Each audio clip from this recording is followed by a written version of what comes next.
Hello and welcome back, ladies and gentlemen, to another brand new live stream. So this is an attempt number two. We just received a copyright notice that we can't play other people's music, which is okay. Um, and this is the first live stream, my friends, from Canada. I'm here in my home studio. I'm gonna build it up and pimp it out, and not pimp it out in that way, but it's gonna be great. It's gonna be great. So nothing to do. Thank you very much for the jewels. Thank you very much. Welcome everyone. So I'll give you some updates, and we're gonna talk about some very juicy stuff, naturally, because that's what it's all about. And yeah, so Dr. Rob is somewhere in the vicinity. He is saying that he wants to join. I'm sure we'll join with him very soon. But first, I just want to give you a quick update, my friends. This is going to be the start of something new and the start of something big. As you can see, I am in a nice, beautiful studio. I have Sadhguru in the background. I can even maneuver all these things that are here. Like, for example, move it around. You can see Sadhguru right behind me and the pictures and the Adiyogi statue and various things in the background right there. This goal that I have is a new way of receiving donations and interacting with you, the community. As you've noticed, I'm sure the big streamers receive text-to-speech donations. Somebody donates and it speaks out, which is really, really cool. That's what is what you can do. There's a link that is pinned in the comment section. You can send a text-to-speech donation, and it will show up here. It will make a noise, make a sound, and your words will be said out loud. And where are these donations going to? Is it going to an imaginary phone, which I'll never get? Just kidding, just kidding. No, actually, I've written out the donation, what it's going to be made for. Unfortunately, it is not so well said, so we're gonna make something else. So it's going to be this, it's going to be that, save, and we're going to do it in a different way. I think it's going to be much easier. All right, good. So we'll add some text on top of that, and you'll understand what this is going to be about. Let's see. Image, scene, text, new text. Text is this. Let's make it smaller. Let's make it black and white. My friends, let's read some of the chats here. Text-to-speech has never ended in disaster. Yeah, we're gonna receive text-to-speech donations. It's gonna be great. Please, please be kind, and please, don't destroy me. But I think I think it's gonna be fine. I have hope in all of you, and so that's one thing that's going to happen. Another thing that's going to happen is my live streams of Dr. Rob are coming to the start again. Dr. Rob is going to be back very, very soon, and we're gonna live stream with him. We'll see what happens. And okay, this completely failed. So let's remove it again. Regardless, my friends, this donation that you see, this bar that you see, is going to be towards my beekeeping fund. I'm planning to grow bees, and I can't wait for that.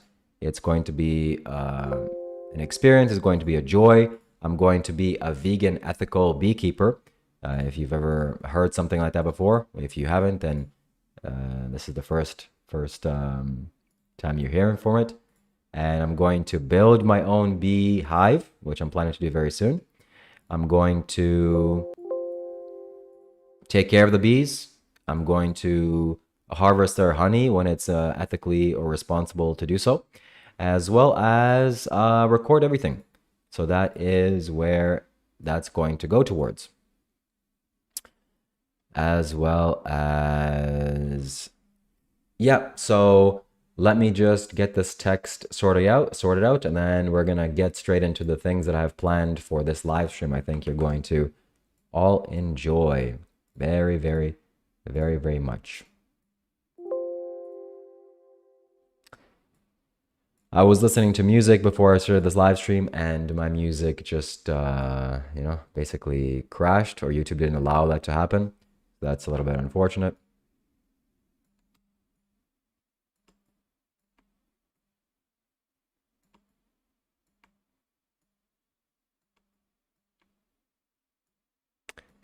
Habibi, Habibi, Habibi, Gandamalai.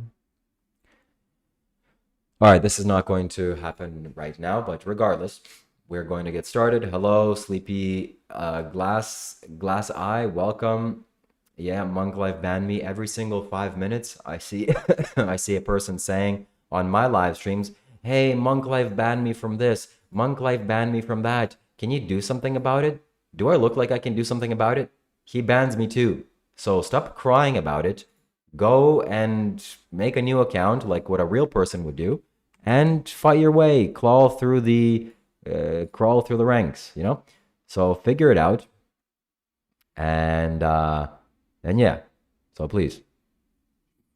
That's what I would have to say. As well as what else? What else? What else?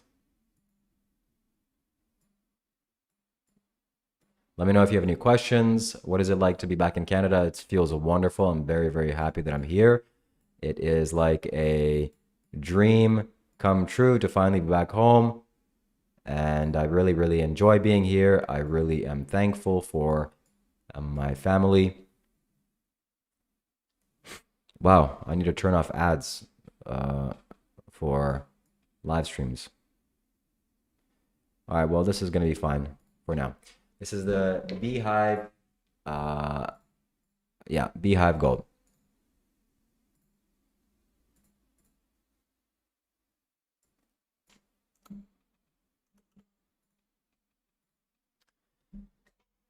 Next is some updates, my friends. So let's take a look at this, okay? Let's take a look at my post that I made on YouTube. This is my most recent post. It's done very, very well. As you can see, there was 76 likes or 136 likes and something like, I don't know, 70 comments, which is pretty impressive.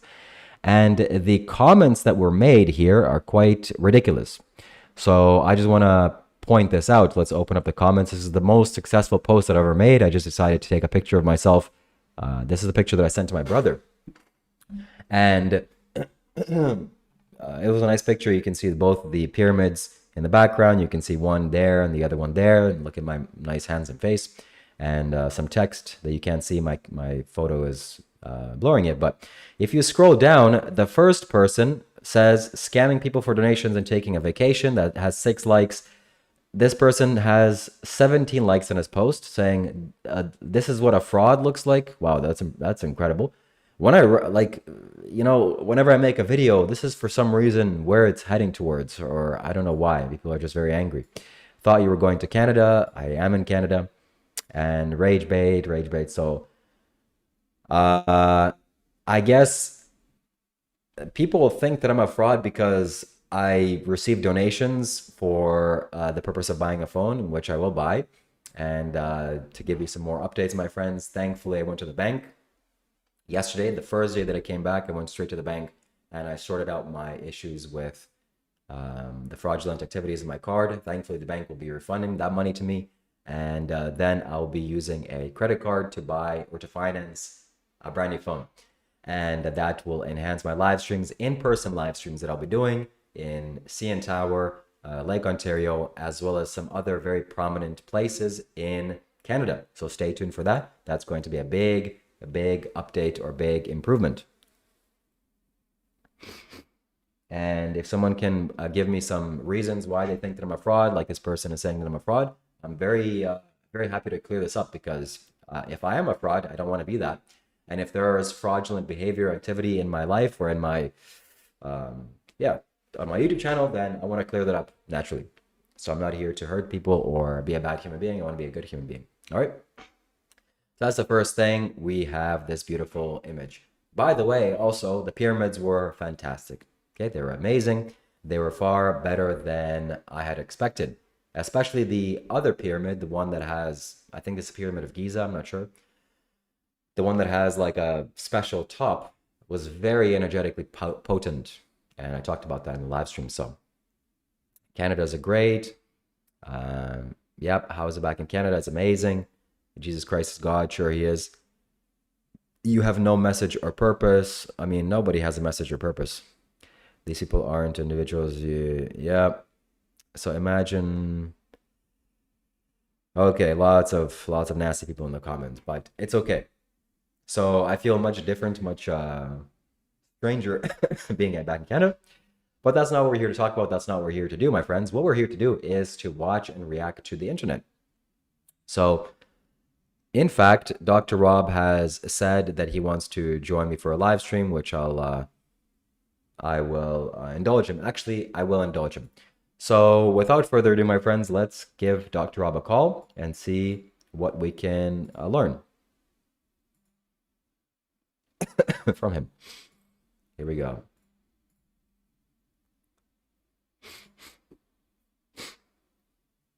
Habibi, Habibi, Habibi.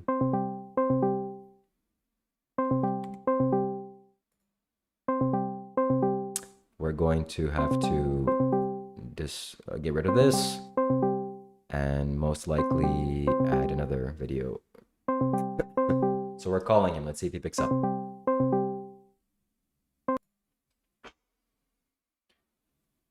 Okay. Hello.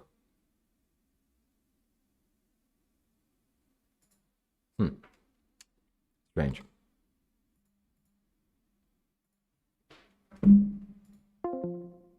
He did not pick up, which leads me to believe that he doesn't really, or is not ready yet.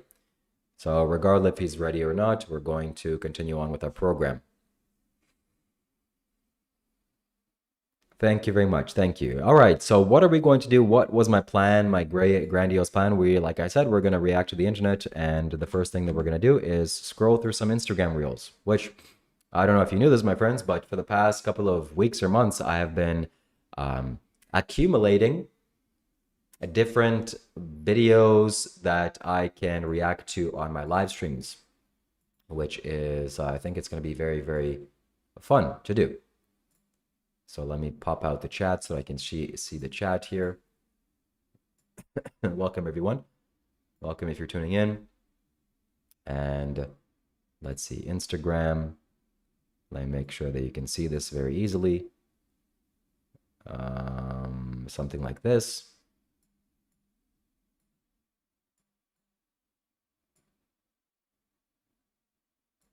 Shannon is probably not Rob.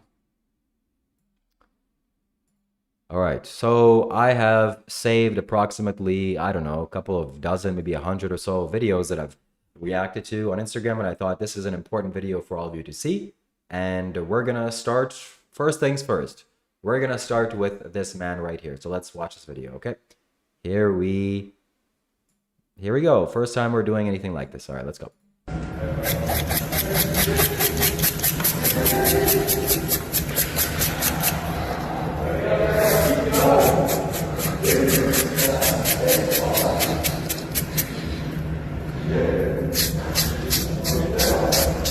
All right, that's enough of that. So this was just very inspiring to me to see how men shave and scrape their face. Sadhguru says literally that men scrape their face, and this is what scraping of the face looks like. And men do this every single day. Why are we doing this? I'm not really sure. But if you were to really deep down psychologically evaluate this man and the reasons for why he's doing this, this doesn't look like a pleasant experience, by the way. Let's take a look again. Can you imagine doing this daily? He's just doing this because everybody else is doing it and he doesn't want to be different from anybody else. So shout out to people for doing things just because of society's standards and society's reasons.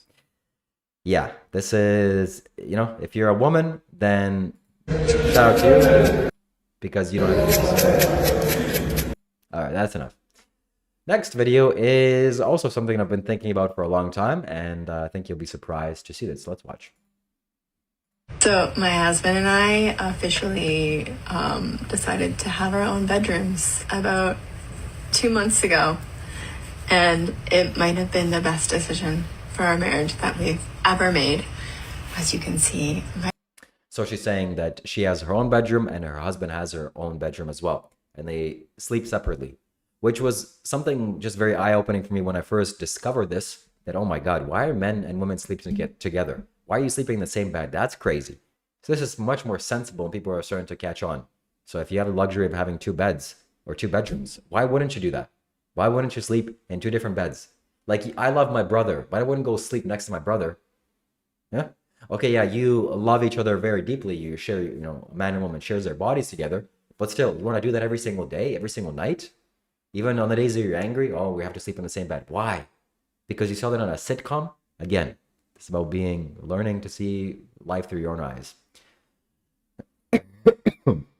Whatever kind of dry shave or other shave, this is not sensible. Jesus Christ, he's cutting his... Anyways, we're gonna skip this.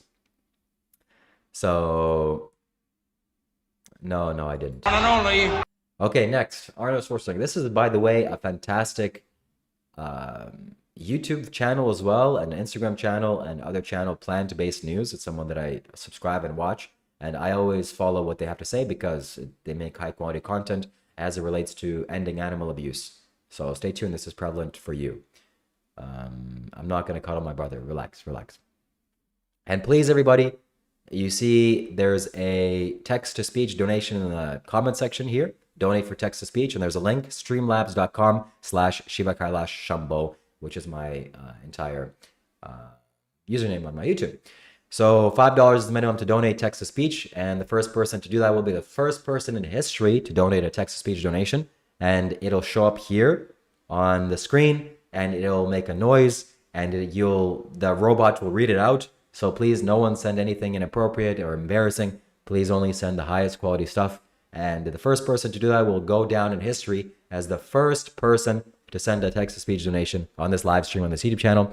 And that will be clipped and put on my YouTube shorts, and it'll be there for a long time. So I hope it's something conducive and worthwhile. And I really hope it works also, because I tested it beforehand and it looked like it worked. So we're going to see what happens.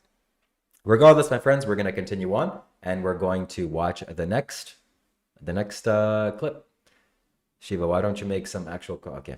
Arnold Schwarzenegger. Arnold. I ate a lot of meat. They showed us commercials. Steak. That's what a man eats. Selling that idea that real men eat meat. Serious man food. But you got to understand, that's marketing. That's not based on reality.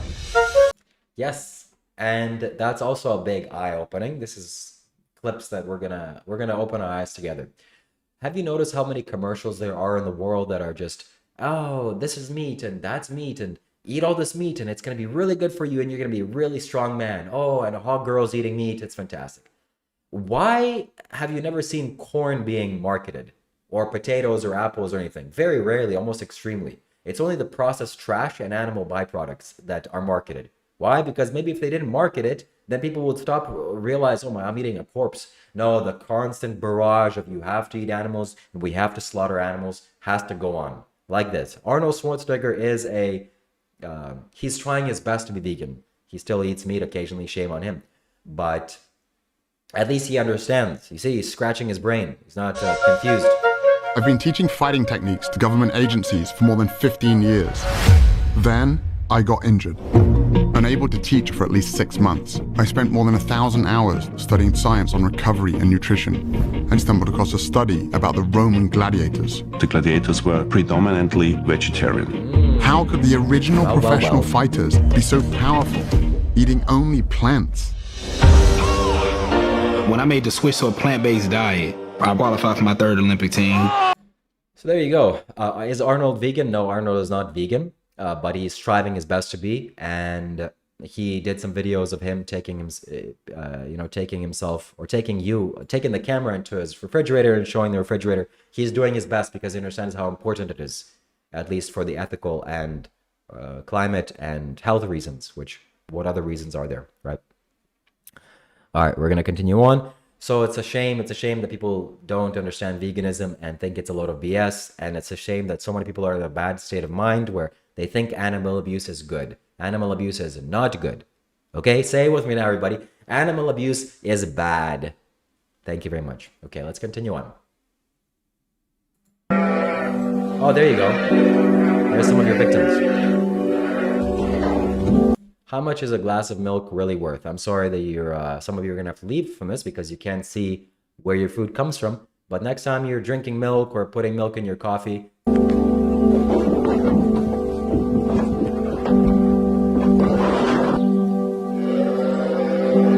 and I know you're gonna say this. Oh, but I don't support this. I don't support them being treated like this. It's an object for meat. How do you think they're gonna be treated? Like 5-star guests at a prestigious hotel, luxury hotel? No, it's an object that's basically not slaughtered yet. That's what cows are, and milk cows especially.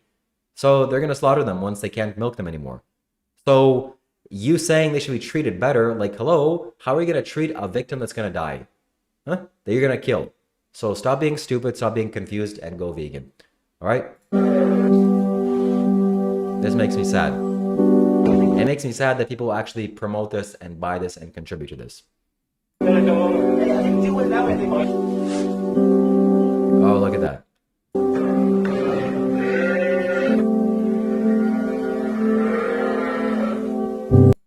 Hey, shout out to the animal, to the animal. Shout out to the people that have empathy, because to be able to see this and make the right choice is what empathy is. And also, Rob is not better than me. Dr. Rob is not a vegan. I'm a vegan, so that makes me way more morally superior to him. Shout out to him. And animal abuse is bad. And also, you should unsubscribe, because I'm going to continue talking about veganism until the day I die. This has to change, and I will do a big part in stopping the cruelty and abuse of animals, which is basically consuming animal byproducts. That's how you abuse animals, okay? So, sorry, too bad, so sad. Cry about it, and I feel bad for your victims. All right, next. Guys, I hate to be the bearer of bad news, but I think this is the beginning of the end. A restaurant called Cali Express in California has a fully automated restaurant. I mean, they don't need anybody. No one to put the fries in the oil, nobody to flip the burgers, nobody to take your order. They actually remember your order when you come in. It's fully automated. Wow, he's saying it as a bad thing. Oh my God, can you believe nobody has to be flipping burgers and sitting next to a Krabby Patties and just protecting the Krabby Patty recipe? No, that's not a bad thing. This is a good thing. Thank God we're automating useless jobs that... who is this serving? Who is this serving? Maybe some teenager is going to have to get a better job than flipping hamburgers in some, Also coming in contact with the meat and the vegan side of it. I'm not going to talk about that, but yeah, automation is not a bad thing. It's a really good thing. And the more jobs we can surrender to AI, the better. Okay, and I promote that, because, oh, but what about my jobs? Get a different job. Get a better job. There are more jobs available. And it's not about jobs. It's about living well. Okay, life is not about having a job. Life is about living well. So do you think that because people are removed by robots here, the price of hamburgers and the price of French fries are going to go up, or are they going to go down? What do you think? It's going to go down, way down, because machines are cheap. Human beings are expensive. Machines are cheap. That cost is going to directly go towards you saving money on buying animal abuse products in McDonald's or, the slaughterhouse victims that you're going to buy. All right. So people are saying a lot of things in the chat. Do not, under any circumstance, send me a text-to-speech donation. That would be really highly unappreciated. And please keep your comments to yourself. All right. Kind of ignorant take. Why is it ignorant? Why is it ignorant? Because machines are good. Machines are good. They've replaced a lot of labor. They've made life safer.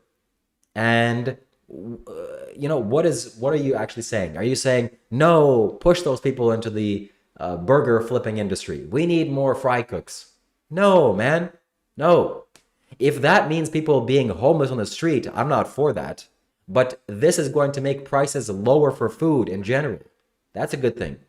But there are already homeless people on the streets. And what are you going to do to help them? You're not doing anything to help them. You're out there slaughtering animals and abusing animals. So that's not good. Machines cost a lot. Mining metals, oil. Yeah, but once a machine is built, it's done. What costs more is human pay. Like once you set this machine up, it's over. That's it. It's maybe some small maintenance costs, but then it runs 24/7. All right, we're getting too hung up on this. We're gonna go on further. I want vegan burgers to be cheap, yeah, because I don't abuse animals. All right, we're going to continue on. All right. Next. Oh, Bill Gates. Japan. Let's see, what does it says here? Okay, Japan, China, and South Korea are preparing to ban Bill Gates' lab-grown artificially synthetic food or meat. This is not a good thing. It's a big loss. Big fail, epic fail.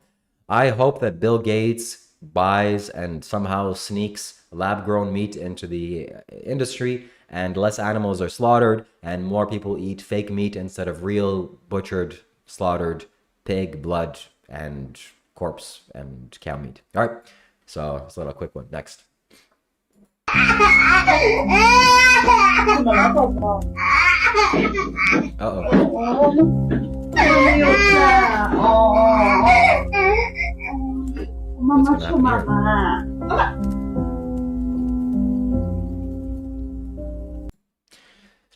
So shout out to all the parents that have no clue what they're doing. Shout out to all the parents that have never taken a class on parenting in their lives. Just pop a bunch of kids and pop out a bunch of kids and just learn from your mistakes. That's a recipe for disaster right there. I'm sure that we've all been a byproduct of that. And, you know, like important things like getting a job and making money, you have to learn and you have to study and you have to go graduate to become a doctor, etc. But having kids and taking care of the next people without trauma and problems and mental illnesses, etc., who cares? Just learn from your mistakes. You know, just go along with it. Go with the flow. Insanity. Human beings are insane. We need to fix ourselves quick. And why am I showing you this video? What kind of a parent makes a child sleep by themselves? What the hell is that? I cannot imagine myself being a parent and then the most valuable and precious thing to me in my life now, being a child, I'm just going to set it off in its own room by himself or by itself or by herself. And just because it doesn't bother me and just has a nice cave to itself where no one's around and it doesn't have any protection or anything. Anything can go wrong. It makes perfect sense to me. Insane. What are we doing, guys? What are we doing? So if you have a child, don't, at least for the first few years, like at least 3, 4, 5 years, I don't know, have the child sleep with you. That's the most sensible thing you can do because we are social species. We need others to survive. We need others for many more reasons than just survival. That is what needs to happen.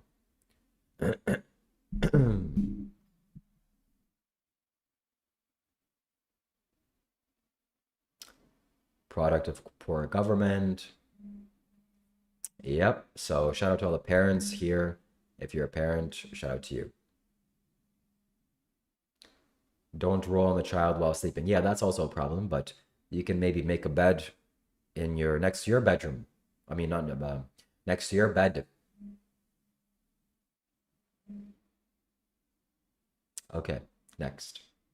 So let's imagine, hypothetically speaking, there's somebody right here on the street kicking a dog. I would not be okay with that. What if it was a pig and not a dog? It's still not okay. Why would you be cruel to something that can't defend itself? Yes. What if they ate them afterwards? That's different. 85% of pigs are killed in gas chambers. Oh my God, can you imagine that? Can you imagine the level of insanity you have to have that kind of logic? And most people that are here that are commenting these kinds of thoughts, they're having the same kind of logic. Did you hear what the person said? Let's rewind it, okay? So let's imagine, hypothetically speaking, there's somebody right here on the street kicking a dog. I would not be okay with that. What if it was a pig and not a dog? It's still not okay. Why would you be cruel to something that can't defend itself? Yes. What if they ate them afterwards? That's different. 85% of pigs are killed in gas chambers. Oh man, the human insanity and the human moronity. Let's continue.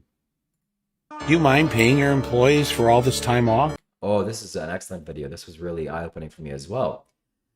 This is Italian work culture. Okay, Italians live 4 years longer, and this is their work culture. Let's watch. No, assolutamente no. È un piacere, è giustissimo. No. È giusto, è un loro diritto e per noi è un grosso piacere. Giusto. So do you get sick very often? No. Mai. No, perché d'estate se posso vado al mare. Allora io penso che il mare fa bene. Yes, it's lunchtime at Lardini. But they're not getting in their cars to drive to the vending machine or the takeout window. They're going home like they do every day for a nice, relaxing 2-hour lunch. Ah, very nice. So life isn't about working or being productive. Life is about living. I don't know if you knew that. So Italians have a right, and shout out to all the Italians out there. Very, very nice, chill, laid-back country. Not, grind your way to death. There's a time and a place for everything, but anyways, that's a cool video.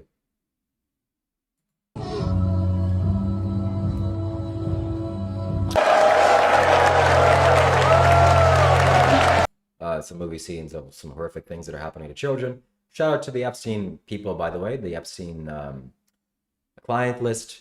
It's very important to protect the victims of, Epstein, but it's way more important, like 10 times more important, to protect the actual abusers and the clients of Epstein, the people in power. Because can you imagine abusing women and abusing children, what that would do to your reputation? So that cannot happen under any circumstance. It will be very damaging to their psychological nature and their minds and their reputation as well and their jobs. We need to protect the victims, of course. But way more we need to protect the abusers, because think about how they feel. All right. So shout out to all the abusers and shout out to all the Epstein clients. I hope they're safe and cozy, and just always remember that it's very important to protect them. And the United States government has done a very good job at that. So shout out to you. Shout out to the United States. Okay, so let's prepare ourselves for the sentient animals that you all eat, or that we all ate. That we all eat. I used to eat this, but I don't anymore. And this right now is the makeup of your body. And this is inside of your stomach if you're eating this. All right, let's watch.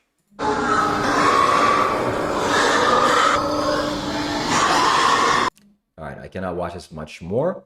We're going to have to slowly build to this, okay? Just a few seconds for today, and then tomorrow we're going to do more. So shout out to all your victims that you serve on your dinner plate. Let's watch next. You know what uranium is, right? All right, this is Donald Trump sitting in a car and talking to his Uber passenger like if it was a real person. And imagine this is the person running the country, the planet, realistically, and his level of intelligence. Let's watch. I do. You know what people do with uranium, don't you? It's called nuclear. That is a major use of uranium. You know what irks me? Look, having nuclear. My uncle was a great professor and scientist and engineer, Dr. John Trump at MIT. Good genes, very good genes, okay? Yeah. The Wharton School of Finance, very good, very smart. Oh, man. The United States and a lot of countries that require presidents and democracy is essentially a popularity contest. This man has won a popularity contest, and this is why he is the president of the United States. Okay. What just happened?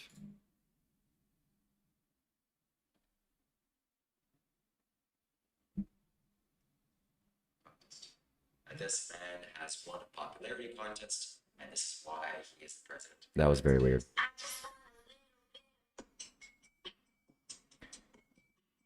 All right. I'm going to turn off ads for this for when we're live. All right. I hope you're still here. So he was a very popular guy. He has a lot of charisma. And yeah, maybe Trump got my stream. This is might not be such a good thing to continue on. But there definitely has to be a better way of us picking leaders. Like maybe picking a leader based on their intelligence or something else. Definitely an intelligence needs to be a big factor, the predominant factor. Actually, not necessarily. Empathy and ethics also have a strong role in that, maybe even more than that. So shout out to Donald Trump for being not such a wise guy or not so smart. All right. I used to discuss nuclear with him all the time. He was a great expert. He was a great, brilliant... All right. I can't. I've had enough. So we need to abandon nuclear weapons as well. Why do we have nuclear weapons? Why do we need to bomb each other? That's complete madness. Patience is a producer in Hollywood. 2 years ago, he received a task. this is a good one. This is a good one. Okay, let's see what Dr. Rob is saying.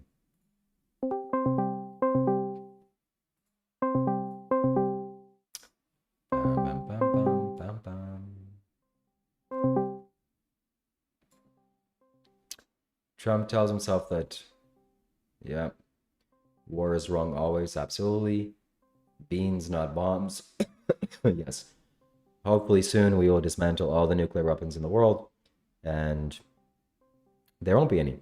So we can all hope. We can all hope. Okay, Dr. Rob hasn't picked up on Discord. Let's call him on WhatsApp.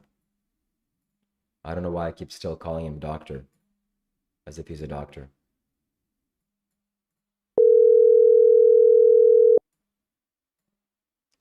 I might become vegan or at least vegetarian. Do not become vegetarian. It's just as bad as being an animal abuser or an animal abuse diet. Go vegan. Go vegan. Right now, today, this second. Shiva, how can I stop my gums receding? You're probably brushing way too hard. Gentle, my friend. Gentle. Don't brush too hard. You are such a better soul than him. Thank you very much. All right, well, it's not looking too good for him.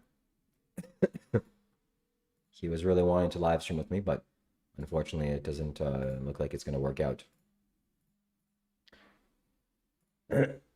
All right, so I mistakenly closed that one, but we're going to find that one. This is a very, very good reel that will make you understand what's happening with.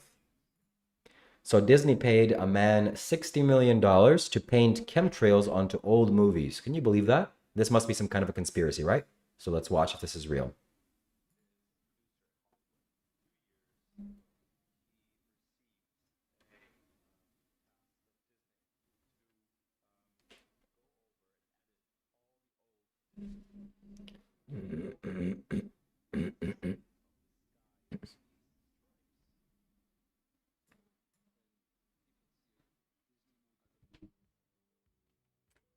So these are the before and after pictures. There's the chemtrails. Let's mute this audio. So you can see there. Let's see where else. Yeah, the chemtrails. This was not in movies before. There's a difference between a chemical trail and a contrail. I guess what they say. A contrail is something that evaporates because of the heat, and a chemical trail doesn't evaporate because it's chemicals. You can't hear? Yeah. Okay. Oh, my music was down. But basically, he was saying that this person got paid $60 million to repaint movies in Disney to look like that. Look at that. All right, Mr. Rob is calling me. Let's watch this. Hello. You need to call me on Discord.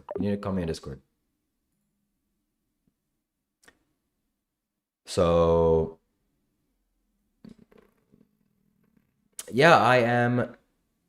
That's a debunkery conspiracy. Okay, maybe it is. So not everything you see on Instagram is real.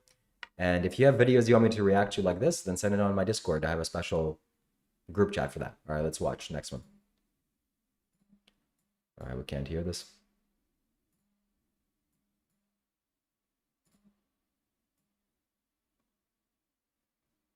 That the plant called Shankapiedra. Nope. Know that plant breaks kidney stone when they have never seen a kidney, and they've probably never seen a kidney stone, but they call that plant a stone breaker.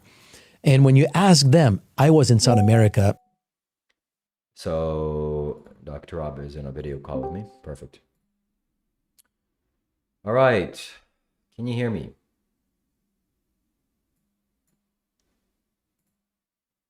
Video capture. Let's do this. Okay, my friends, I'm going to set up a call with Mr. Rob. So I'm going to have to turn off my video capture device, or at least to do that. And as well as this. And we're going to do video capture, new, Dr. Rob Discord. So there is the man, the myth, legend himself. And we're going to do another one with me.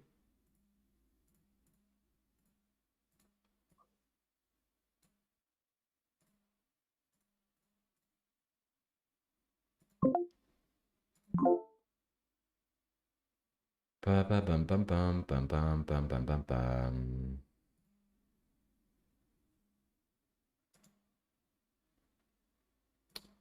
Remove.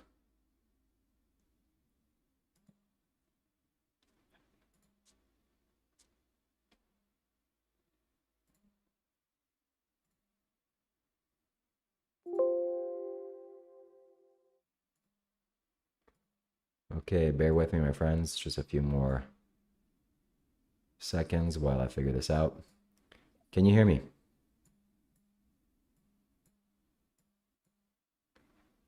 Hello.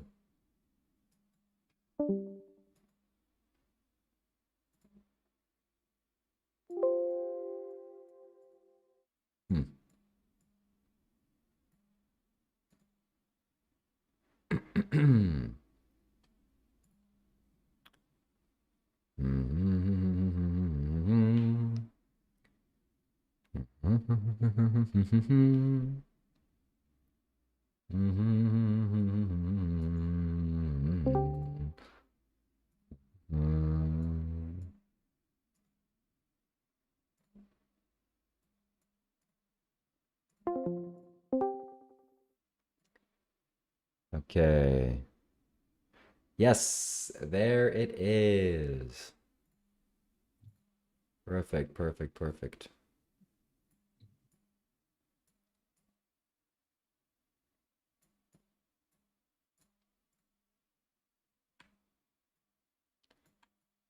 Welcome.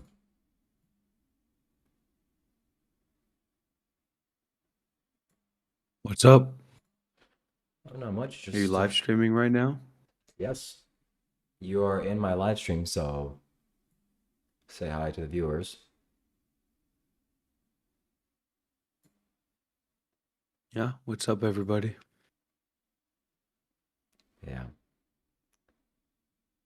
Yeah. So, how's it been hanging? How's... Yeah.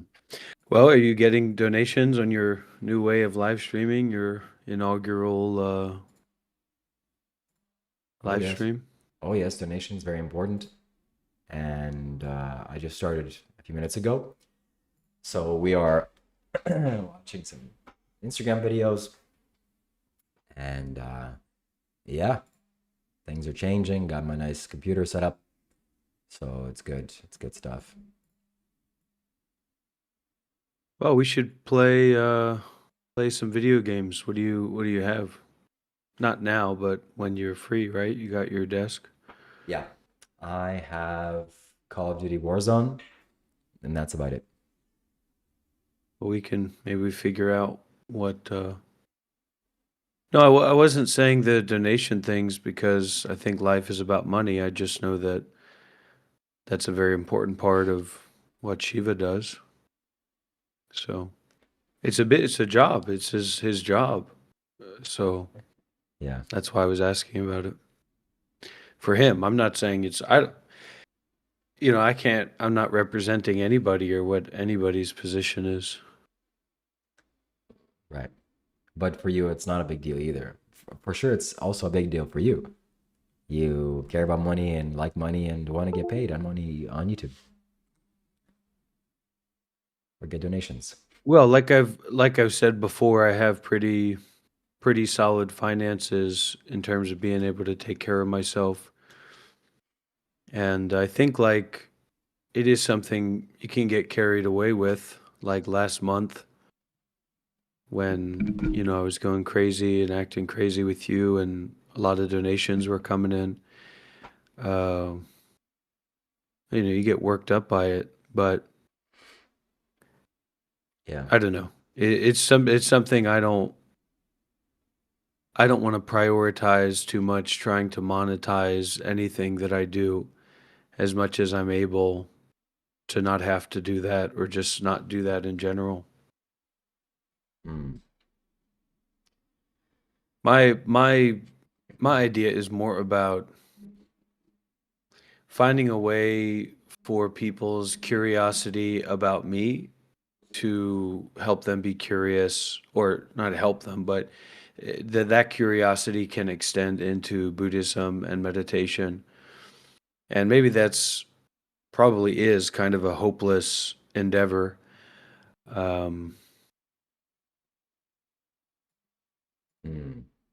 But that would be my, an inspiration of mine, and just wanting to be more at peace in myself, to have better mental health, and probably less reliance on doing live streams and sharing content as a whole. Less reliance. You don't like to rely on this? Or you don't want to rely on this? No, I just see how much of a habit it can become.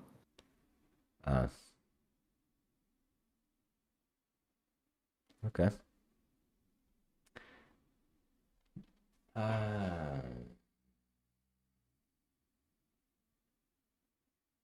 So you changed your mind? I mean, well, I'm not changing my mind about anything. I'm just thinking about it. The craziness and the wildness, and maybe how people perceive me, and how I don't want that to be a big part of my life. I don't want other people's perceptions about me to be a part of my own mental experience very much. I like to stay inside. I like to be at home. I like to relax. I don't like to go out and do a bunch of different things with a bunch of different people and strive and struggle for, something exciting to happen. Or to like be a businessman. I don't want to be a businessman. I don't want to focus much on making money. And that's a big difference between me and you. I really don't have much interest in trying to make money a bigger part of my life. There's maybe a curiosity there, but I just see it as stress, trying to make money, trying to get donations, trying to, swindle people or manipulate people.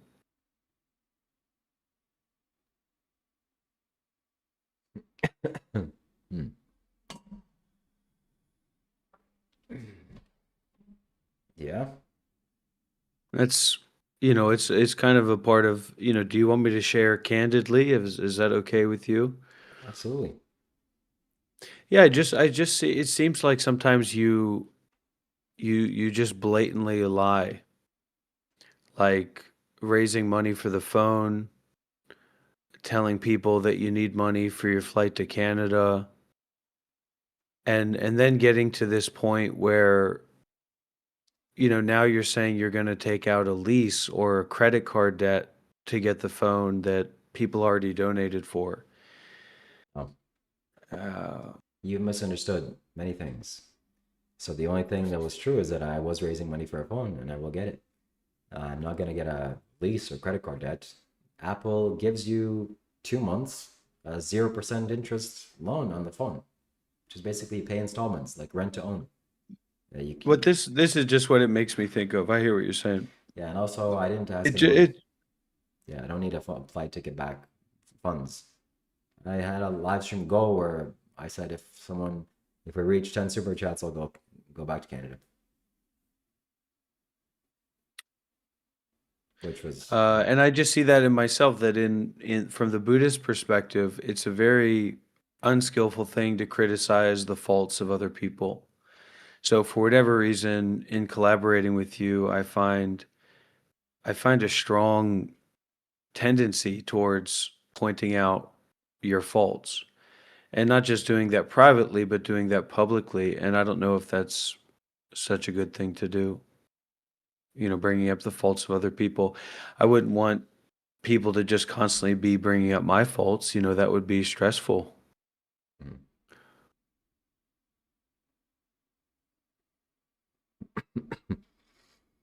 Yeah, chasing anything is painful. I mean, yeah, when people point out my faults, there's an opportunity for me to learn.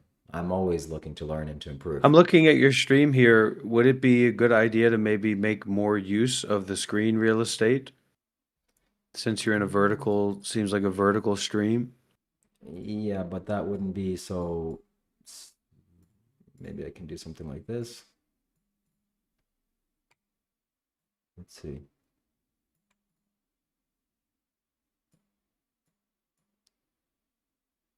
Yeah, that's true.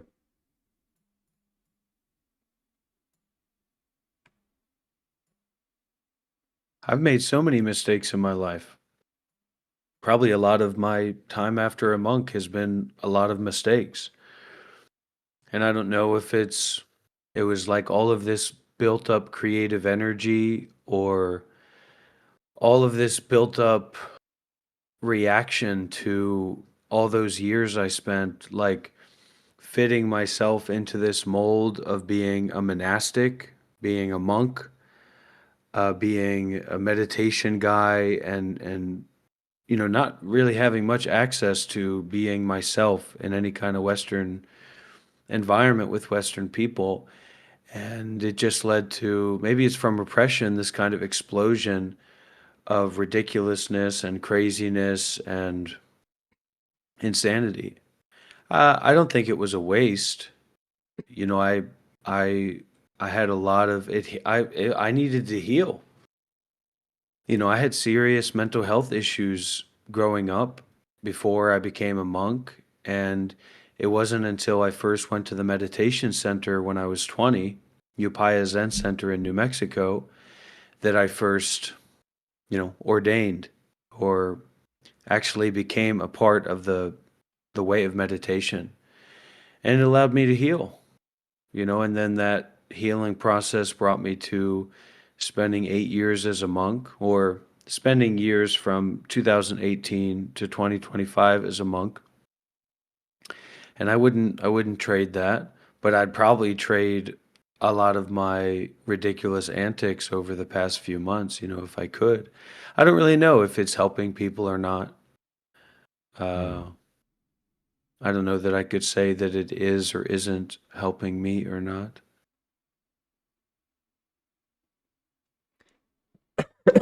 I liked it. But I know what I take refuge in. I take refuge in a Buddhist perspective, a wisdom perspective that is very uncommon and unusual compared to like Western liberalism and Western conservatism, and seeing this need to be weighed and balanced according to a mindset, a perspective that I find to be lower than the perspective of wisdom and compassion or non-duality or the emptiness of self. I think there is like this response in me to that. Like I want to scream and yell at this narrative of holding real people accountable to real thoughts. So maybe if my parents didn't get divorced when I was like 5 years old and didn't put this, confusion and other traumas, this like seeds for mental health issues. But like I would definitely, if the circumstances of my life were different, like maybe if I didn't find Buddhism at 20 years old, I probably would be like schizophrenic. I would bet it. I was watching this documentary of this guy, Daniel Johnston. It's a really cool documentary, The Devil and Daniel Johnston. And he was like a touched kid. He was like kind of autistic, but also inspired and artistic. And he was like coming into the music scene, and he was a poet, he was an artist and all that.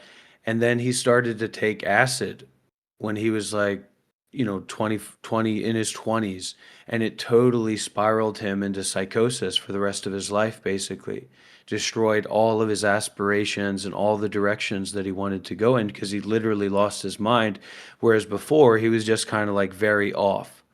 but he had a relationship with that, the stabilization of his mind, or like a simpleness, a groundingness.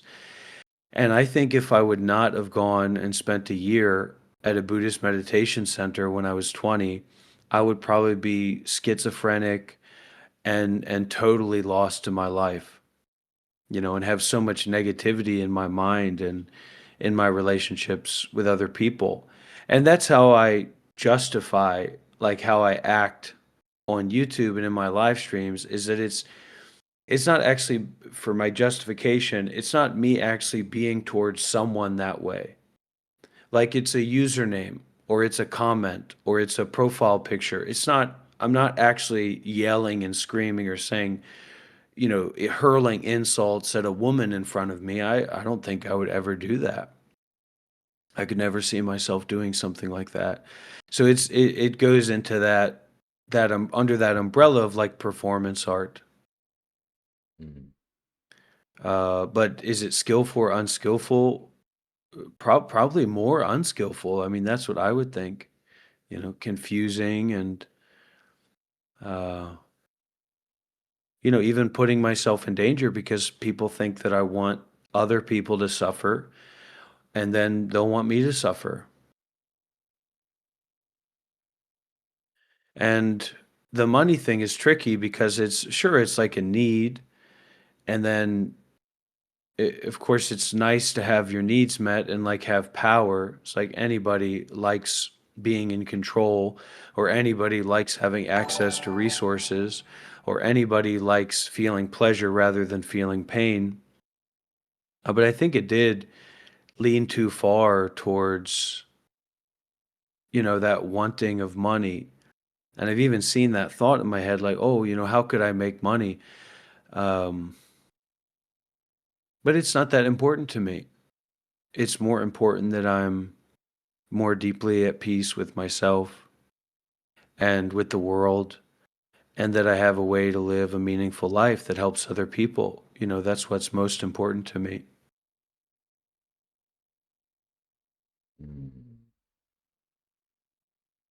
So, I mean, I wish you well, man. I don't think that your grift and stuff is ever going to work.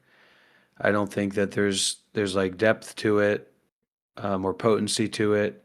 I hope that it does. I hope you get what you want and don't hurt anyone along the way. But I think most of the audience, most of the people that watch, are kind of tag along people. And the more, I've even found this in my community, the more that you focus in on real spiritual practice and like real stuff instead of just your ego, the less people actually are willing to give their hearts and their bodies and their minds. But if it is for you, if it is for you something that it's like a marketing thing for you to make money and you to be successful in what, like your business, then I do hope you're successful in that. But combining those two things, I think, is very, very problematic.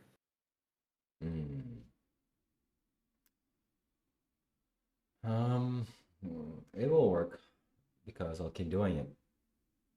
And it's not a grift, by the way.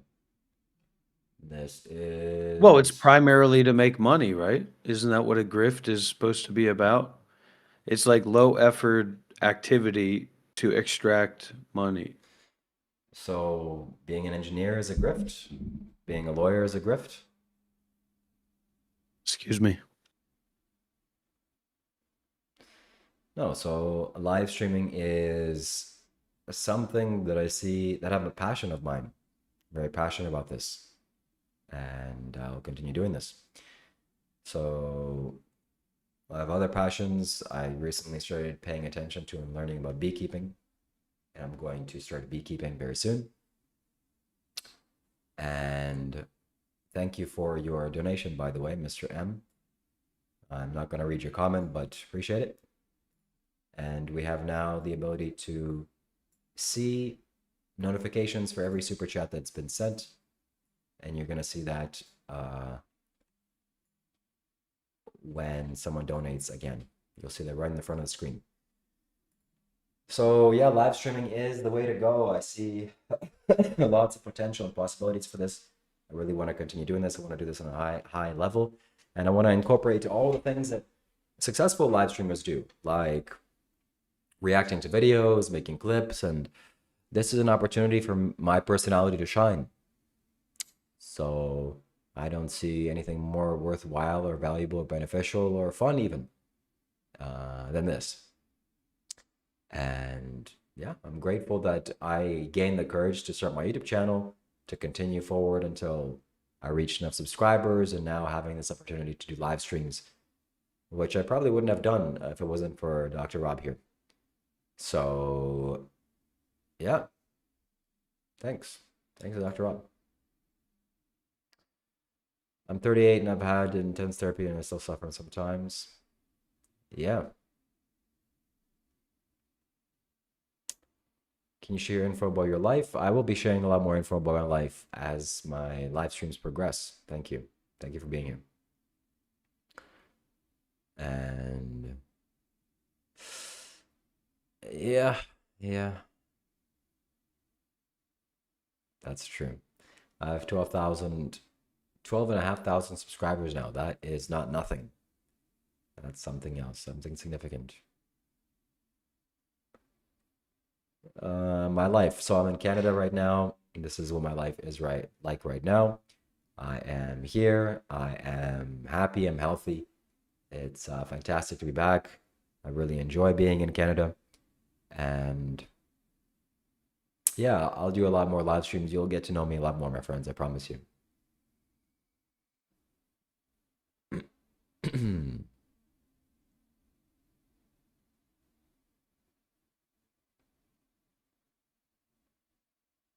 Is Rob gone? No, he's not gone. He's going to the bathroom or something. He'll be back in a second.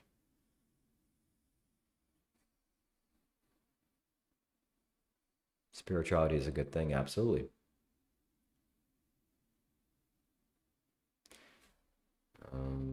So we are $3 into our goal here. We're gonna set this up. Make sure that we have the ability to see while that's happening. Let's see.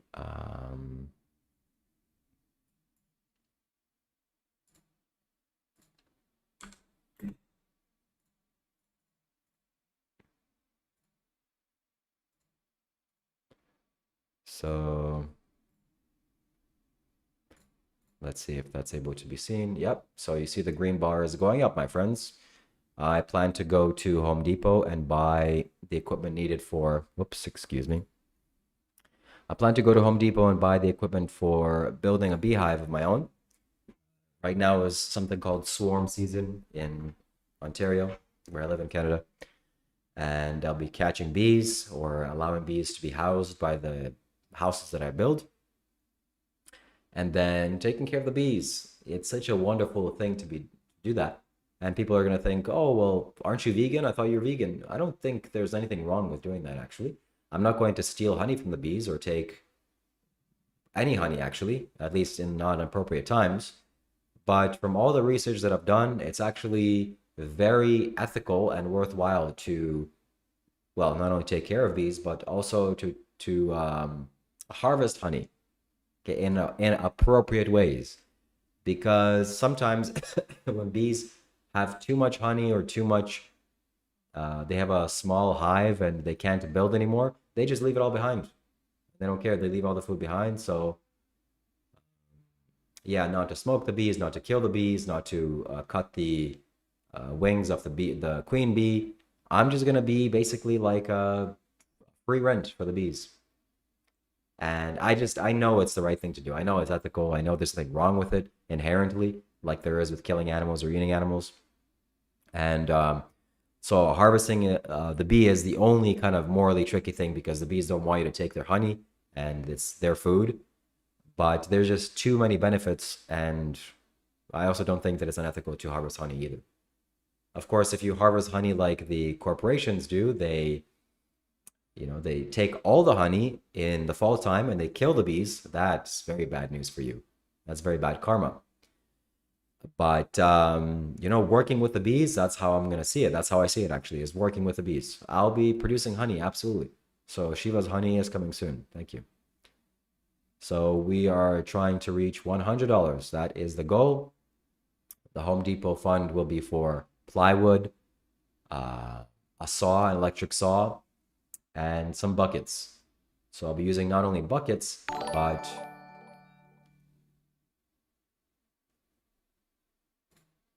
excellent. So Erica Sanchez donated $9.99. It's all about the bees. It is all about the bees, my friends. So, whoa, here I am, me and Sadhguru. So, yes, I'm in Canada. I've set up notifications for super chats. That's awesome. There's also going to be notifications for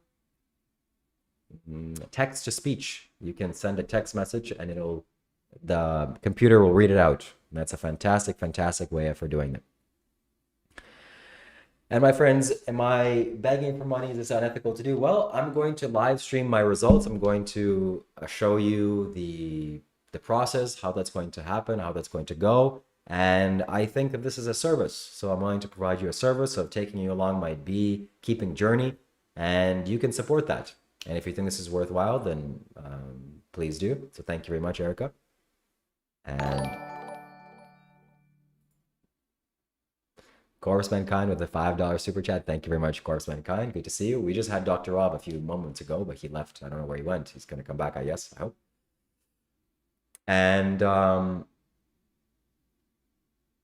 yeah, so this is going to be something that you can support and you can watch. I will provide you the service of showing you the results. And also the top donors or the top contributors, super chats, or people that are, you know, comment people like Corpse Mankind or Erica that are here, I'll be, you know, you have some honey potentially be shipped your way very soon.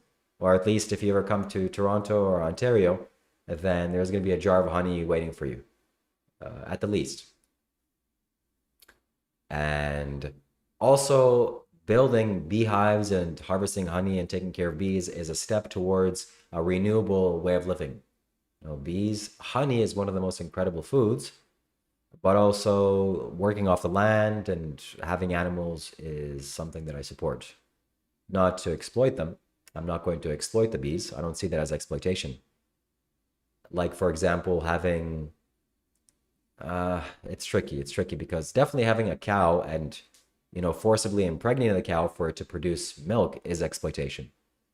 But I will improve the lives of the bees massively by housing them and taking care of them. They will move in. I'll open the door, meaning I'll build them a home, and they can come and join me if they want. So I'm not going to buy a hive. I think that's unreasonable. So he wants animals but hates dogs. Yeah, well, I don't hate dogs, but I would not prefer to have dogs, or don't recommend you have dogs either, because they eat animals. They eat meat. And it takes an animal to be its life lost for you to do that. So let's update our goal here. We are already at let's see. We are already at $13. That was quick. All right, let's see. Mr. Rob left. Okay, I can't show you that. Let's create a video capture device. And here I am. So here's my entire screen. As you can see. Yeah, it's wonderful. So yeah, my friends, let's see what people are asking. Let's see what the chat is saying. Will you do the thing to where I put the queen in the necklace and meditate? No, I won't do that, anything like that. So I won't harm the bees. There's many different videos and documentaries that I've watched on beekeeping, and I plan on building a hive. I'm gonna actually show you what kind of hive I want to build. I was just finding fantastic YouTube videos to watch that show how to make bees, etc. So I'm quite educated, I would like to say, on the matter, or at least a little bit informed, not that I'm some sort of expert.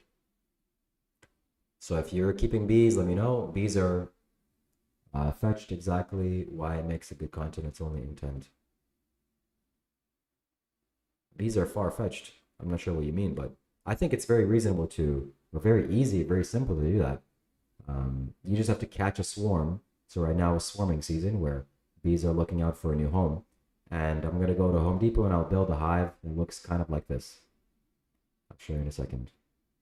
Thank you, Corpse Mankind, for timing out that guy. He was a real pain in the neck. So it kind of looks like this. You hang it up on a tree and you make multiple of those. And the more that you have of these, the better chances the bees during scout season, during the time that they look for new houses, they go inside a place like this and they say, okay, this is reasonable, this is acceptable. And they build their home inside of this. So then you just have a bee house, or you have your bees as neighbors. And then maybe in a few years, not the first year probably, when the bees have an overabundance of honey and they're not making use of it, and when the hive becomes very large, then you can take a portion of the honey, let's say 10 or 15%, and there's no consequences to the bees at all. And that's how you can ethically keep bees. That's how I plan to do it. So that's why I'm raising this this goal, and we will do it. And I'll live stream it, and I'll record it, and I'll show you the entire process of doing that. Thank you. I'm back home. It's wonderful to be back.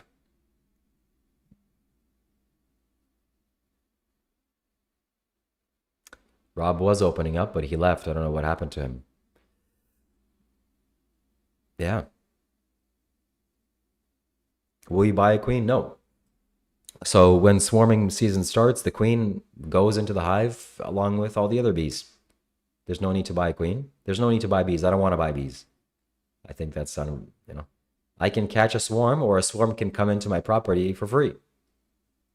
And also, bees are very, very important to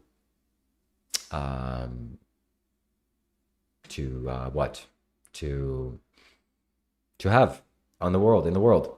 It's very important, very needed. They reproduce plants, and if they're gone, it'd be very, very bad.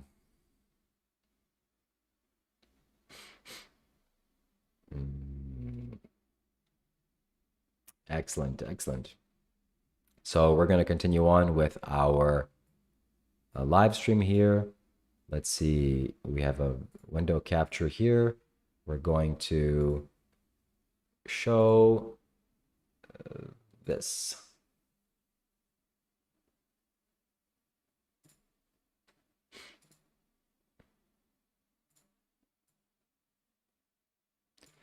Let's minimize my screen. Man, don't you just love this? The fact that I can do this, this is wonderful. Wonderful stuff.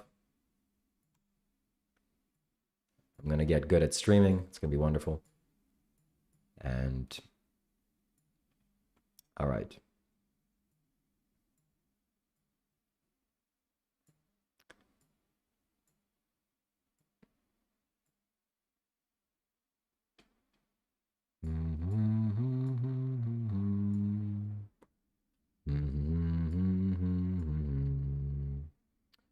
Okay, that is here.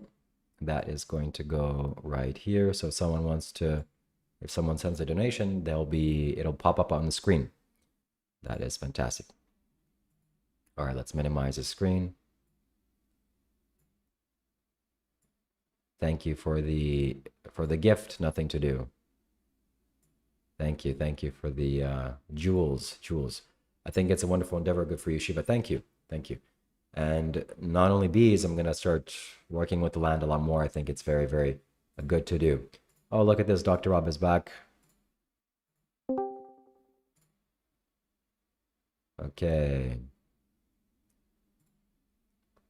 So it looks like I'm gonna have to change my style of doing things a little bit.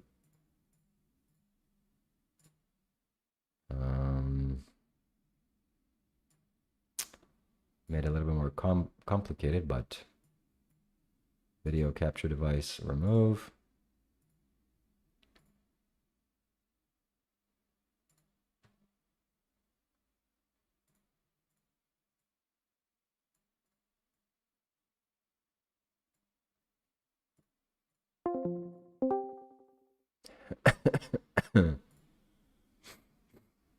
Okay.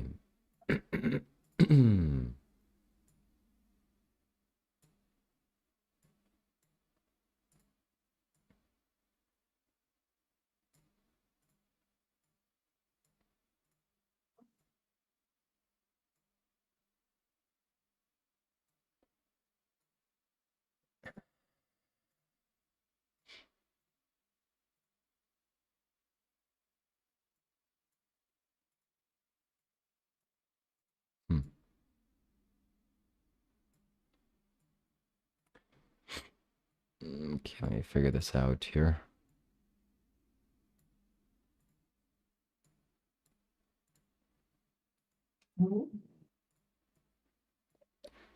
Bear with me, my friends. Window capture device, new. Dr. Rob. Okay.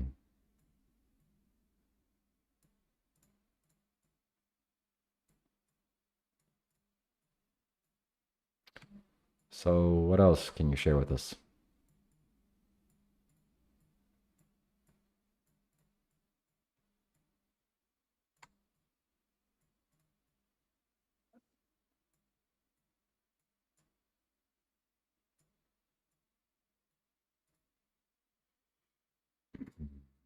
Maybe we don't go around telling people how they feel. Maybe that would be a starting point.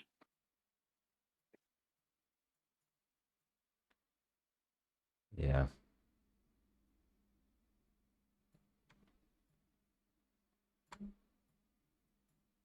Okay.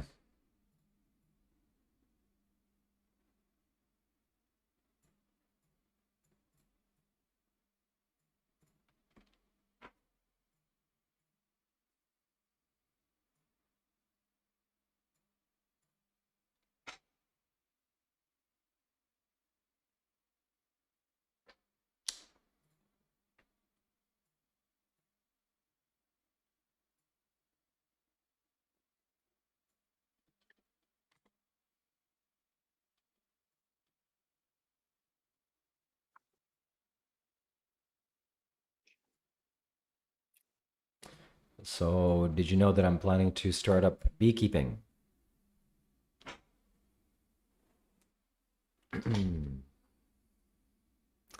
Thank you, Erica.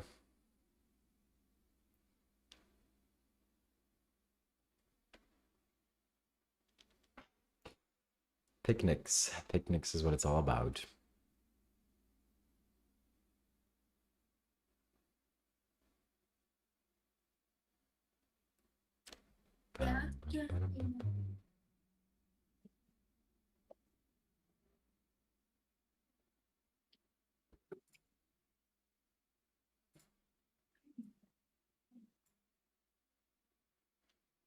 Okay.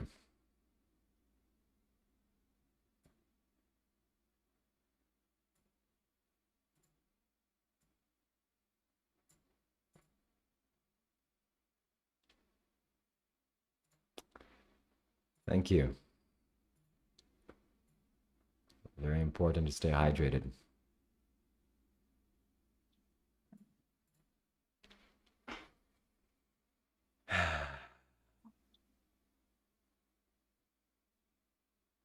What's up, man? Well, I'm starting to take up beekeeping. I want to build myself a hive or a beehive. Yeah, beehive. I'm gonna go to build that and start attracting bees into this place that we have here. And why? Because honey is amazing. Taking care of bees is Tell me amazing. why you want to live stream with me. Let's start there. Because, well, that's assuming that I want to live stream with you, but yeah, assuming that I do, you are on the same kind of skill level as I am, at least in terms of live streaming, and we are kind of co-workers. Or This place that we have here, you mean your mom's house, right? Yes, that's exactly what I mean. And so we're on the same kind of trajectory, it seems, and it's easier to do it together than by ourselves. So You can't see the notifications that are showing up on the live stream, but I'm getting direct notifications of Sadhguru Dancing and Corpus Mankind donated $2. Tell Rob I wish him well. Thank you. We're gonna get better at this.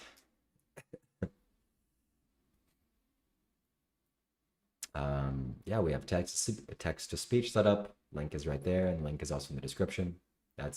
And we're gonna set it up so you can hear it as well in Discord. And so why are we doing this? Why am I doing this with you? Because thanks, Corpse Mankind. it is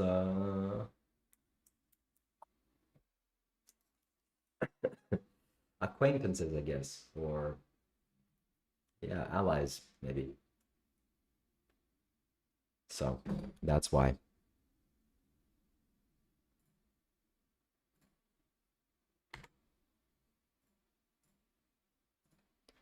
So we are already at $15.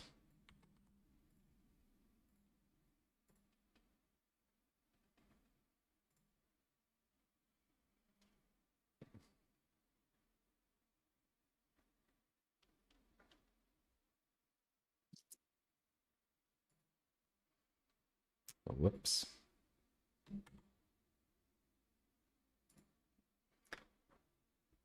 So how long have you been live streaming? I've been live already for 1 hour, 22 minutes. And I've been live streaming since the day that you came to Bali, realistically. That was the first time I discovered live streaming. In fact, when you sat down in front of me in Bali, I thought that live streaming was a waste of time. And you were live streaming for like 10 people, 15 people, I don't know what it was. I'm like, why are you doing this? But I realized how much fun this is and how much fun it was. So $15 an hour, it's good. Look, I'm not looking at it like that. I see the potential of me becoming like Aiden Ross, which the sponsorship deals and the merchandise and the products and all the other things. Plus, you know, I'm living well. So I don't know why I keep bringing it about money. It makes me uncomfortable.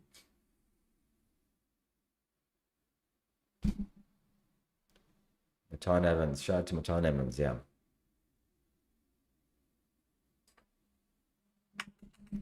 Let's see if we can make a background here. Let's make a nice background. Let's see if people are gonna enjoy it. I mean, you're living well. You're living at your mom's house. You're almost 40 years old. Oh, I love my mom. Oh man, and I love living with my family. But you're the money guru. And brother, man.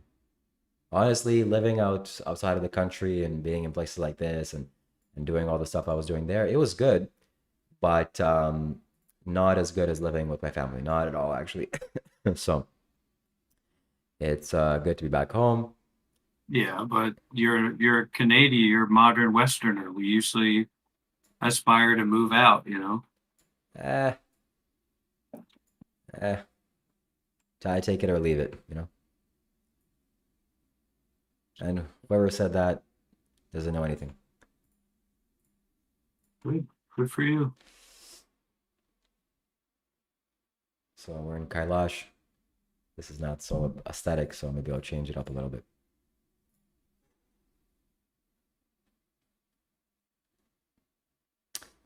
Habibi, Habibi.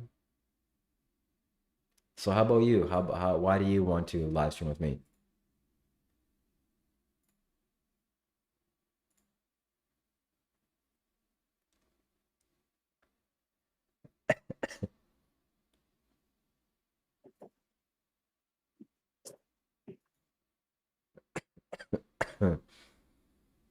There's just parts of you I don't like, man.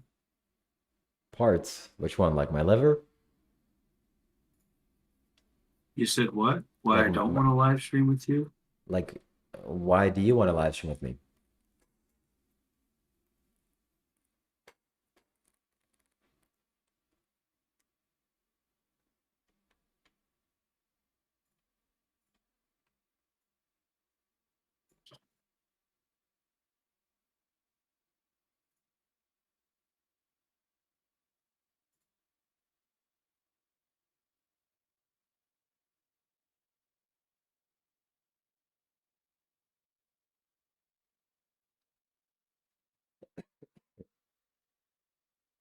I just don't like most people, you know? Yeah.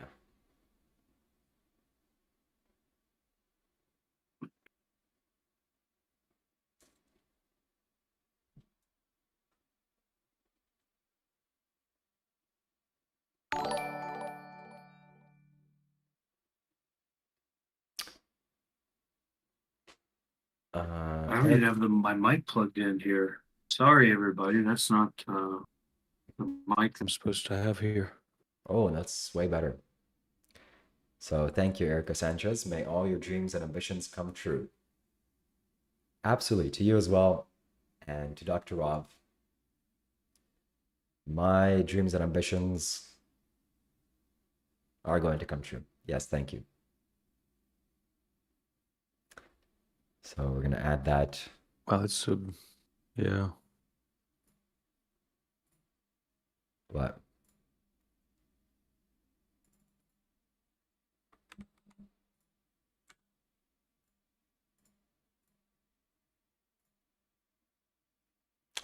How much money would you like to have in 3 years from now? So this is a curious question because money is not what I would like to have. I realize that now, thanks to my maturity. I thought a while ago that I wanted to have $1 million or $100 million by the time I'm 30. But actually, I want to live a good life. And good life is a few things, like living far away from the city, relatively speaking, in a quiet space. Quiet is very important. Nature, growing your own food. What's your aspiration?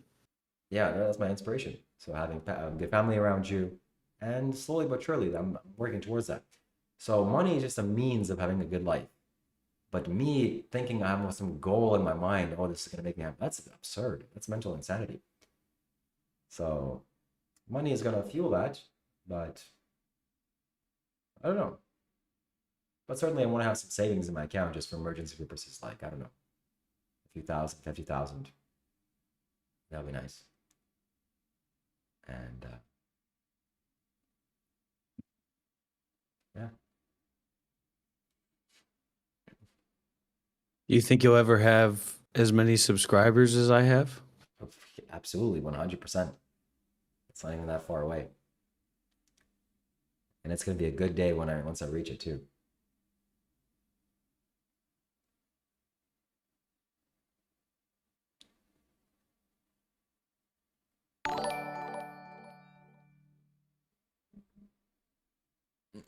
Shout out to Corpse Mankind. Whoops.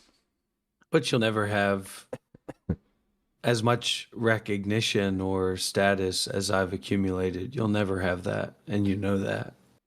In your whole life, you'll never meet that level. You'd like to think so, but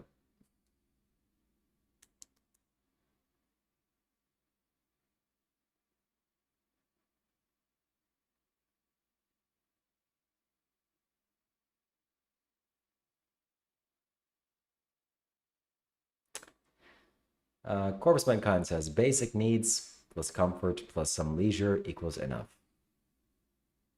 Well, you're never going to be on a real podcast. I mean, you're never going to talk with any, like famous streamers or anything like that.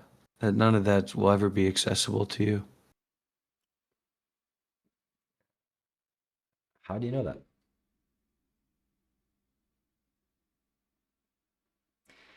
No, I got some visions. I got some plans for the future.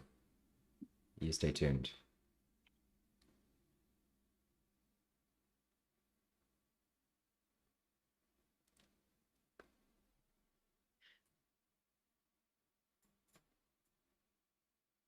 Well, with your history, at least. Do you not talk about your history, even talking to AI, even talking with AI about your history is, I mean, pretty, you know what I mean?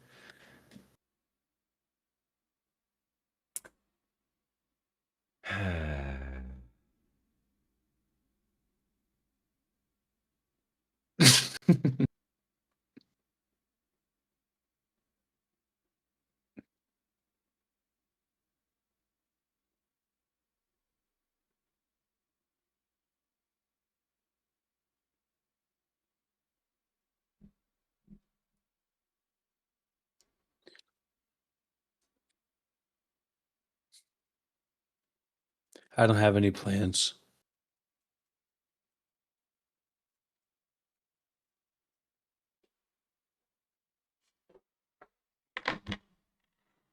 Oh yeah. My plans are to avoid all difficulties and be at peace with within myself. Those are my plans. That's what it's all about.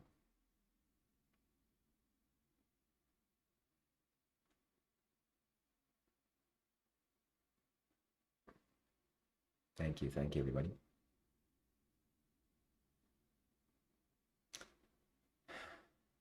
So you didn't ask my question. Why do you want to live stream with me?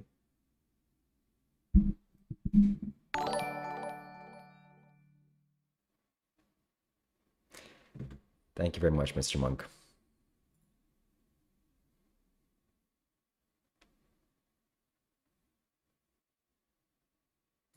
Well, we live and we learn. We grow. Finding a way to grow. I mean, I think that's important.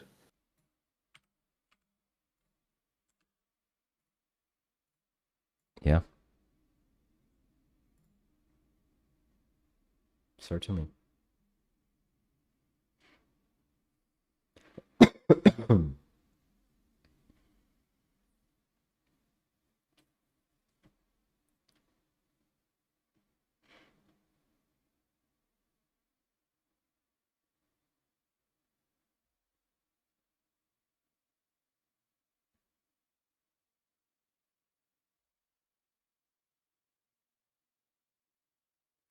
So you want to grow with me, huh?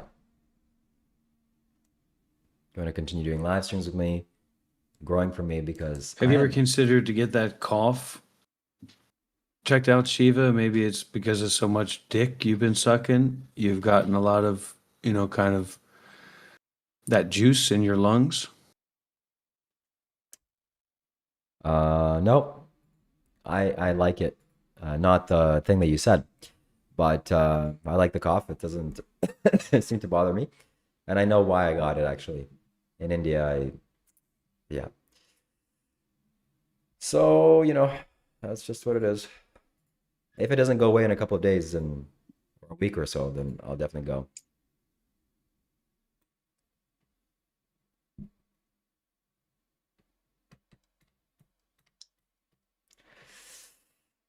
So I know I'm a good teacher. I know I'm a good role model for you and an inspiration.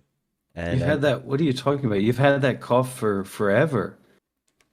And this is a part of why I don't like you, Shiva. This is a part of why I don't like you, right? Because you just seem to be, I don't know if it's intentionally or it's unconsciously, like blatantly lying.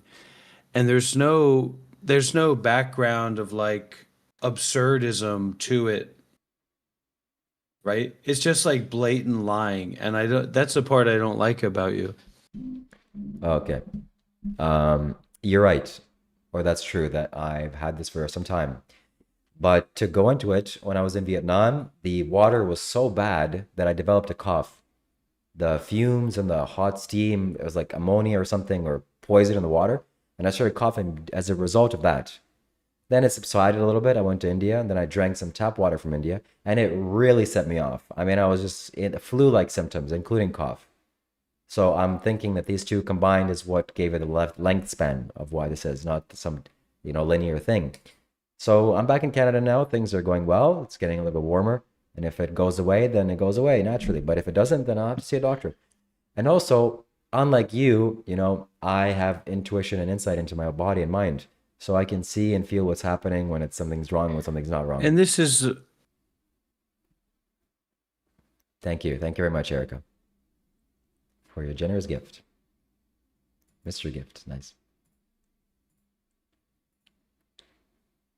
Okay, so and then the question comes up about like collaborating or doing something together, and then I turn onto your stream and I see this production quality, and it's like the production quality is somebody who just doesn't have those skills and capacities to build anything of value. You can't be relied upon. Anybody wants to work with you, they're immediately your employee, but you're your production quality is so low. Listen, this is the first day that I'm live streaming, so cut me some slack, give me a break. My production quality is really good. It's not me that's sitting in some cave in the dark somewhere, looking like a retired high school teacher. You figure out your own way. Figure it out.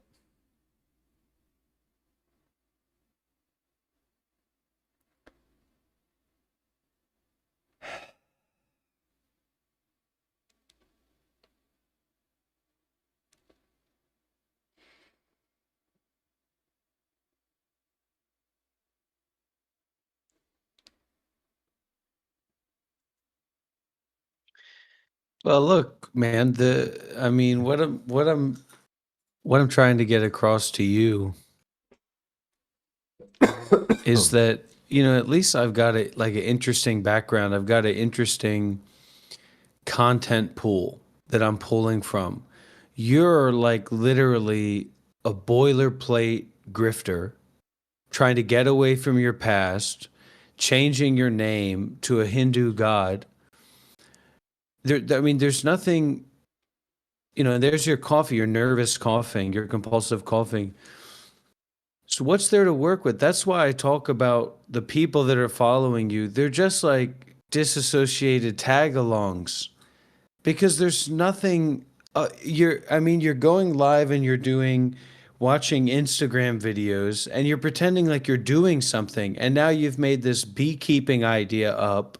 Who cares if you're beekeeping? Nobody cares. These people just don't have lives to live. And so they're using you as this bastion of inauthenticity, and you're just begging. You're just here to beg for money. That's it. That's all you're doing.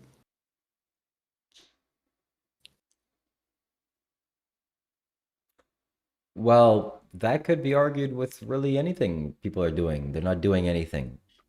You gotta do something. I have 12,000 subscribers on my YouTube channel.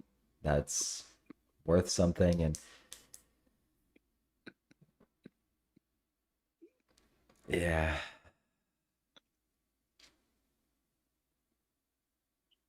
I think it's worthwhile, and I think I'm going to make a lot of clips out of it. And thank you for the stars.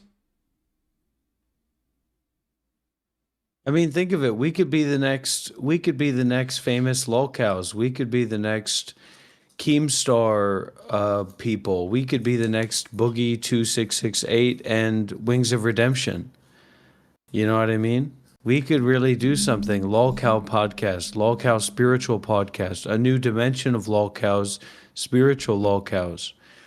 But I don't think that you don't seem to have the grit, the determination, the reliability doesn't seem to be there for you to make something worthwhile, to create something that has depth and vicissitude.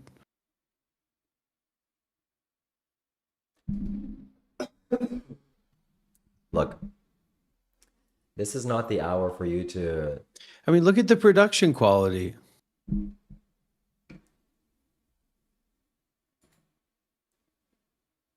Listen, you will not mock my production quality. It's good production quality. Except maybe the font needs to be changed to something like this. And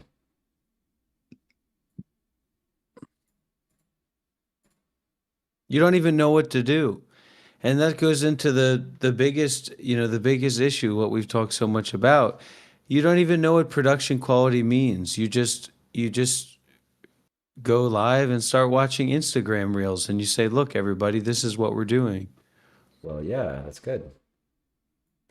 That's what people that make YouTube videos do. They watch YouTube videos sometimes. It's a fun thing. You should try it. And sometimes I tune into your live streams and it's just you. Anyways, look, man, this is not, I'm not going to get sucked into your insanity or whatever you're doing. That's not going to continue like this. This looks like a Christopher Nolan movie. That's what you need to do. You need to understand a higher level of production quality, like a Christopher Nolan movie. Yeah. All right, Christopher Nolan. I am... How about this, Shiva? Put me on bottom, you go on top. I'm not a bottom type of person. Or, yeah, actually, I am. All right, Ryan with the $5 super chat. Watching any Rob live stream, his production quality is higher than this emotional.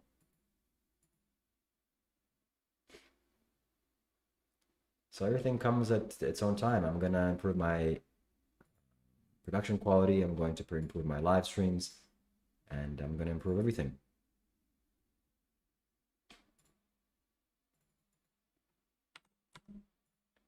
One thing is for sure, I'm going to keep going. I'm going to keep live streaming. That's the way to success. Yeah, says Ryan. Who's Ryan? Oh, he's my friend.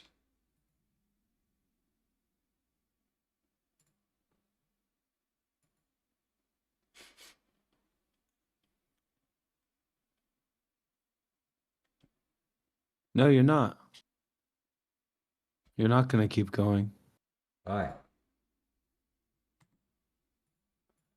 Look, look, first of all, I'm going to stop you. This was a concerning thing to me as well. When I was in Egypt, I was filming myself in the pyramids. I recorded some nice videos, live streams, pictures I made myself. I made one of the most successful YouTube posts that I've ever done in my life. And then I get a text message from Dr. Rob, and all he says is, I'm going to stop you. I was concerned. I was concerned for his mental well-being. Look, there's me in Egypt. There's the pyramids. Beautiful. Isn't that beautiful? I'm going to go live on my YouTube channel. And I'm going to get the viewers from over there to come over here. How about that? You better do no such thing. The contract was, you're only supposed to be on my live streams. Okay, I can't say anything about that. We gotta make sure that the messages are showing up in the text as well. We'll make that happen later.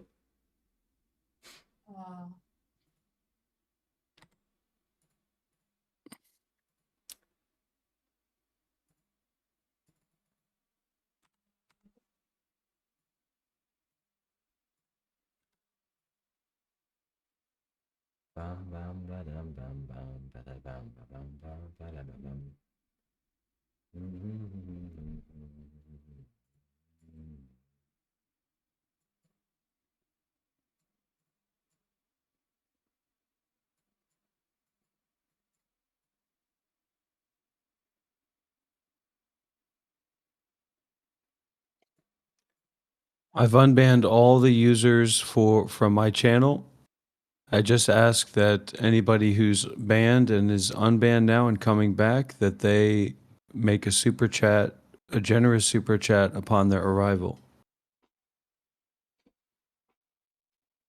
I mean, you need to go over to my channel just to see the quality, the difference in quality. That alone. Fine. I'll look it up. Let's see. Let me go to your YouTube channel. Okay, I can't get sucked into...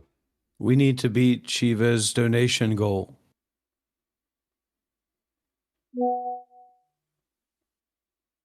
You yourself, Shiva, I want you to go over to my channel on your computer monitor, and I want you to, no, you're not going to be able to see the quality on that little tiny phone, buddy. Okay, this is a 4K stream. This is a 4K high bitrate stream. But, you know, recording a dog pooping and then filming the dog poop in 4K doesn't really... I mean, what are you going to do with that? It's still dog shit.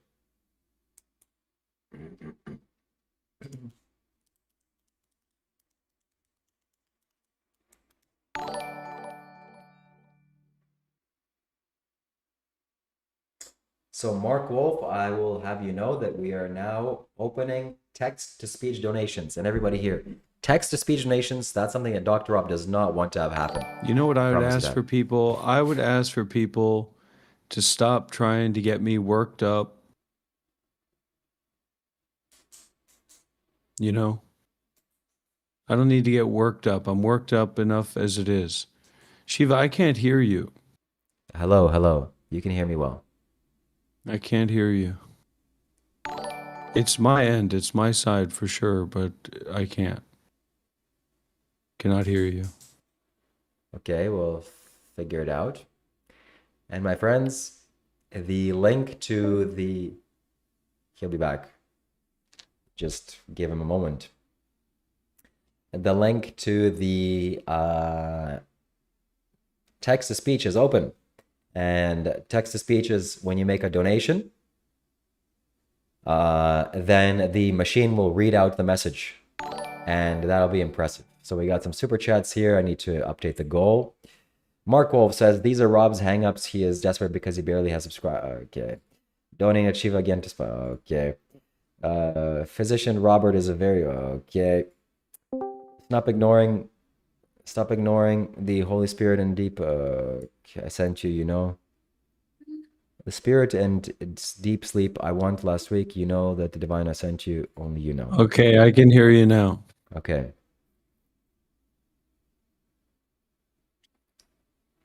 So everybody go over to my channel, go and take a look at the quality, and you decide where you want to be. You decide what degree of quality you want to be a part of in viewing these live streams. You're going to come over to my channel and you're going to see a Christopher Nolan film. That's real. You'll be lucky if your internet connection can keep up with it. I have a hard time believing that that's the case. But who knows? Everything is possible.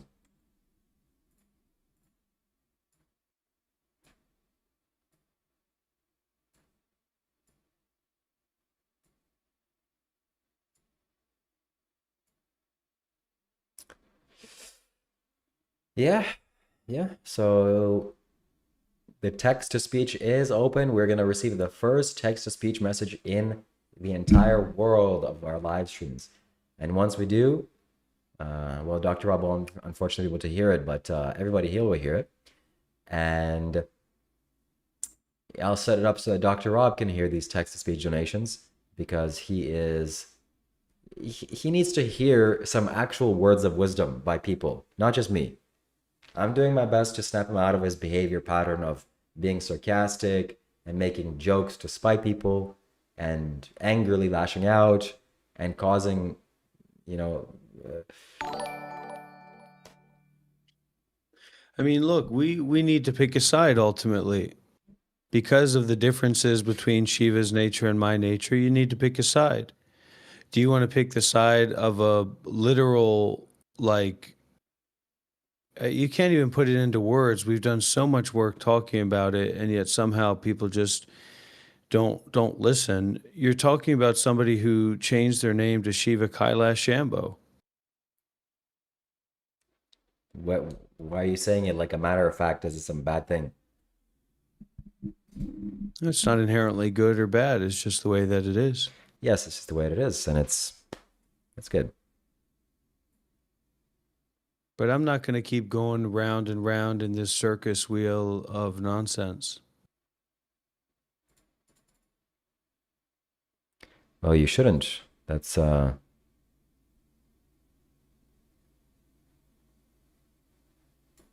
we should do something better. People who are saying that I have a patchy beard, actually, I have a blonde hair as well. There's blonde in my beard. So a major reason that it looks the way that it looks is because of the blondness and how that matches with my skin tone. Okay? And if you want to talk about patchy beards, you can talk about Shiva, who's conveniently in a dark room with the camera quality of an omegle masturbator or something. So it's a totally different situation between me and Shiva. in quality, in depth. Yeah, we just recently looked at a video of a man scraping his face, so that's what you do every morning, you scrape your face. Yeah, I guess so. So don't scrape your face, man, just be normal. I don't believe in shaving your beard or shaving your facial hair. I think it's not manly and masculine. I think you need to just be a normal human being.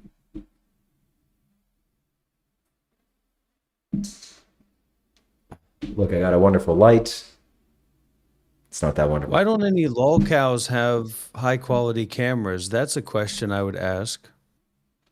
I've never seen a lolcow with a high quality camera. What the hell happened here? Jesus. Excuse me? Shiva, what did you say? I don't know what just happened.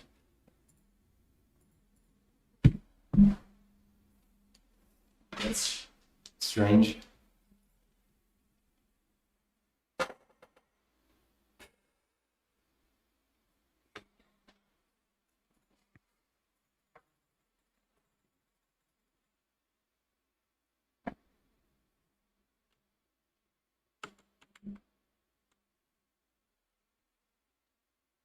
I mean, I don't think that there's something inherently wrong with spending time out, and this is a way of being out on the internet. I don't think that there's something inherently right about it either, but it's not inherently wrong or insane just because you're live streaming. Just is what it is. It's not ultimately abnormal to live stream.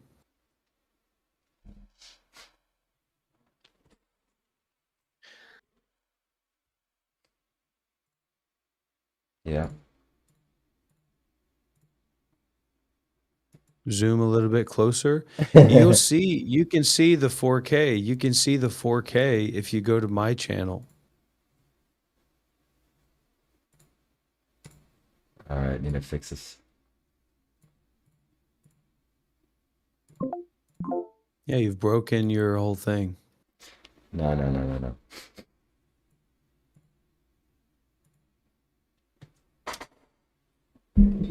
Okay.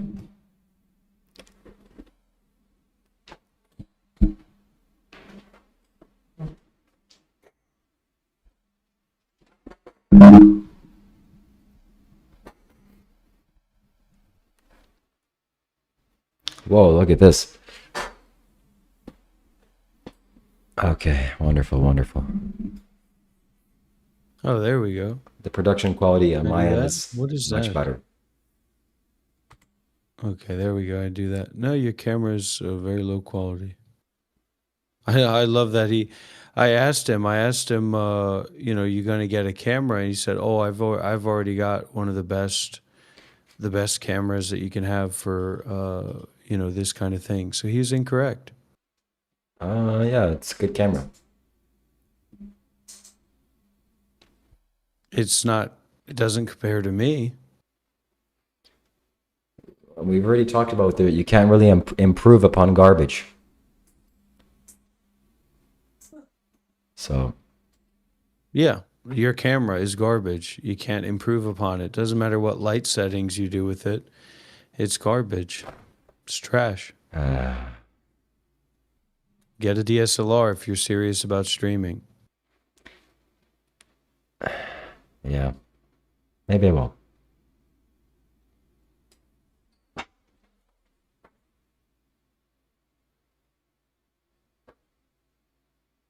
That's what it's all about.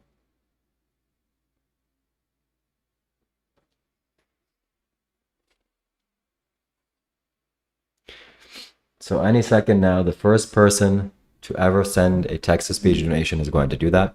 And we're going to break history. And that donation is going to be put on my YouTube channel forever. Unless it's something very inappropriate. You decide if the voice message goes through or not? Is that right? No. But there's some filters.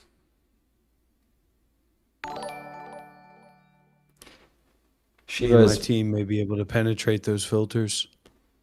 You don't have a team, so. Oh, sure I do. No. Not that you know about. Look, buddy. Marcus says Shiva's more emotionally intelligent than Rob. I mean, that's a given. That's really a no-brainer. Everybody knows that, especially Dr. Rob. Why do you think he would continue live stream with me? He wants to benefit from my energy.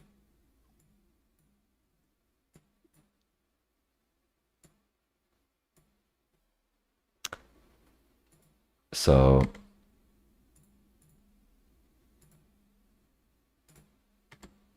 how do you know that someone's not going to kill you? I don't know. But I think I'm relatively safe.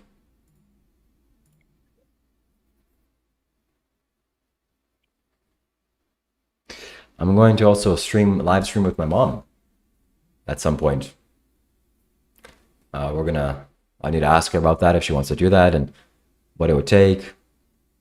Definitely you can't be in live stream chat. That's for sure. I'm gonna have to ban you first. Yeah.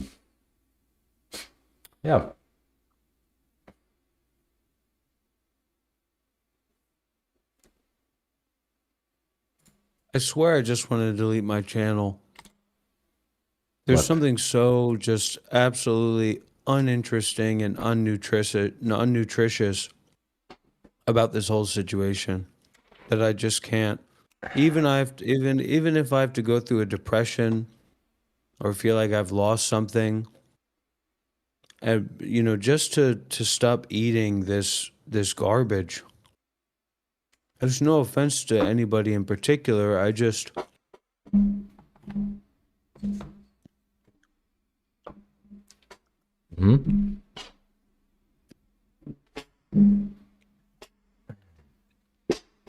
Some of us are actually listening. Go on.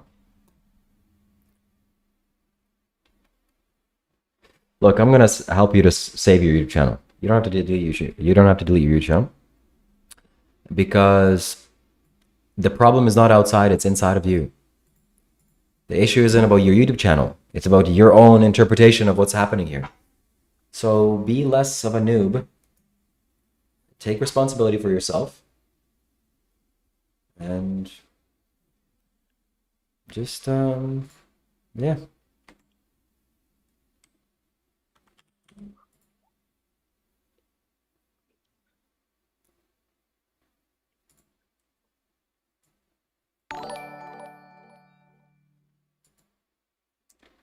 Okay. Man, I'm really liking these notifications, but they're going to be improved. They will certainly be improved.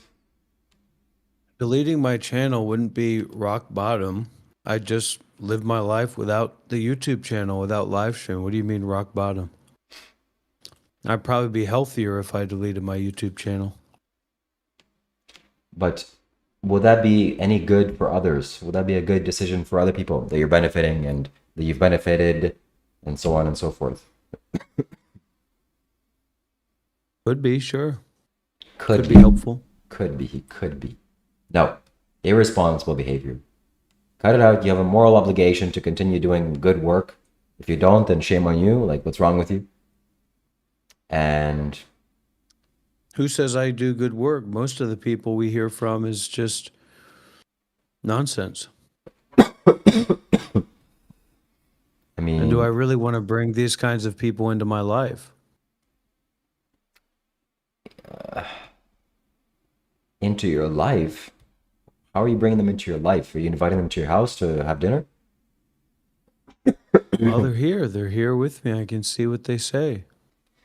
But the Buddha taught how to develop equanimity, which means you just having some balance. Have some balance. You don't have to believe every single thing that they're saying. And also, please move your camera farther. I don't know why it's so close. It's disturbing. So that people can see my face clearly.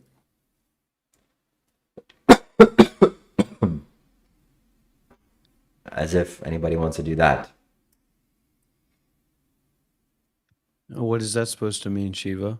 Now you're making offhand comments to placate the trolls?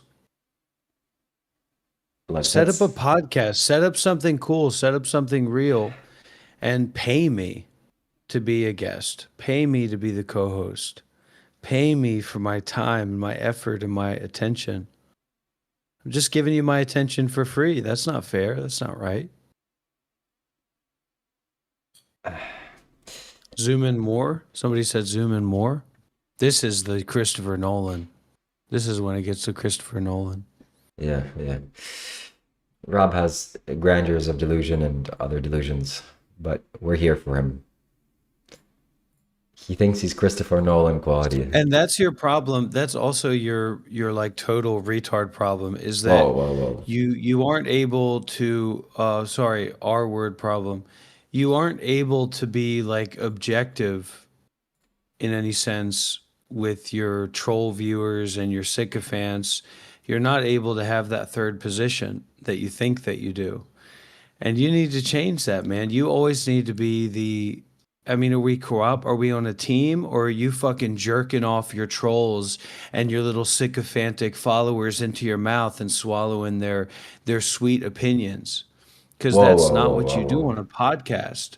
It's not what you see. That's the problem, right? You couldn't even do a podcast. You couldn't do a real podcast with me. You'd piss your pants. You don't know what to talk about. You don't know what to say. You're just going to start whining about veganism and start trying to get into a fight with me because I'm not a vegan. And that's something you need to look at, man, your actual depth. So all these people that are saying, Rob's a stupid boy, that's because they're not intelligent. They don't, everybody's intelligent. Everybody's intelligent in their own way. That's fucking liberal bullshit. So, me and you doing a podcast is just like, you need trolls. You need to fight with the people that you're talking to, because the more substantive it gets, the more insecure you feel. That's true. You know that I know that about you.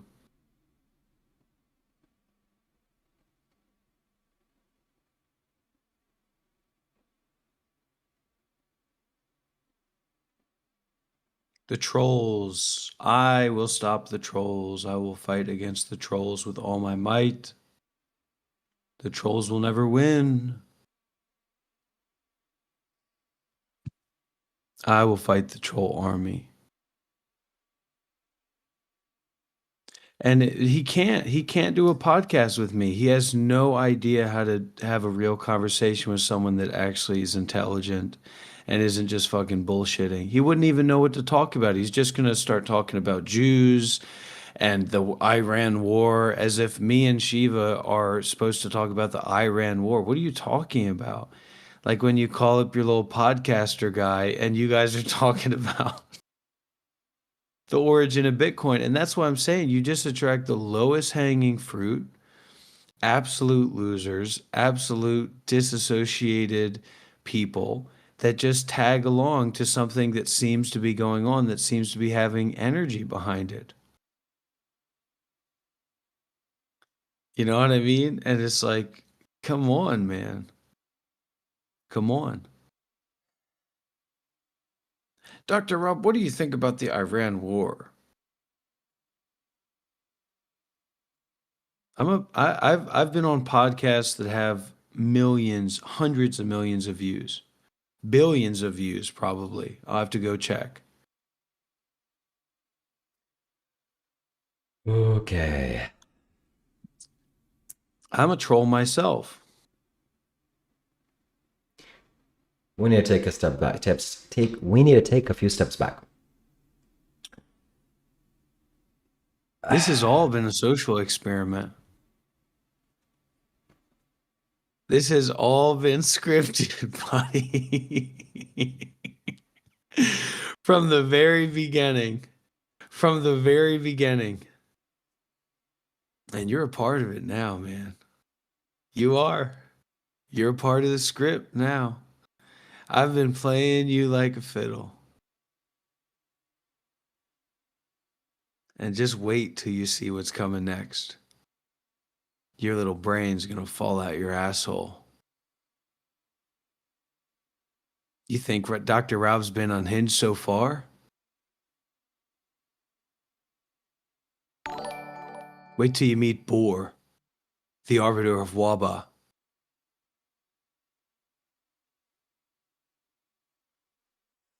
Anyways, we got another super chat here.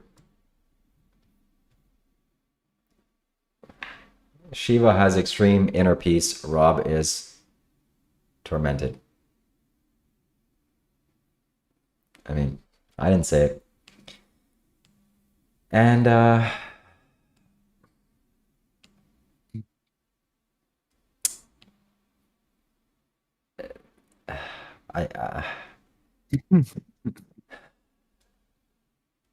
just confused right now. What's happening? I'm confused. I don't know what to do.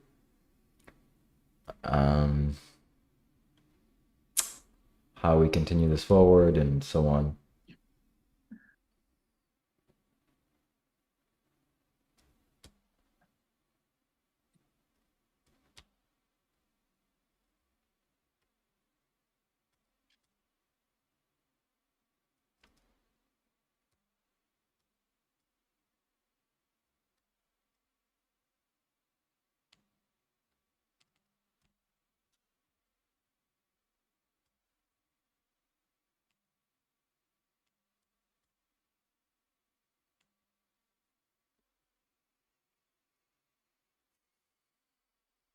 All right, let's read some of the chat. People are saying. Rob has. Why? Why don't you have anything to talk about? Why can't you spin on a dynamic? Okay, enough. That's what I'm talking about. You don't have something serious to offer. You're just grifting. Enough. Grifting is when you're primarily doing something to money that has no value or effort to it. So you setting up this live stream and immediately, I saw what you did, immediately going to Instagram Reels is just, and you like expect, and now you say you're going to be a beekeeper. It's a grift. It's the definition of a grift. What? Hey, everybody, aren't you interested in my beekeeping? No, nobody's interested. What are you talking about? That's your business, you beekeep or not. Why are you making it everybody else's business and problem? I'm raising money to beekeep. Didn't you make thousands of dollars on YouTube over the past couple months? And now you need $100 to beekeep? And when you're at Isha, be honest about this, because I heard a rumor about this. Can I ask you something? Yeah. Were you removed from the premises of Isha Foundation again? Were you told that you were no longer allowed to live stream there because somebody reported what you were doing? It was a pretty abrupt shift from you being at Isha, and also you said you paid for a month at that hotel. That Airbnb, you said you paid for a month for that place, and then somehow magically Shiva's flying to Egypt. And FYI, everybody, he wasn't traveling there. It was probably the cheapest ticket that could possibly be found on the planet Earth that he bought from some kind of Arabian smuggler. Okay? That's why he was in Egypt for a 24-hour layover or something like that, because it was the cheapest possible flight that he could get. I'm at the pyramids. I'm a travel vlogger. Tell me the truth. Were you removed from Isha or not? Did somebody report you? I was thinking about reporting you. First of all, who did you talk to? And who are these rumors coming from? I've got connections too. Look, we need to take a step back. What are we actually doing here? I'm scared of people. I'm afraid of people. People, because when I was a boy, when I was a baby boy, I loved people. Every single person I would look at and I would wave to them. But as time goes by, I sensed into the manipulation, the contrivance, the greed, the anger, the delusion, the bullshit. And I became very, very fearful of people because they're all fucking vile. They're all problematic. They're not all vile, most of them. So when I come across somebody like you, Shiva, I see the whole thing. I see through it. I see a swashbuckling grifter, okay, that's getting kicked out of every place that he goes to, that's used spirituality to disassociate from his real life and from who he actually is. You can admit it, you can not admit it, but I think a lot of people here know that that's true. That can't be true because, like, for example, someone just gave me a gift, Megan, of a bumblebee, which means that I'm going to continue beekeeping and funding my beekeeping journey, and people support me. So I'm obviously doing something correct and right, and you're not, because you're not getting bees. Were you kicked out from Isha or not? Be honest. People want to know. No, I was not. Were you asked to stop live streaming and leave the premises? Negative. That didn't happen either.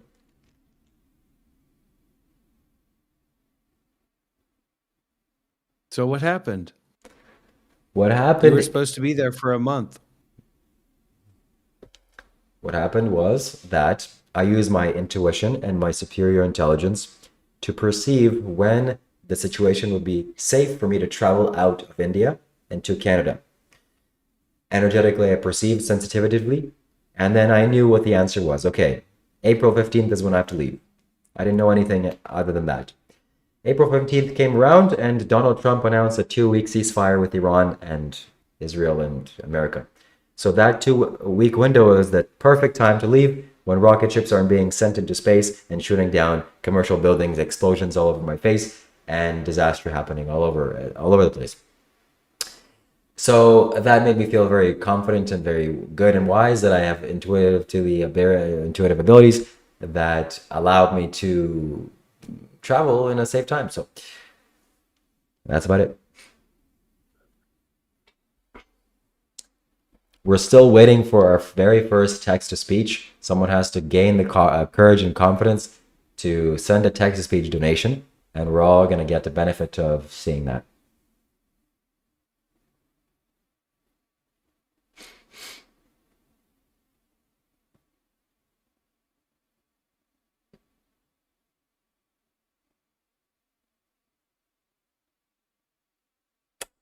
So that's how it is, and that's how it goes, my friends. That's how it is, and that's how it goes. And maybe if you're spiritual and wise, you can also gain powers like that. You know, powers of intuition, powers not to smoke, not to shove plastic bags into your gums because for some reason you're doing that. I don't know. Wait. Let me get this straight. So not only did you try to quit smoking and you attempted to put in Zins in your mouth, but now you're back to smoking and you're continuing using Zins. So basically you just gave up the habit of smoking for smoking and Zins. Double the nicotine.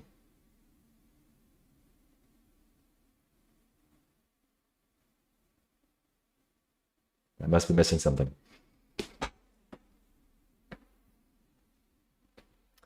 Exactly. I'm going to be the vegan PewDiePie. Absolutely right. And no, but I appreciate Dr. Rob. I like Dr. Rob. He's a good guy, kind fellow.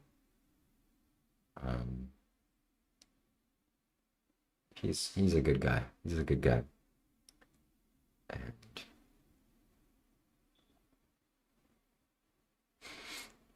yes, we're talking to each other. If I saw Dr. Rob in person right now, I'd give him a big hug.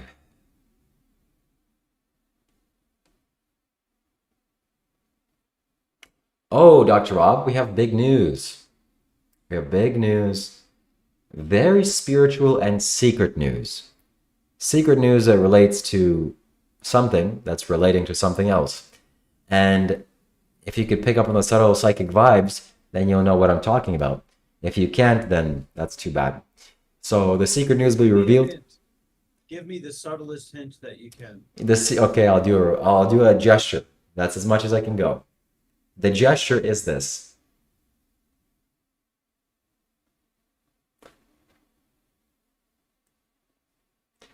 There you go. That's as much of a hint as you're going to get. And the viewers of this live stream and the supporters of my channel and Dr. Rob himself are going to witness this revelation taking place. It's going to be very soon.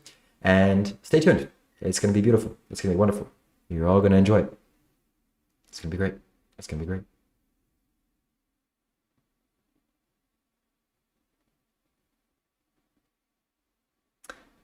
Oh my God. I am very excited for the very first text-to-speech donation to come. It's going to be great. And it's going to be clipped and published on my YouTube channel permanently forever for it to live on my YouTube shorts forever. Unless it's something super bad. So the link is right there, my friends. And we're going to see what happens once a person does that. I think it's going to be miraculous.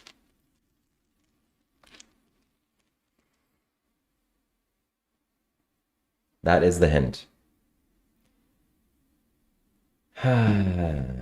So while this time of Dr. Rob smoking cigarettes. Why were you in India? Why were you in India? Why weren't you interviewing anybody? Why is there not a single clip of you having a conversation with a yogi from Isha Foundation? That's why I just don't get your priorities, man. It's like you're an egomaniac or something. It's like you're there at Isha. You posit yourself as an Isha yogi devotee, and yet being there at Isha, there's not a single interaction with you and somebody who's actually a part of Isha. I've never seen you interact with anybody that has any kind of like actual spiritual acumen. I've never seen you talk with a spiritual teacher.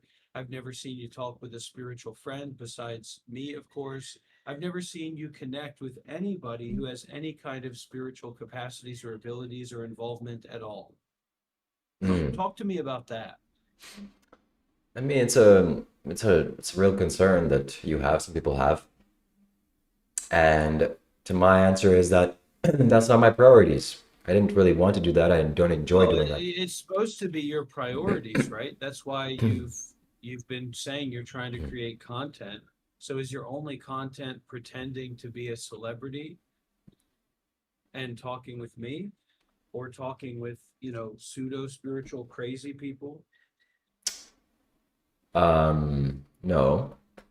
But if it seemed reasonable or worthwhile for me to interview some people, it's just that I have a lot of resistance to doing that. You don't know anybody, but you don't know anybody, right? Like you don't have any actual spiritual friends at all. You don't know anybody from Isha Foundation. You don't know anybody who's a spiritual practitioner, a serious spiritual practitioner, besides me, as far as I know. Well, that's not true. That's not the case. Great, but let me know about. Well, who is it then? Why haven't you talked with them? I did a video with a very strong Isha devotee, and this person actually had Sadhguru choose his name for him. So his name was... Sadhguru does that for tens of thousands of people every year, and that's just a random guy in your Discord server that you happen to know. No, not tens of thousands. I don't think he does that for tens of thousands, but people that he's closely associated with or done the programs, you can request to have a name be given to you by Sadhguru, and he will. So he takes that very seriously. And so I did an interview with him. And there's a few other guys that are spiritual in nature that I did interviews with, but that's not my passion, because I don't really want to know the answer to their questions. Unless it's some person that's very interesting, then I would like to interview them. But otherwise, I'd much rather do something fun or watch videos or do a live stream with friends that are kind of fun. And if we get more spiritual friends on here, then we can definitely invite them to the live streams. I think that'd be fun. Maybe we can invite Jason. That would be a good person to invite and talk to. And I'm sure you would... Jason's a lost cause. Jason is a lost cause. Why do you say that? Jason is certainly not a lost cause. We are going to invite him, and we're going to prove to you how not of a lost cause he is. And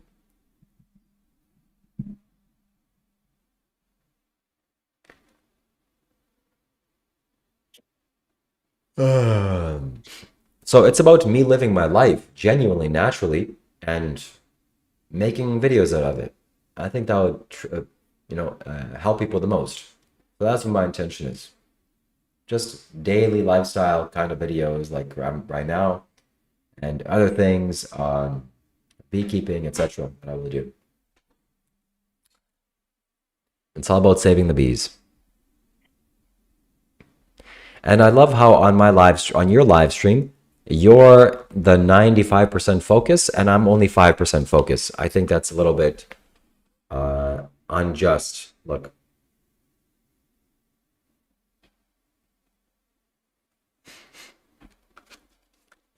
So whatever this guy is making, I'm sure it's alcoholic in nature.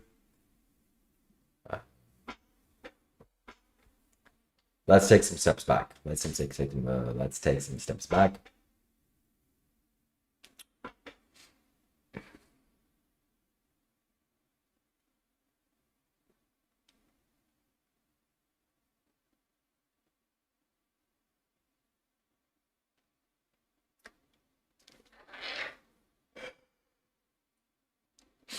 Yes, I am Canadian. I am in Canada right now. I love Canada, especially or only in the summertime. What about Adi? What do you think about Adi?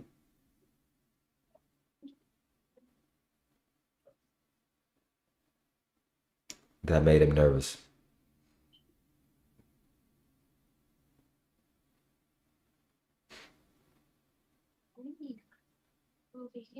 Anybody here a milk tea fan? I don't contribute to animal abuse. I don't support animal abuse.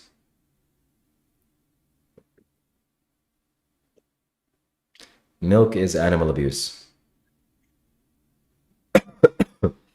No, the text-to-speech is for $5 only, and it's a very reasonable thing. So do it.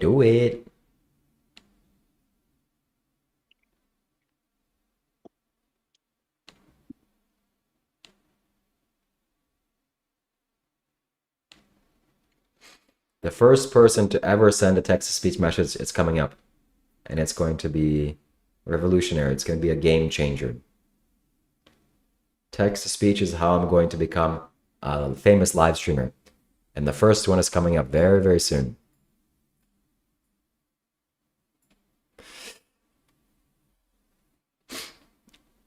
The text-to-speech message will be shown on the screen right above us, and an AI robot will read it. So much better than I read the super chats. This will be done autonomously, and nobody's gonna ignore it. Okay? And especially Dr. Rob. Okay, let me check again. Because this person is saying it's 10.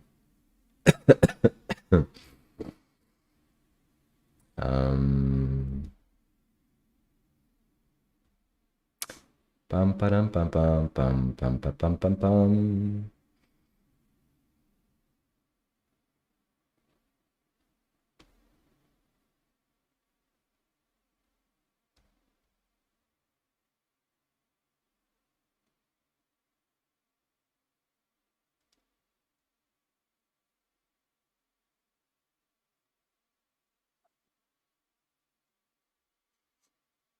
Where is Dr. Rob?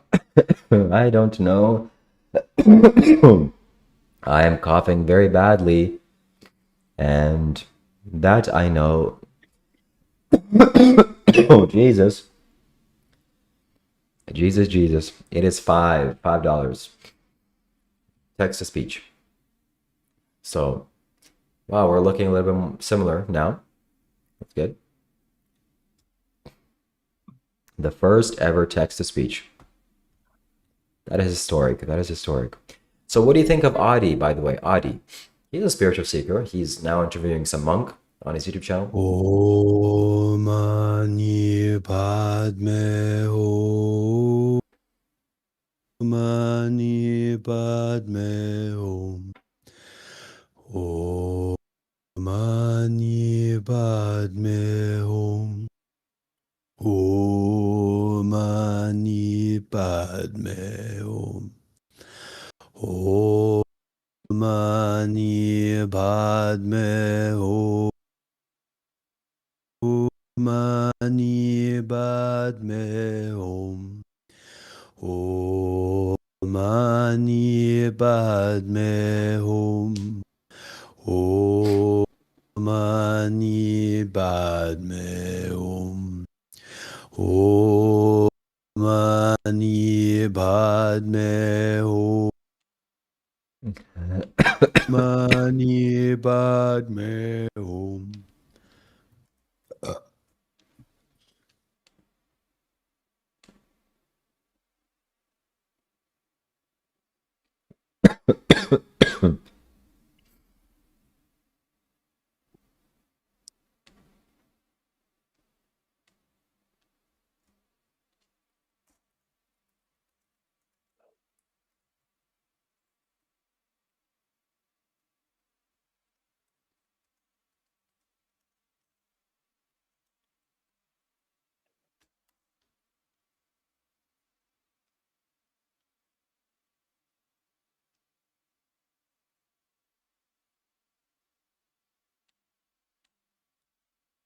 Remember, everybody, if you'd like to see this whole live stream in 4K, you can go over to the Monk Life Meditation YouTube channel, and you can experience a IMAX level of quality.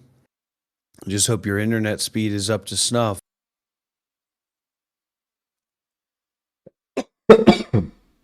It's a second bit rate. Oh, we lost you there for a while.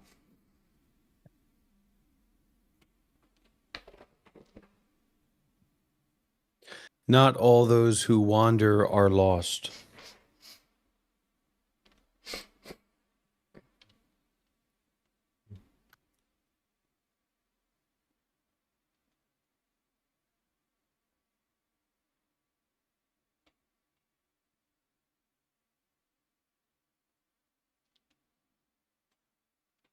Yeah, 30 megabyte, well, bits or bytes, I don't know what it is. We've also got the new season of Daredevil to check out. We've got a 26 gigabyte Nightcrawler file to check out. Jake Gyllenhaal. We also have, let me check here what's on the agenda. We also have a I Am Legend. We have a theatrical 25 gigabyte 4K I Am Legend that's been upscaled to 60 FPS, so we're going to check that out. We have season 2 of Doro Hetero, which I was more impressed the first time I watched it. I watched it a second time and I was less impressed. I just didn't see, what's it building to? What's there to really be interested in? Yeah, we don't know who the guy with the crocodile head is, but so what? I mean, is that the whole thing? Finding out who the crocodile head guy is? Let me get this straight. You download 26 gigabyte files to watch a movie where you can just stream it online? Yeah, you don't even know what bitrate is. And we've talked about this so many times, man, but you don't. You do not have an eye for quality. That's also why I don't seemingly get along with people so well, because I spent 8 years as a monk living with enlightened people, interacting with enlightened men and women. So I have a little bit of a different standard. Yes, I know that enlightenment or insight doesn't mean anything to most people. Okay, but it does mean something to me. So, let me live my life too. I want you to live your life. So let me live my life too. There's a veracity in people of aggression and negativity and seeking, and it doesn't do anything but create more stress for ourselves. I don't want to tell anybody out there what to do. So don't tell me what to do. Don't lie. You should, your live streaming is ridiculous. You're living a ridiculous life. Well, that's my business. You want to be involved in somebody's life, be involved with their life in a positive way. Then people will be involved in a positive way in your life. I'm not claiming to be anything. I'm not claiming to be a mentor. I just am who I am right here and right now. You try to put me into a box. Well, you probably want to put yourself into a box. And my recommendation is that you don't do that. Don't put your life into a box. But our personal lives have become so boxified that we're kind of compulsively trying to put other people into a box. Don't put yourself into a box. And if you actually look into that box yourself, you'll find that that box is empty. There is no self. There is no real you. There are no real other people. There's not a real Shiva. That's why I don't like this whole, like, I'm going to share my personality. I just want to share my personality, because it's not spiritual, at least not in terms of Buddhism. And it lacks insight, and it lacks contemplation. It's an avoidance strategy. It's avoiding the truth. Does paying for animal abuse constitutes as Buddhism?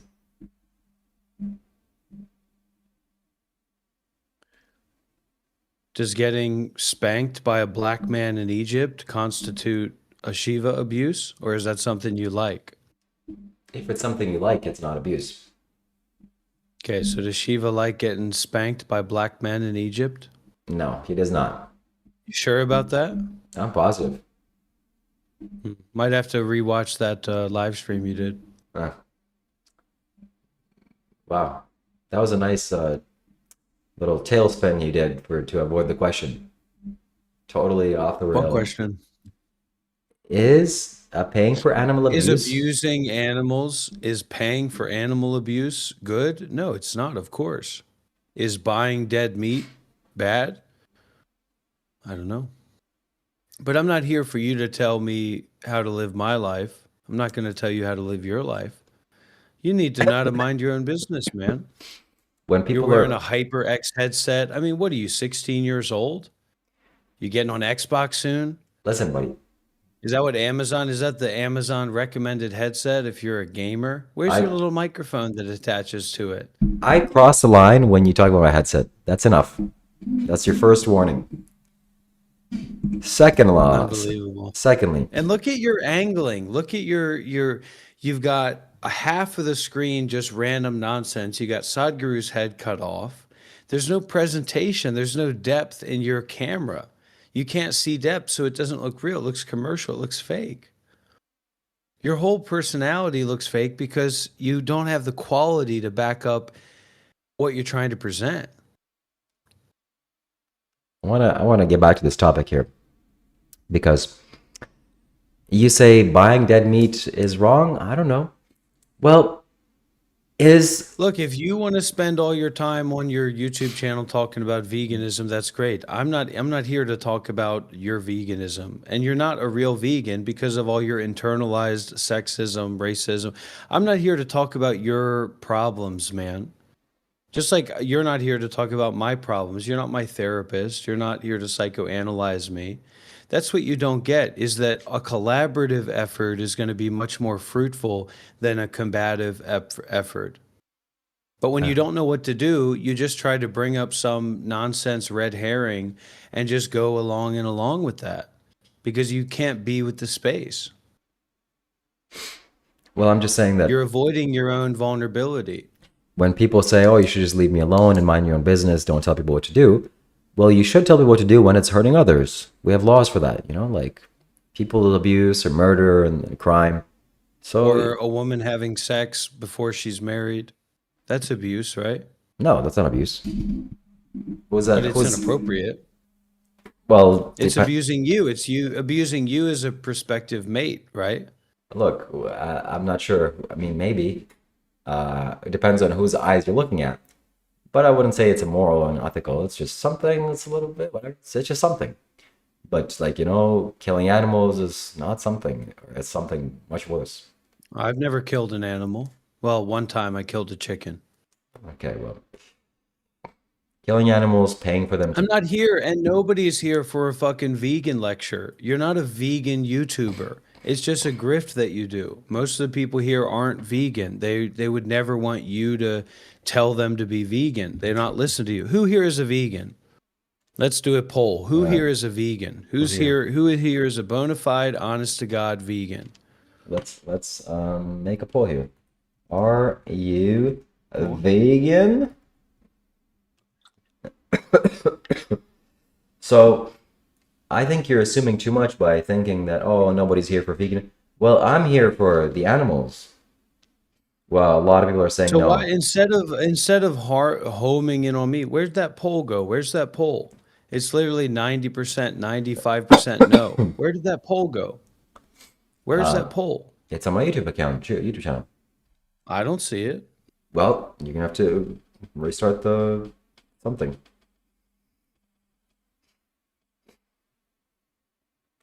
I see it. No, I don't. Yeah, you canceled it or something because everybody said no, they're not vegan. So why are you, look, should people be vegan? Yes, I agree. People should be vegan. Okay, so you creating a red herring about me being against being vegan is fucking stupid as a box of rocks full of oil. What are you going to use that for? I fully support veganism. I fully support militant veganism. But you coming at me for that doesn't make any sense when I already support veganism. You don't have a vegan audience. You're not a vegan content creator. Listen. And you're not going to challenge me about my isms when you're an entitled, racist, sexist. And also, I saw how you talk to those people in Egypt as well. But you've had me blocked on your YouTube channel from leaving comments for so long. You're not even aware of it. How you talk to people like you're a UK. You're like an England man in South Africa in the 40s, like telling people what to do, or an England man in India in the before India was decolonized. That's your tone. That's how you speak to those people. You can't see it, but I can. Fine. We're going to get back to that. It just doesn't make any sense. One thing at a time. You said you fully support veganism. Bees are little flying cows. So you keeping bees, and even, you see, that's the thing. You don't even know the vegan position on beekeeping. And you don't care to know because you just make one up in your own mind and you create an ultimate standard of veganism. You're not a part of the vegan community. You're not up to date on vegan literature. You're not interested to know my position on veganism. You just have this hyperfixation on Dr. Rob eats meat, so I'm going to make that a problem. Well, but it's not a problem for 99% of your audience or the people who are here. So why are you homing in on me when most of the people here would never support people like the general admonition that people should be vegan? So we agree more about veganism than we disagree. But because you're, trying to avoid being more vulnerable, you're trying to find something to a straw man or whatever it is to fight against. So, okay, a few minutes ago, you were really pointing out the fact that I'm apparently always lying, but you just said that you support veganism. But in reality, you actually support animal abuse by pay for animals. You do, and that's the other thing is that either consciously or unconsciously, like that's why we could never do a podcast together, because you can't identify like any interesting points or perspectives. You just ignore everything that's said, and then you go back to your original point and just try to keep regurgitating it again and again until you win. It's a very big character flaw of yours that you don't listen closely enough to hear all the different interesting avenues that you can move forward with. And instead you always ignore all that, go back to the initial point and then just try to push it again. So a conversation is totally impossible with you. Right now, you don't know what to do. You don't know what to talk about. You don't know which direction to go. So you say, well, I found out that if I just yell about veganism, I actually get a lot of viewers. A lot of people argue with that. Where's the poll that you set up? 99% of your audience isn't vegan. So you're going to transition them to being vegan by fighting against somebody who completely agrees with veganism on all moral and ethical bounds? Fine. Look, I get that. So the poll is 87% are not vegan, 13% are vegan. Well, most of that 50% of that 13% is people lying so that they can fulfill your, this like dualistic proving me wrong.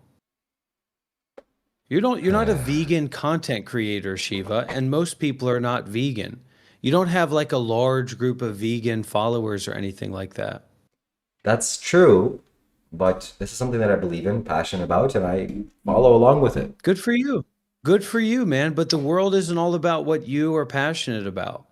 And if you try to make your content just about you yelling at people about being a vegan and then also beekeeping, which is not vegan, okay? It's not vegan to keep bees. They're little cows. Bees are just little cows. So it's a subtlety of speciesism that you don't understand, just like you don't understand the subtlety of childism, of sexism, of racism, of ableism, or any of those isms. I would like to have a conversation with you where we're not constant conflict, or you feel like we're in conflict. And you don't seem to be able to do that. I'm trying to do that right now. You can't. Putting an effort you in don't right notice now. all the different bullet points that I put up. There's something that I noticed. And you just go back to zero and then keep doing what you're doing to begin with. So it's not a conversation. And then in that way, you empower all these disassociated, sycophantic, I'm sorry, everybody, but drastically unintelligent people who also don't have any listening faculties. And you exclude anyone who actually can listen and would like to see a conversation take place. I can't. It's like you're trying to bring TikTok levels of content to YouTube. It's like you're trying to TikTokify, YouTube or something. And I don't think that's ever going to work out. Fine. And it's just boring as well. It's not about, oh, you got me. No, I don't. If you think that I should live a different way, that's your deal, man. Not only you, and then you can't like take that and then evolve from it and then take another step from it. You just have to go back to your original position, and you negate the whole possibility of development of a conversation happening because your ego, and now all the stupid people in your chat their minds are going crazy. Dr. Rob won't let Shiva talk, instead of hearing what's being said. I know. I figured it out. Whenever you're wrong, whenever you sense that there's danger in the logical reason. And now you're just trying to mimic me and do what I do to you, which doesn't come from you. It's just a mimicking. Help. This is not mimicking. Stop doing this. Stop doing this. My faithful audience that won't send $5 for a super chat for text to speech. My faithful audience, help. Listen. There's nobody out there. Listen. I forgot what I was going to say. Yeah, because a train easily derailed is not a train worth saving.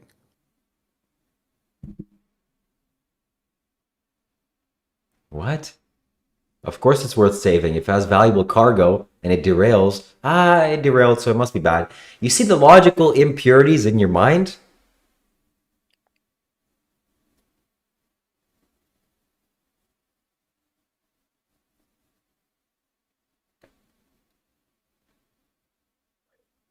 Look. We have to get back on topic. And that's okay. That's okay. So of course there's a conversation to be had. There's a lot of different conversations to be had, but you are not very good at having conversations in that way. Because I think you don't listen deeply enough. Because you're trying to protect your ego, or you're trying to avoid your ego not being as entitled as you would like it to be. To like being entitled to being right. When nobody's entitled to being right. And that's the biggest fucking problem of the world. Everybody thinks that they're entitled to being right. Because if they're there, they kind of should be right. If they are somewhere, they basically should be right, because everybody's living in their castles, their stimulation caves.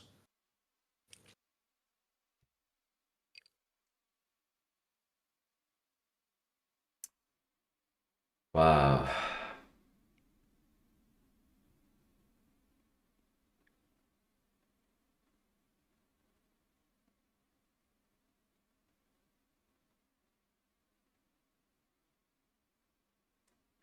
And so instead of you taking that and taking, a humble position, and then humble is supposed to be an insult, right?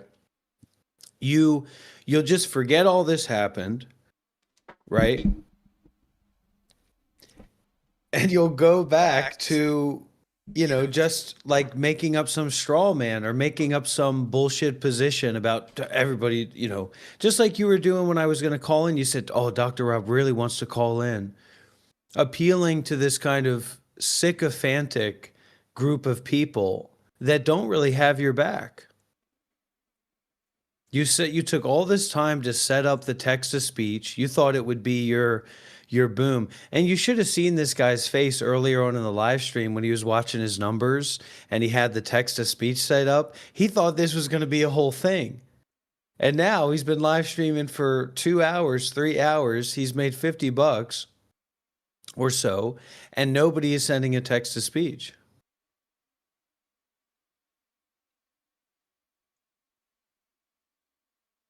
Trying to shame people into being vegan is ridiculous. You have to be an intellectual, man.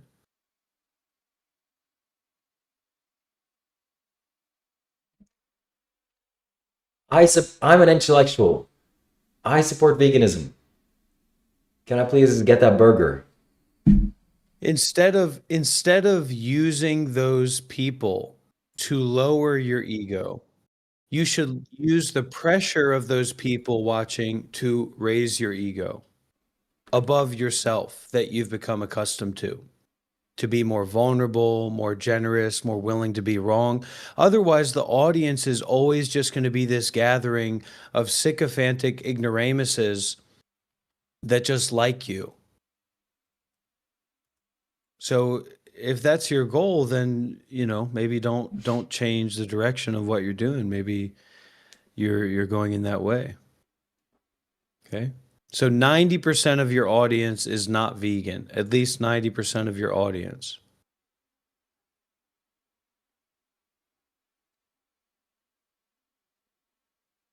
You're supposed to be the intellectual person. You're supposed to be the contemplative person. Yeah, You're supposed to be the intelligent person, not the person looking to the chat to find some kind of inroad for sycophantic agreement, parasocial agreement. How can I get the general population to agree with me and empathize with my vague position or just my presence? Remember, everybody, if you want to see this live stream in 4K, go to the Monk Life Meditation YouTube channel, Monk Life Meditation, 3 words, and you'll see a 4K live stream and high quality audio, very high quality live stream over on the Monk Life Meditation YouTube channel.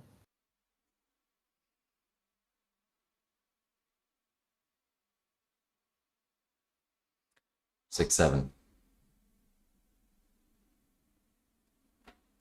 And I'm not trying to bully you or push you down. You're trying to challenge me about my eating habits.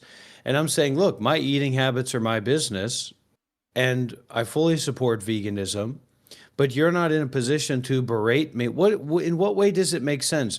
You're going to berate me into becoming vegan? Is that the idea? And you're going to show everybody online that this guy's not a real vegan? Or this guy doesn't get veganism when 90% of your audience are not vegan anyway? What example does that show? It just makes people disassociate. It totally just makes people disassociate. Because what are you trying to do in challenging me about being a vegan when the audience isn't vegan? So nobody in the audience agrees with you, and you're trying to you're trying to change my behavior to a behavior that nobody else in the audience participates in by being aggressive and like saying, I gotcha. Yeah, you're a spiritual guy, but you're not vegan or whatever.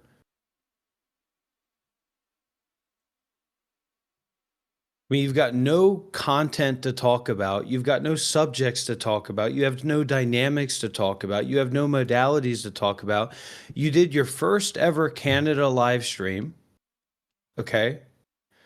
You literally said, "Hey, everybody, I'm in Canada. Now let's watch some Instagram reels. And maybe Dr. Rob will call in later." And then you just start scrolling through random Instagram reels, commenting on it. I mean, what is that? What are you trying? I'm looking for people to collaborate with, people like you, people who actually want to have a conversation about things. Most people aren't willing or able to have a deep conversation about anything. They're just able to argue with each other. So I think you've got to do like a little bit of homework or something, man. You know what I mean? Like you need to prepare. You need to prepare notes so we can have a conversation about something so that we can do a podcast, something like a podcast. You know what I mean? Yeah. I would like to have a conversation now, and I have notes prepared in my mind, but you're not allowing me to speak and get these ideas across because of your insecurities and your lack of your actual strong ego. So, Mr. 91, you were right. It actually was set for $10. So I changed that. Now it's $5. You're welcome to send the first ever text to speech, and Dr. Rob, I'll make sure he hears it. Look, and just because, I support veganism and I think it's worthwhile, it's a worthwhile advocate type work, and I'll be doing it for a long time.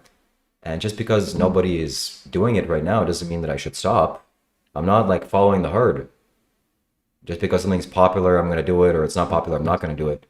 It's right. I know it's right deep down in my heart, so I'll continue doing it. And I recommend Good for you. I recommend, Good for you. That's the other problem. You're constantly taking this position that you're famous, that you have, like you're entitled to fame, or you're entitled to people caring about what you're doing and what your perspectives on things are. And that's the stupidest fucking thing that you do, if you ask me. Like you doing a live stream together with a random like fake podcast host guy, and you guys sitting there and talking about Bitcoin, like where Bitcoin came from. what's wrong with that? I mean, we're just two people talking. Why would anybody want to hear? Yeah, we're just two people talking. Why would anybody want to hear that? Well, why would anybody want to hear that? I mean, I can guess some reasons, but people do want to hear that. They stuck around, they listened. So, results speak for themselves, I guess. But whatever. Well. But look, primarily my YouTube channel is about spirituality. And this is why I don't like live stream with you. You don't have any vision. You don't have any direction. You don't prepare at all. You're never able to have a real conversation about anything. You're always whining that, I've got a one up on you for this reason or that reason. And then you're looking to the audience to find, yeah, but who will agree with me? Who will tell me that my numbers are better? And that's fucking bullshit. Who cares about that? All these people that only say that you're right because they parasocially identify with you over me. This is not about being right. This is about knowing what's right and doing what's right. So being a vegan is right and not being a vegan is wrong. In a general sense, I think I would agree with that. Okay, good. So now you're going to make me be a vegan or something? No, I can't make anybody be a vegan. So why are you, so what? What do you want to say about me not being a vegan? Say it. I think it's better to be vegan for the animals. I think it's a better choice.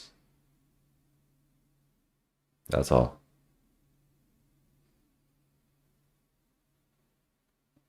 Me too. I agree. 100%. I completely agree.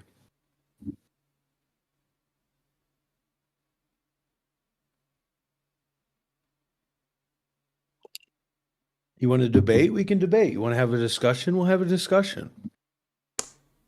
I think you're not prepared to have a debate. You're fucking retarded, Shiva. I'm leaving the call. And My my case exactly, my point exactly. He is not capable of having a debate.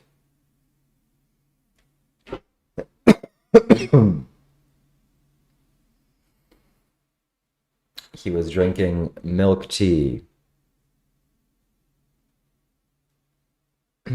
Yeah. Black headphones guy is delusional. Yeah, he's very sensitive, and he thinks that he's some spiritual high mighty guy.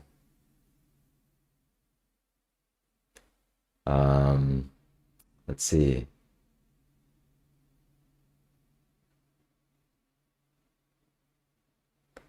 Oh, Dr. Rob, Dr. Rob.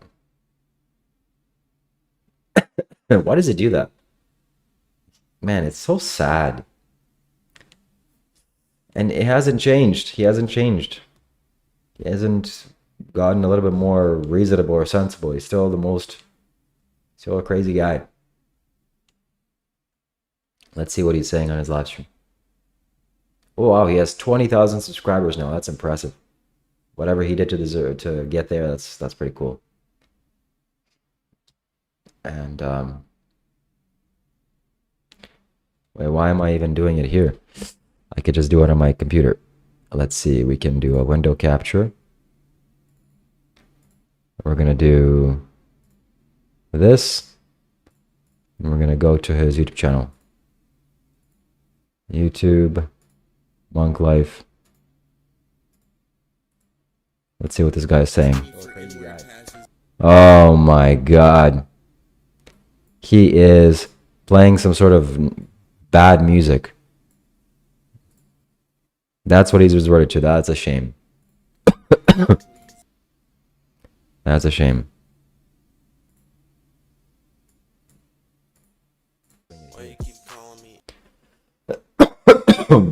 Jesus. So that is nothing. Can't really say anything else about that. I'm just it's a shame. It's a shame that he does that, or he's doing that. Let's see what the comments are saying.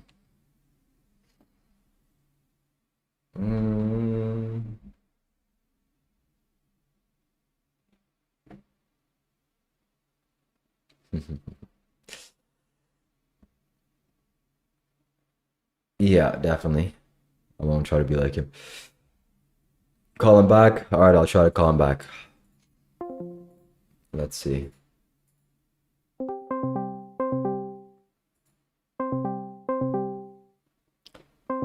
Bum bum.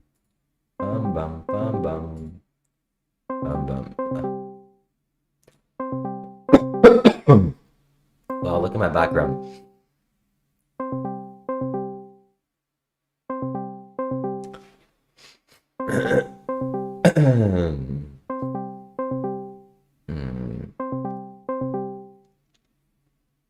Yeah. He's a strange character, that's for sure.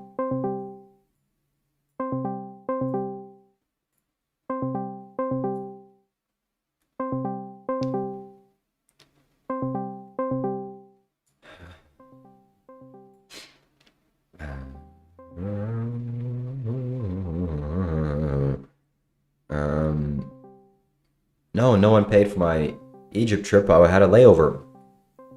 Funny story is that I had a 1-day layover, 24-hour layover, and the Egyptian airline not only paid for my visa, they gave me a free visa. It was like $50.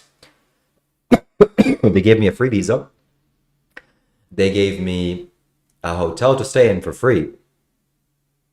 And that's it. And for the entire day, I had a day to myself. So I went to the Egyptian pyramids. That was fun. And I did live streams there. I ate some food. They gave me free meals as well. 3 meals for free. It was really awesome. And so that's why I went. I didn't pay for that trip. But it worked out. It worked out really, really nicely because I wanted to see the Egyptian pyramids for a long time, the Great Pyramids. And I did. And it was once in a lifetime experience. So I'm definitely thankful that I went. And I'm sure I'll be back there again. It's quite a spiritual place. Yep, he's listening to racist music. He just can't take it. He can't take it. When his mind is questioned, he has no backbone. That's kind of like the best way of saying it. He has no spine to rest on. So, at least for me, when it gets tough or people are criticizing me or pointing out my flaws, okay, I can sit and I can take it. He can't. He's too weak for that. And does that mean, we should all make fun of him and bully him for that? No, of course not. That's just where he is right now. And he just take some acceptance, and he needs to take responsibility for himself. So regardless, let's see. I have other friends here that live, let's see what Adi is doing. Let's call Mr. Adi Asaya. And we'll see what he's up to.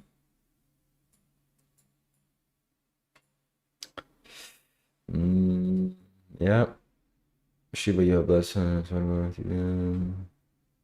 Thank you.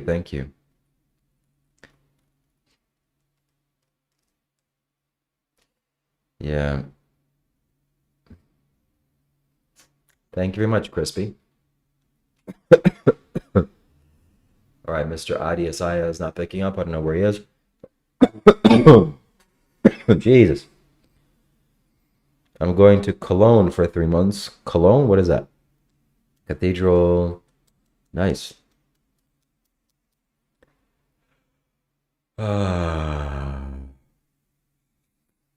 So, it's wonderful. Yeah, it's wonderful. Let's see what he's doing again. Oh, Dr. Rob. Why is he just so like this, Why is he like this?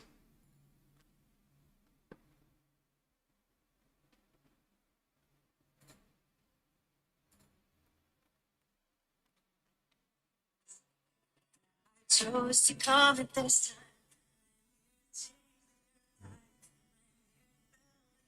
This is what he's doing instead of this.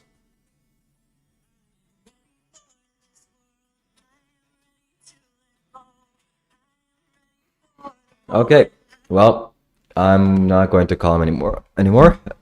Let me set up my own video here. Let's see. Video capture, new. Excuse me, no, not this. Video capture. Okay, here I am. And we are going to continue on with the program without that fine gentleman. So, let's see.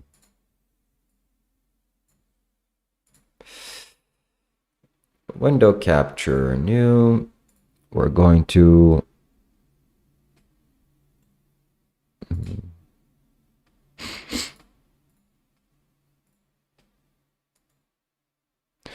rename it as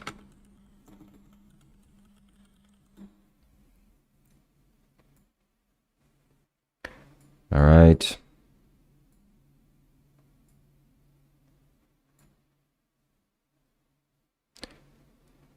So shout out to everybody that's here, my friends. Welcome.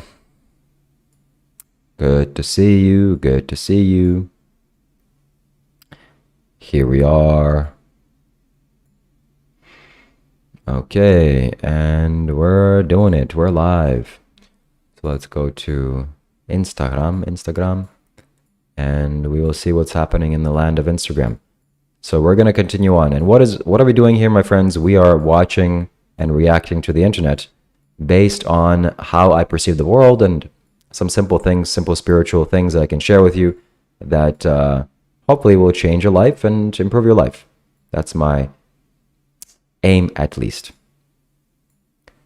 So there we are. And let's see what we can do here. Kidney stones. And they say, the plant told me. Yeah, same with ayahuasca. Yeah. And the chakra plant. Exactly. Yeah. They take ayahuasca and then they speak to the plant, and the plant told them that breaks kidney stone. Every scientist will tell you this is ridiculous, folks medicine, it's worthless. Yeah. Until they did a study on 20 people and they saw that all the kidney stone fractures into millions of pieces and you pass them without any pain. For me... Nice. This is talking about the ayahuasca plant giving people insight into what the plant is doing to them, meaning different medicinal properties that it has. And it hopefully will make you understand that the pharmaceutical companies are not the only way to get healed from a disease. All right, now I can see your chat, so let me make sure that we are seeing what's happening here.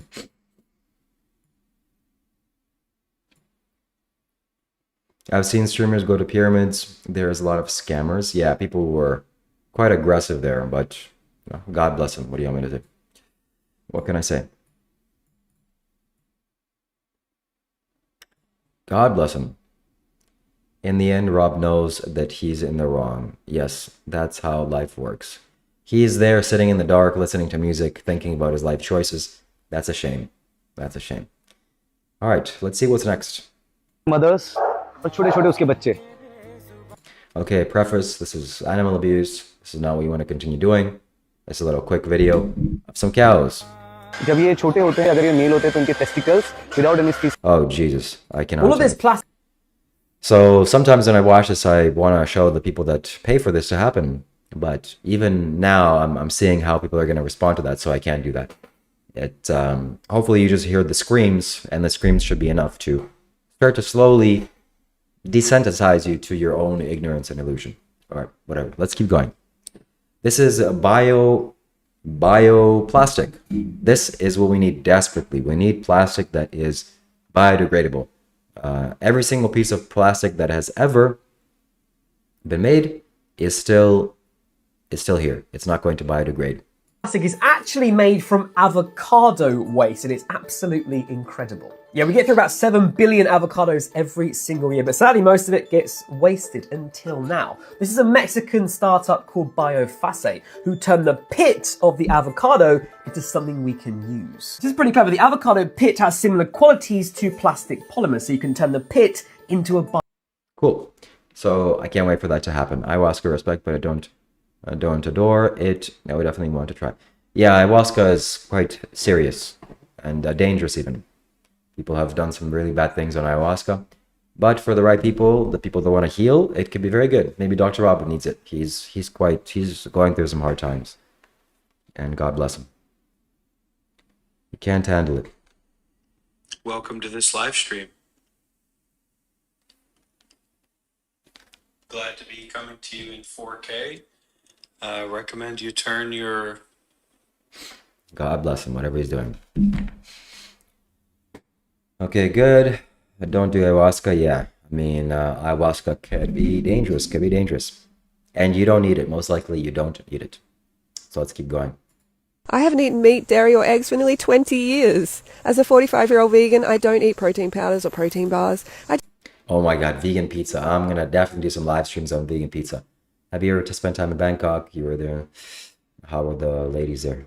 I have not spent any significant time in Bangkok, and if I go to any place, I don't really pay attention to the ladies. I just eat unlimited food every meal, and I only eat food that tastes delicious. Or to the men, yeah. A diet based on plants and fruit is the only sustainable diet you can eat.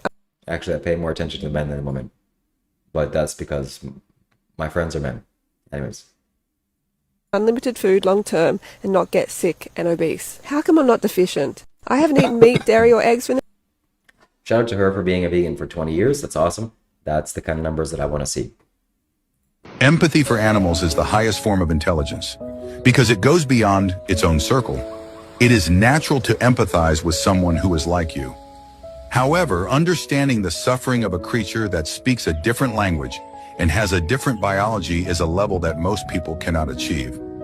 It is the ability of the brain to read invisible signals, such as body language, emotions, and breathing, and respond to them as if they were your own speech.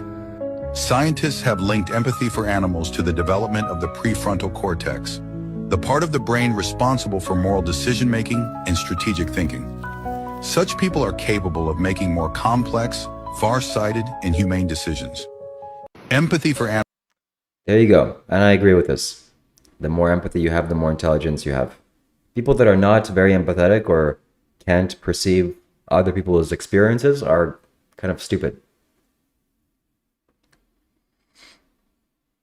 All right. Why are there always wars, one after another? Is it This is a good one, okay? Let's slow her down and let's watch.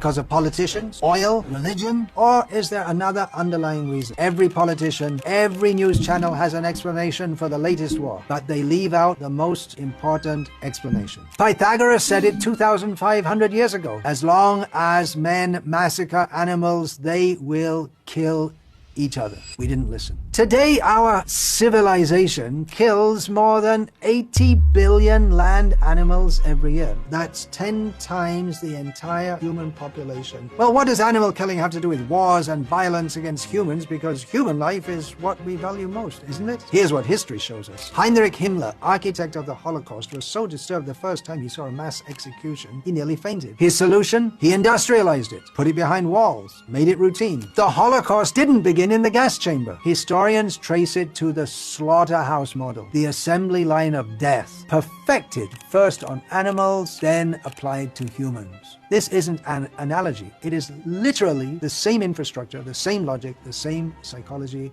extended. The Vedic scriptures explain that every act of violence generates karma. Karma does not forget. It does not expire. It boomerangs as war, as suffering, as civilizational collapse. When 250 million souls cry out in pain every single day, that sound doesn't disappear. It enters the psyche of the civilization. This is cause and effect operating at the level of consciousness. A civilization that kills 250 million beings every day is not going to produce peace. It can only produce war, senseless violence, and dehumanization, as we are seeing. Why are there always wars? Let's go ahead and send this one to Mr. Robert because he needs to hear this. He is quite stuck in his ways, so he needs to pay attention to what's happening here. All right, I sent it over to him, and let's go on. Empathy for animals. Why? All right, next. What do we have here? A dog that is... I'm not sure why I saved this one, but we're all going to... Hello, Dave Moon, welcome. We're all going to watch it together. Astonishing! Absolutely! Watch out! Watch out! Watch out! Watch out! Ancora Messi! Ancora Messi! Ancora Messi! Ancora Messi! Ancora Messi! Gol! Gol! Gol! Gol! Gol! Gol! Aguero! Absolutely world class! Liverpool 3-0. Call it, take it quickly, Origi! Hello to think about it. Oh! Absolutely since Palmer keeps the ball. Don't think he knew where it was, but he finds it either way. the first teenage World Cup final goal. Here's the cover. Okay. That's enough of that. I think I saved this because because of people want to have dogs. I used to want to have a dog when I was a child. Like, oh, can I have a dog? Can I have a dog? And then I come to the reality of what actually having dogs is. And it's... You want to have a pet that you walk around and pick up its shit? I get it. Dogs are awesome. But they also eat animals and just a whole lot of things. Anyways, I'm not hating on dogs. Dogs are awesome. Dogs are man's best friend. No doubt about it. Okay, let's get forward. Okay, what do we have here? It's a little boy. And there's a punching bag. Let's see what he got. Kapagkita pa ko ng solid punch, mga 3 beses lang po.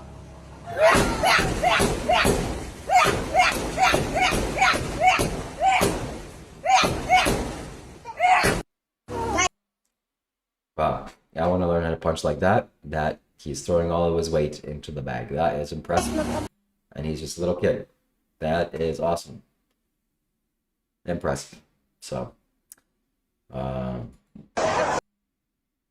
okay, warning for the animal abuse. This is an animal abuse video, so let's watch. I'm sure this is something that you pay for, but oh no, this is the most, people don't like this kind of animal abuse because it deals with dogs, and everybody knows dogs have feelings and they have pain and such.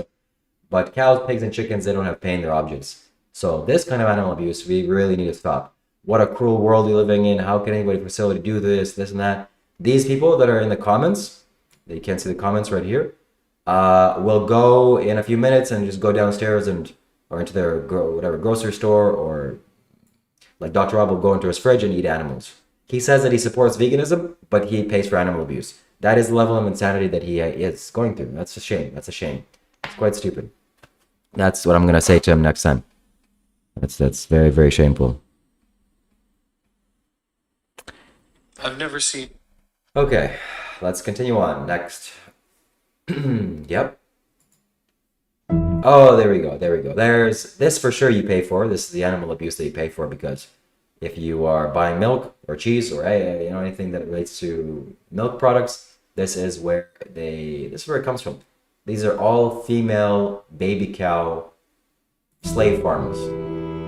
2,000 calves.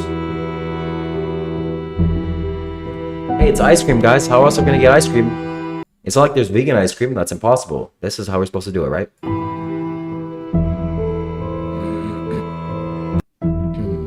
That's a shame. That's a tragedy, actually. Okay.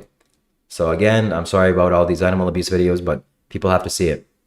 And let's watch. I'll skip forward if it's something really bad. Thank you, KK. Thank you very much. This is what people call food. This is what Dr. Rob eats. He continues to eat this, even though he supports veganism, apparently. So...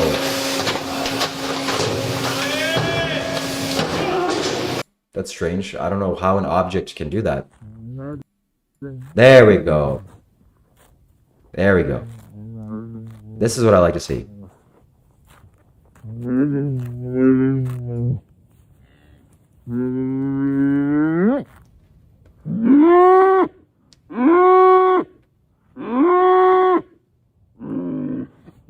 Excellent, excellent. Steaks. You gotta love them. Right, guys? No. It's not a steak, it's a living being. Let's continue on. You wanna know what you can eat? You can eat callaloo, aki, sweet potato, yam, banana. Alright, so he's asking, what can you eat as a vegan? Let's watch this. You wanna know what you can eat? You can eat callaloo, aki, sweet potato, yam, banana, and tomato, cabbage, spinach, avocado, chocho, butter, bean, and cocoa, courgette, millet, plantain, rice and peas and pumpkin, mango, dates and guava, chickpeas and cassava, Brussels sprouts and cauliflower, onion, fennel and cucumber, plum, pear and papaya, aubergine and saya, lime, lentils and quinoa, wholemeal bread and wholemeal flour, watercress and okra, tofu and sweet pepper, couscous and carrot, broccoli and coconut, peaches, apples, apricot, breadfruit, jackfruit, sour, pistachios, cashews and almond, walnut, peanuts, also bacon, sesame seeds, sunflower, lemon, orange, pineapple. Are you getting it now? Apple and melon, wago wheat and garlic, hijiki and rocket, pacho and pomegranate, kiwi, corn and turnip, berries, cherries and strawberries, beetroot, grapefruit and celeries. You say the meat not necessary. Yes, meat is not necessary. People ask, well, what are you going to eat as a vegan? Aren't you going to starve? Aren't you going to eat? Well, fruits, vegetables, nuts, seeds, grains, legumes, and it's hundreds of thousands of varieties. That's just a little bit of what you can eat. So go out and get yourself some fruits. I'm really hungry. Actually, now seeing that video, I'll be going and getting some fruits after this. Okay, let's see what else we got here.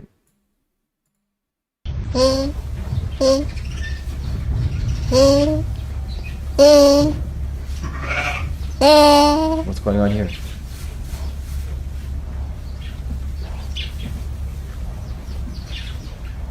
Do you know what's going on here? This is just a little proof that animals have feelings. They're not objects. And animals dream even. This is a lamb having some dreams. And people eat lambs. So how do you justify that within your own humanity? It's a little weird to me. But anyways, that's a little fun one. Let's continue. One of the fastest ways to get good at just enjoying the moment is to be this was a good one. So self-forgiving that it's almost delusional. That's the best advice that I could give somebody. Be delusionally self-forgiving about everything. Yes. How do you stay in the moment? You forgive yourself for everything. The worst mistakes you've done, the mistakes you've done just a few minutes ago. If you forgive, what else are you going to do? You're going to hold on to it? No, forgive yourself. So it's okay that I failed miserably 5 minutes ago and fell down the stairs and broke my leg. It's okay that I lost $500,000. It's okay that I accidentally hit someone with my car and now I have to go pay their insurance money, whatever. It's okay.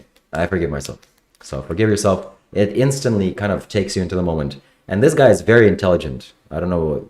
I just, naturally by his level of communication, I've seen a few reels of his. So shout out to this guy, whoever he is. I don't even know his name. So that's a shame. That's a shame. So people are saying Lamb sounds pretty good right now. Yeah.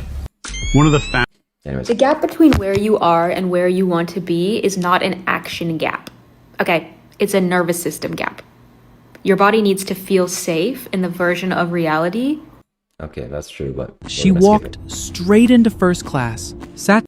Okay, this is a good one. All right, so let's experience this together.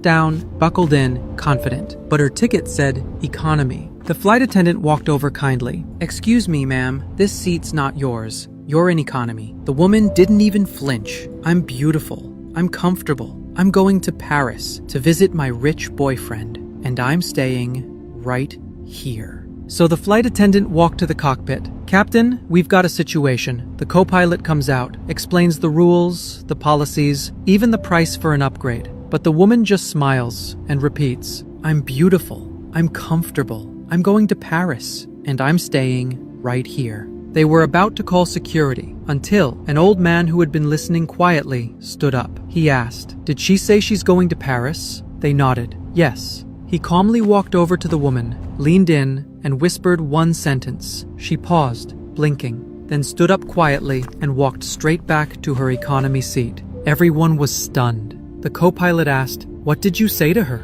The old man shrugged. "I told her first class isn't going to Paris. Because sometimes you don't need to argue harder. You just need to say the right thing." Wow. That was, and ever will be incredible. What a fantastic story and a joke. He told her that first class is not going to Paris. It's going somewhere else. So, So there's a lesson in communication here as well. That sometimes you shouldn't say the right things, what you think is appropriate, but, well, objectively the right thing. Anyways, I butchered that. Let's continue. Vegan butchering. Oh, it's Are you running out of seeds to plant? What does that mean? simple. We're slowly getting rid of all seeds and fruits and vegetables. And honestly, it's brilliant. Because once every... This is interesting. This is basically a conspiracy explaining how I'm sure you've noticed that the seeds and fruits aren't as available as they once were, especially in watermelon, for example. And who knows, maybe if this continues, then there will be no seeds, and the people that have seeds are the ones that are in charge of multi-billion-dollar corporations, etc. Which is not the best. Let's continue on. Where was it going? The apple, grape... It wasn't going in. It was going the same place, but she's too stupid. Maybe she has a vegan mentality. She's empathetic towards others and cares about other people suffering. All right, let's continue on. I hope that by now you understand that casual sex never existed, doesn't exist, and will never exist. What? What do you mean? There's nothing casual about the highest form of intimacy that could possibly be reached by humans. It's a sacred exchange of energy. And calling it casual is just another instrument of the matrix being used to keep you entrapped. I agree. Into this cycle of giving away your energy and never really fully feeling yourself. And the most successful entrapments are done when you believe that you're actually free. I hope. Yeah. Yeah, not a simple thing to have sex, not an easy thing. It is a lot of energy exchange. And who you choose to have sex with also is extremely important. You better choose your partners wisely. And just doing it casually is also just insane. I just get like, wow. I tried that for a while. It was very bad results. And that is the biggest con in the world. Just do it. It's fun, and go out and hook up with people. Why are you hooking to each other in the first place? Aren't hooks bad? No, hooks are good when it's other people and it's like a little bit fun sometimes. That's crazy. All right, let's continue on. Oh my God. When I saw this, this is instantly the kind of life that I want to live. If this kind of weather could be like this all year round, man, I would want to move wherever this is. And also, my friends, notice how there's no neighbors around. This is also how you want to live. Ideally, this is how I want to make my lifestyle. That there's no neighbors, because neighbors is not a good thing to have. You can have a neighbor like, a kilometer away or half a kilometer away, but not so close that he's energetically impacting you. That would be good for me. So that's the kind of lifestyle that I'm working to build for myself. All right, let's continue. Yes, let's see the rest. Is there anything else on this? I mean, yeah. Oh my God, I was just like, oh my God, look at this. Oh my God, just oh my. Okay, I can't watch this anymore. Iran. All right, this guy, freaking. I don't know what to say about this guy. Iran successfully hit targets in Israel, and people still think it's not real. Watch this honest videos. One time. Yes. Okay, What? here we go. Let's watch it. What is this? Oh. All right, whatever. This either real life or AI or some war happening. I don't know why I say this. All right, let's listen to this. I'm sure this is gonna be potent because Sadhguru, anything about Sadhguru is insane. Asmund Gold is a guy that doesn't drink water, so that should tell you everything about him. If you don't know the pain of ignorance, you have no real longing within you. All right, let's watch this, okay? So. Seeker suffers much more than others because now he knows the pain of ignorance. Most people in the world do not know the pain of ignorance. If you do not know the pain of ignorance, you have no real longing within you. Now you still don't know the pain of ignorance. You think by eating, sleeping or indulging in this pleasure or that pleasure, life is complete. You still do not know the pain of ignorance. The pain of ignorance should tear you apart. Then the longing to know becomes intense. If the longing to know becomes intense, it is just one moment. The reason why it seems to be so far away is simply because the necessary longing has not come. It is just off and on longing. Accordingly, off and on experience. If the longing becomes so intense that till I know I cannot sleep, I cannot eat, I cannot breathe, if it becomes like that, just in one moment you will know. Because what you're seeking is not sitting on the mountain or floating on the clouds. It is within you. It's right here, and people are missing it. There was a time when I first came to this, if I just looked at people, I would burst into tears. Just seeing what they're missing. Right here I am exploding with ecstasy. People are walking around with long faces, and it's there in them also. I can see it right there. But they are going about totally unaware of it. I would just cry. If I see people, tears would come. A seeker suffers much more than others because now he knows the pain of ignorance. There you have it, my friends. When I first watched this, it really hit me, impacted me quite hard.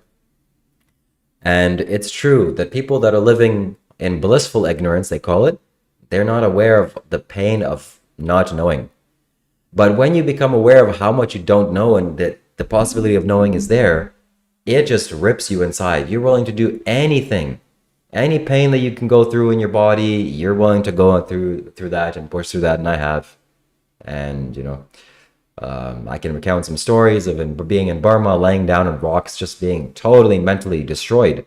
I didn't know what I was doing, but me scorching myself in the sun, allowing mosquitoes to bite me, laying down on hard rocks, just to, I don't know, to hurt my body. I was thinking, and maybe the pain would go away, or maybe I would become liberated as a result of me seeing how much pain I can cause myself. Some crazy thought like this. It would be better than doing that than not knowing, than continuing on living in ignorance. So this is something that really needs to happen. As well as Sadhguru here talking about that the bliss that you can experience inside is in everyone. And it's so simple, but not everybody's experiencing that. And I'm slowly starting to go towards learning how my machine works, how the body works, how the mind works. And just how to sit in a way and position my head in a way that secretes the right fluids into my brain and just lubricates my body effortlessly and easily. So that can definitely be done. And I want to do that, and I want to become like Sadhguru, blissfully intense and intoxicated. So let's continue on. No, it's not trying to catch malaria. Are you crazy? All right, let's go. Oh, what the hell? I just lost where I was. Oh, right here. All right, next, let's watch. I hate it most when my dad Screams. I hate it when my dad Yells at me. I hate it the most when my dad What would you say? I don't know. Farting or yelling at me? Farting or yelling at you? Well, Yeah. if you could have me stop doing one thing, would it be farting or yelling? Yelling, probably. Why? I don't know. You can be scary. So I yell as a mechanism. So shout out to the parents that yell at their kids. I'm sure that this is seen as something that's normal. Oh, you just yell at your kids, no big deal. No, it's a very big deal. I don't have kids, obviously, but in the future, when I do have kids, I will make sure that my kids never see a sight of anger in their lives, especially for me, guaranteed for me, or jealousy, or greed, or fear, or agitation, or worry, or doubt, or any kind of negative human emotion. If I do experience those emotions, am I going to repress it? No. I'll maybe just leave the room and work it out by myself. There's no need for the child to experience that. And I for sure won't introduce them to any kind of movies until a certain time, like 12 years old at least. And for the first 12 years, there's no going to school, there's no learning X, Y, and Z or ABC. You just go play with your friends. You just go be a kid. After the first 12 years, we're going to teach you how to, do some basic stuff. Maybe I'll teach them some basic stuff like that, like how to read and stuff. But no, man, the science of raising children and the art of raising children is not in our society. It's clear. So I go to other grocery stores or places, public places, and mothers are hitting their children because the child is being just rambunctious or being a child or just running around the store. What are you doing? Are you stupid? Sometimes I want to walk up to the lady and ask her genuinely, what are you doing? What are you doing with yourself? What are you doing with your son or daughter? Have some respect. And I'm saying this because we get the most imprints into our lives when we're children. We are like sponges when we're children, and the majority of our trauma and pain and worry and doubt and all these things come when we're children. So don't let your children experience negative emotions coming from you. So no anger, and especially no screaming, which is what this Instagram reel was about. All right, let's continue on. Now is not the time to have children. Well, certainly it's not for me, but in the world, I think if you're in a reasonable state or condition, it's okay to have children. Sadhguru says no, actually. Sadhguru doesn't want children because we're not a scarce resource, he says. We're not an endangered species. So it's no problem if you don't have kids. I think there's actually nothing wrong with that. So we'll see where life progresses. Let's go on. Yeah, exactly. Unhealed adults having children and then continuing on the cycle of pain. This video is a great example of how you don't have to physically hit your children. You don't have to verbally abuse them in order to make them feel emotionally dysregulated. This is a really good one. Let's watch this. So let's see what happens. This mom was just doing an experiment with her child, so don't be harsh. I actually appreciate her making the video because I think what this really demonstrates is when you're a parent who's in a foul mood and So the first thing that this mother does is slam the popcorn onto the table. First of all, this child shouldn't even be eating this plastic popcorn. It's just trash. It's literally microplastics leach into the popcorn.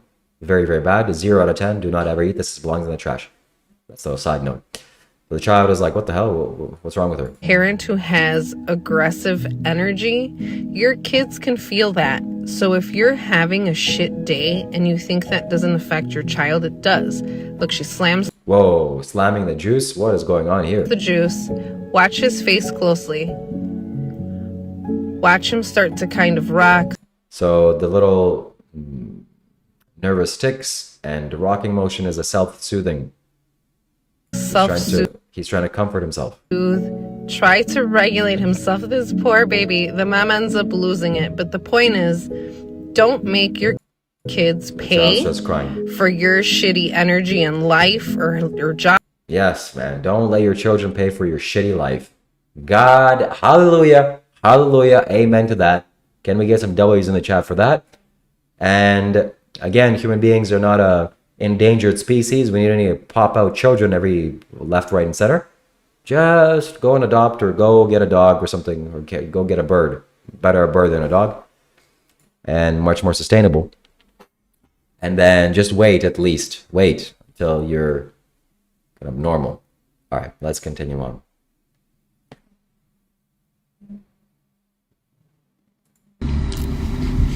See you later, Turtle Bull. See you later.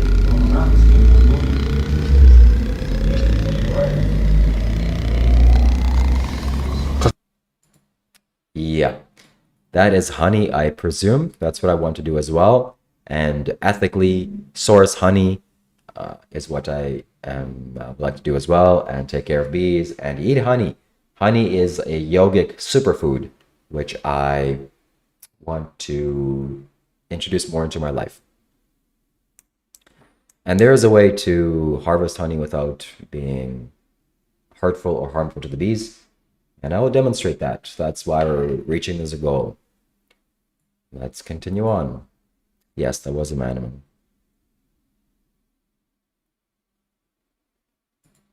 The dodo today has a video of a cow playing fetch. Oh, I saw that. Yes, Yes. I love that.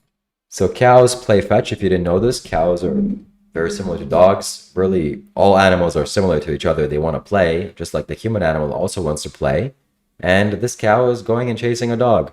So let's get some W's in chat for everybody that's eating steak. Your steak loved to play games and cared for its children and cried at the time of death. Let's watch this. You watch that, and how could you say this cow is any different or less deserving than a dog? Right. That's it. And it shouldn't be about how. So yes, cows or honey is not vegan. That's true. But that's just some rules. So honey is not vegan if you go to the grocery store and eat that honey, because they kill the bees. And yes, it's an animal food. I understand that not animal foods are not vegan, but I'm not looking at veganism as a dietary restriction. I'm looking at it as an ethical restriction. So if you can take breast milk from a cow that doesn't mind, and you're not stealing from her, and the baby has plenty of it to drink, there's no problem. Maybe it's just a little bit weird.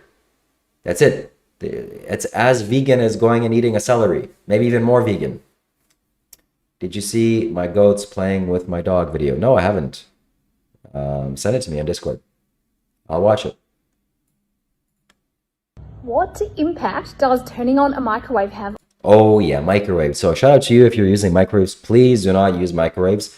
I want to buy these kinds of readers so I can actually do the experiments myself. But the experiments that I have seen, there are multiple. They all show this. Let's watch. On radio frequency radiation levels in a living space. Let's find out. So this is an exceptionally low EMF environment without the microwave on, about as low as you can get, 0.2 microwatts per meter squared.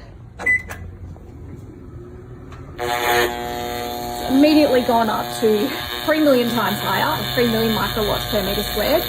And then while it's on, these levels peak throughout the living space. It certainly drops off with distance, but even at the other end of this living space, which is a shipping container with concrete walls. Jesus. Microwaving, or what we call nuking your food, is not a good or sensible thing to reheat your food. First of all, you shouldn't be reheating your food in the first place. Ideally, you should cook your food now and then eat it. That's it. You shouldn't put your food in the refrigerator. Refrigerator is good for, preserving vegetables and fruits, etc. But cooking and then putting in the fridge, not a good thing to do because it creates so much lethargy. Yeah. Exactly. Yeah, might as well cook your phone on an iPhone screen. Not good, not good. Somebody says it's natural to eat meat. Let's continue forward. I'm sure there will be more natural meat videos in the short term. So if you have a microwave, do not use a microwave. If you have to reheat food, steam the food. Much more sensible way of doing it. And thankfully, I don't even have a microwave in my house. Wow, thank God, what a blessing that is. Otherwise, maybe my family would have started using it. It's not good. Not good at all. Let's continue. A bin was like a glitch in the matrix for me. I realized that a bin shouldn't exist. It's a phenomena that is not of nature. There is no bin in the desert or the ocean, neither is there a bin in the jungle. The bin is a human manifestation of a system that is out of balance with the natural world. When you are... This is also an eye-opener for me. I always felt like trash bins is just, why is this here?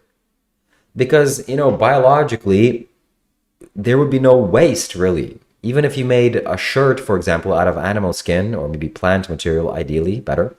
Or if you ate some apple and you had to throw the apple core out, it's organic. It'll just decompose.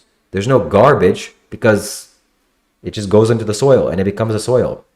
And everything is like that. But now with the invention of plastic, we have to separate trash because it doesn't biodegrade.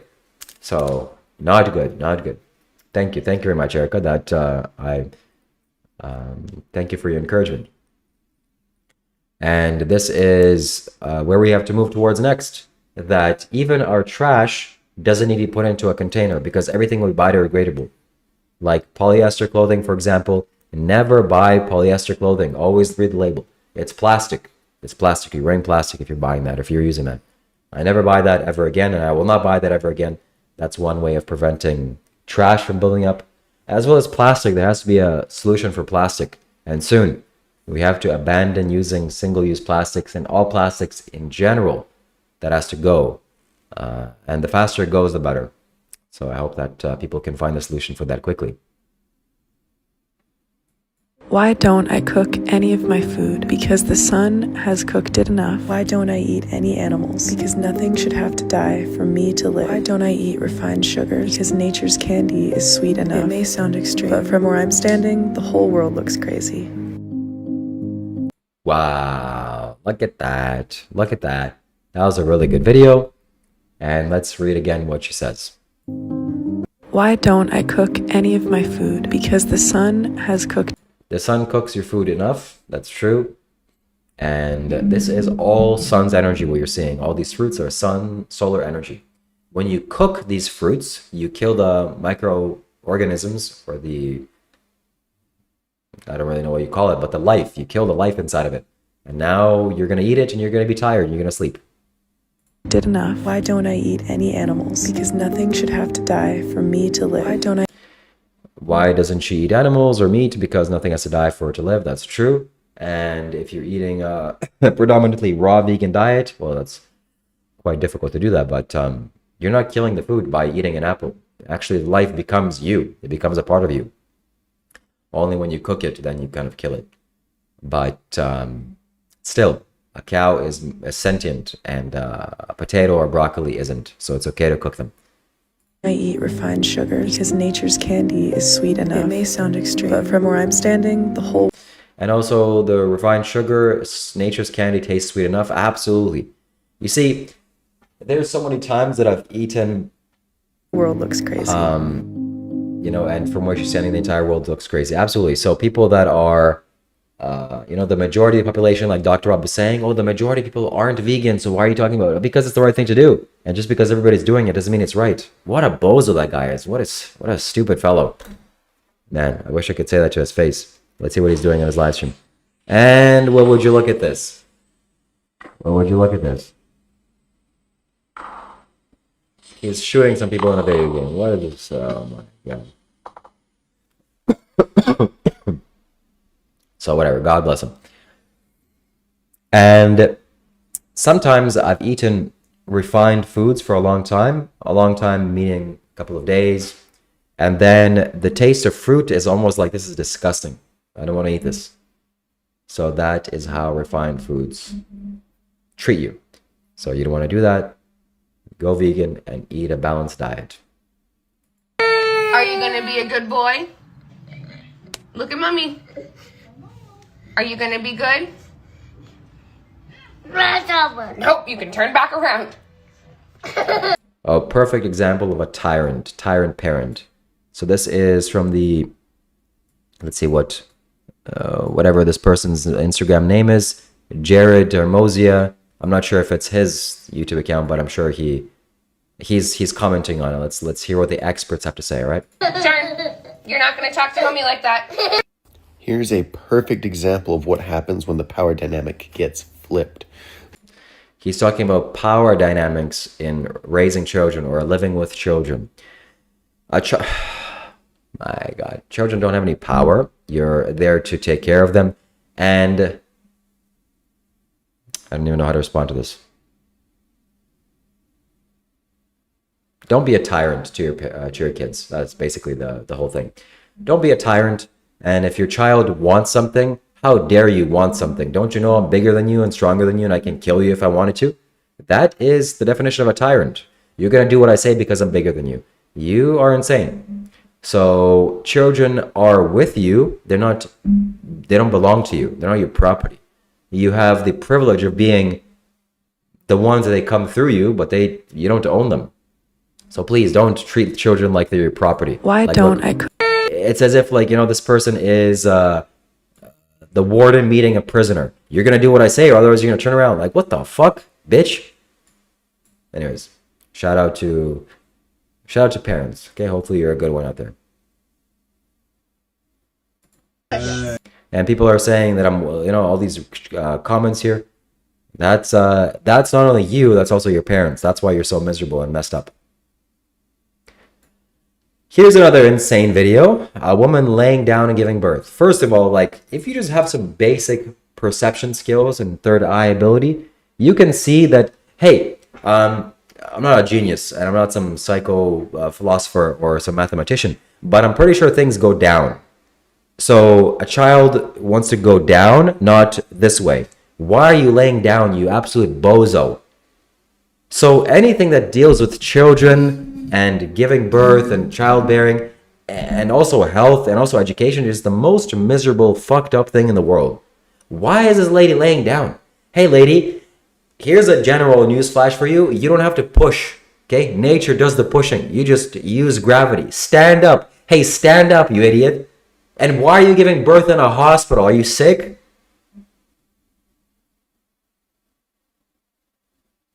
Insanity. Okay, Warden Mouse, you are too negative for our live streams. We are going to have to put you in a little bit of a timeout. We'll do 30 minutes. I want you to take your negativity and really force it inside of yourself. Think about your actions and come back when you're feeling a little more positive. Use my live stream to help you, all right? Let's continue on. 2, 3. Good. You're never going to get to do this again. Okay, go. Look at this, look at this. 2, 3. Yeah, lady, I'll be suffering too. Imagine taking a poo, laying down. How hard you would have to squeeze. Lady, you don't have to squeeze. Go squat down like the mothers for thousands of years have done. Okay? Then it comes very easily. Or much, I don't know if it comes easily, but I'm sure it comes easier than this. Why are you in a reclining posture?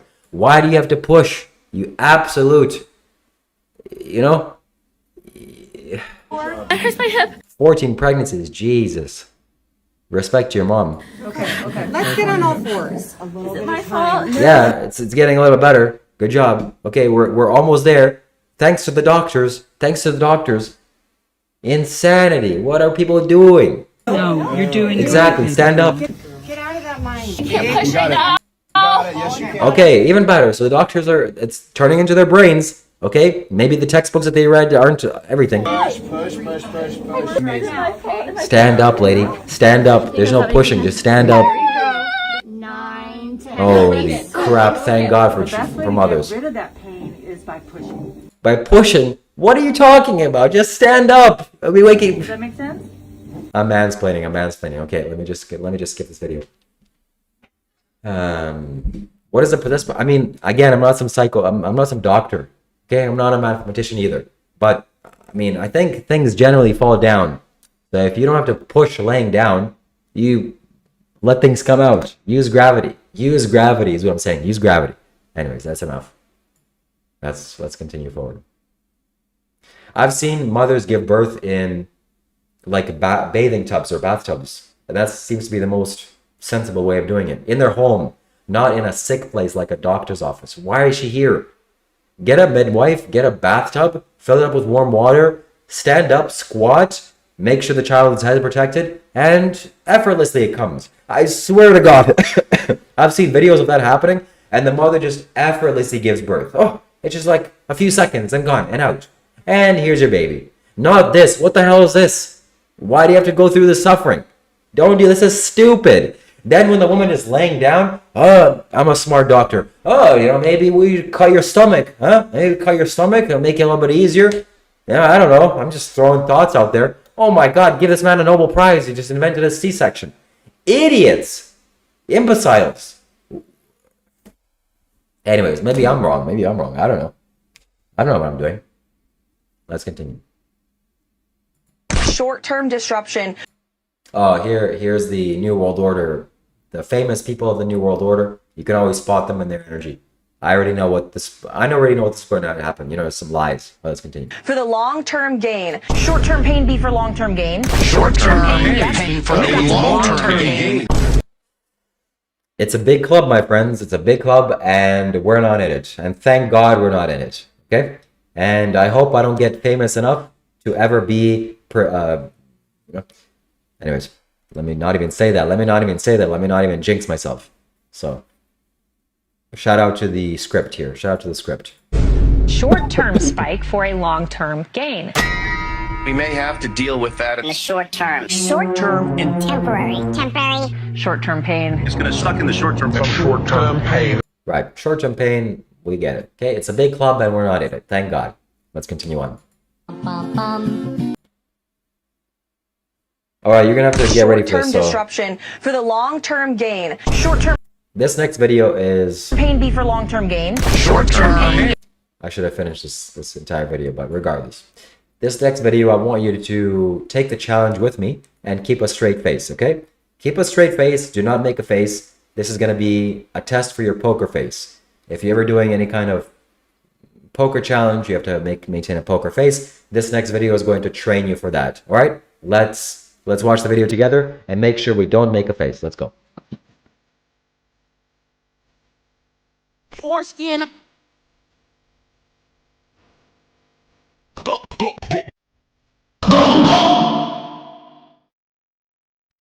Come.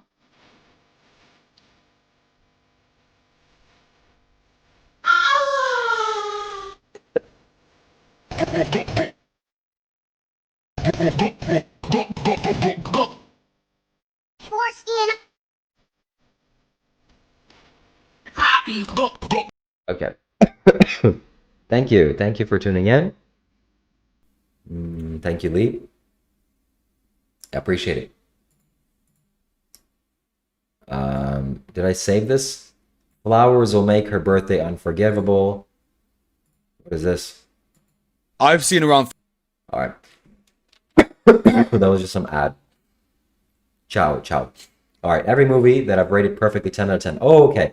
I'm a movie connoisseur. I love movies. Let's see what are the top 10 movies, and I'll give you a reason to watch them or not to watch them. Maybe it's true, maybe it's not true. No Hospital is way too dangerous. Absolutely. Let's watch. 3,400 films in my lifetime, and of those 3,400 films, I've given a total of around 80 5-star, 10 out of 10 perfect ratings. Here is every movie I've rated to date a perfect 10 out of 10 score to add to your watch list. People have asked for an updated version of this, so here it is. Parasite, a movie... I have not seen this movie. I don't know. People have said that it's amazing. I should watch it. I've not seen it. Maybe it's good. Maybe it's not good. I don't know. But who knows? Let me know if you've seen it. Movie that I would argue is as good as advertised. Oppenheimer, one of the great... Oppenheimer, same thing. Haven't seen it. Some trash. There's some nuclear trash. Anyways, let's continue. Blockbusters of the 21st century. Dune 1. Dune, haven't seen it. Wow, I haven't seen a lot of good movies, apparently. I just can't get into this movie for some reason. It's just like weird. What is going on here? Anyways, maybe it's just me. And Dune 2. Shame, one of the great... Pregnancy used to be a 50-50 death sentence. Yeah. I think it's because I heard some story of some birthplace house used to deal with dead people as well. You know, it's a 2-for-1 deal. So the doctors would go and deal with a corpse, don't wash their hands, and then go deal with the baby. Why do the babies die? I don't know. Must be magic. Shame as well. Haven't seen Greatest anti-war films ever made. The Big Heat. This Haven't is seen Heat. it. Hard What the Truths, hell? Michael Lee's masterpiece, one of the best films of the Haven't decade, seen and it. criminally underappreciated. Through a Glass Darkly, another Bergman Haven't title seen for the it. list. Kes, one of the greatest Haven't UK seen films it. ever made. The New World, what I would consider to be Terrence Malick's best ever work. Haven't The seen it. Ascent, another one of the greatest war films of all time. Haven't seen Shane it. Meadows' This Is England. Hero, Haven't seen perhaps it. the most beautiful I think I have seen this as a child. This was really good. film to ever grace the screen. Uncle Boom Me Who Can Recall His Past Lives. Ghost Haven't Dog: The seen Way it. of Samurai with Forrest Whitaker, perhaps Haven't the seen coolest it. movie ever made. Red Rooms, one of the greatest Haven't sequels of seen all it. time, The Bride of Frankenstein. Now we're talking. Wallace and Gromit: The Curse of Were Rabbit. Lars von Haven't seen Trier's magnum opus, Haven't seen it. Dogville. Brian De Palma's Blowout. Haven't seen Big it. Scorsese fan, I think Scorsese's best of I think I want to see this movie. This looks good. film is Silence. I actually think we're in the best stage of his career right now. Late stage Scorsese is the best Scorsese. Akira Kurosawa's Ran. It really is like seeing colour Haven't seen it. for the first time. Stanley Kubrick's Paths of Glory. First Reformed. This probably has like the best performance ever from Ethan Hawke. Billy Wilder's Haven't seen any of those. masterpiece, Some Like It Hot. Fritz Lang's Metropolis. Mummy from 2014. One of the best films I would say of the 2010s, easily. M. Night Shyamalan's Signs. One of the most soul-touching horror movies ever made. Kiyoshi Kurosawa's Cure. Another M. Night movie with Unbreakable, I would argue I've seen this. This is pretty good. one of the greatest superhero films ever made. Willy Wonka. I watch this every year, and I have done for a very long time. Lost Highway, of David Lynch's best works. I think this is his very, very best. Another Scorsese with After Hours. One of my favourites, and doesn't get spoken about enough among the likes of, Goodfellas, Taxi Driver, etc. Another Lynch, The Elephant Man. Okay, so I haven't seen a lot of movies, and shout out to this guy for for showing that. All right, let's continue. There's a lot of good movies that I've seen that are not on this list. I don't know why they're not on this list, but that's a little bit suspicious. Like The Matrix, for example, one of the best movies ever made. Interstellar as well. Fantastic. Let's continue on. Oh, here's another big club. It's a big club, my friends, and we are not in it. It's a big club. Wait, it's bigger than you think, but you're not in it, and I'm not either. So, oh, well, look at that. Yep. It's a little bit suspicious. Something's going on always with that.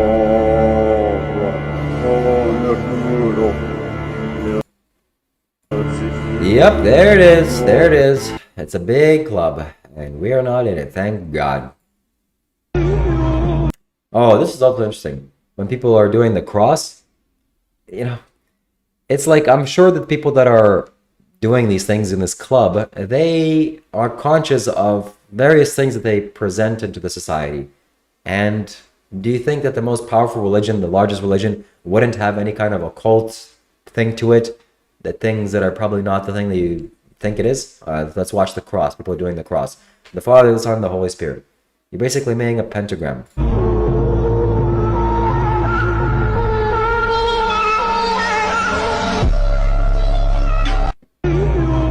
Yep. So shout out to the big club owners.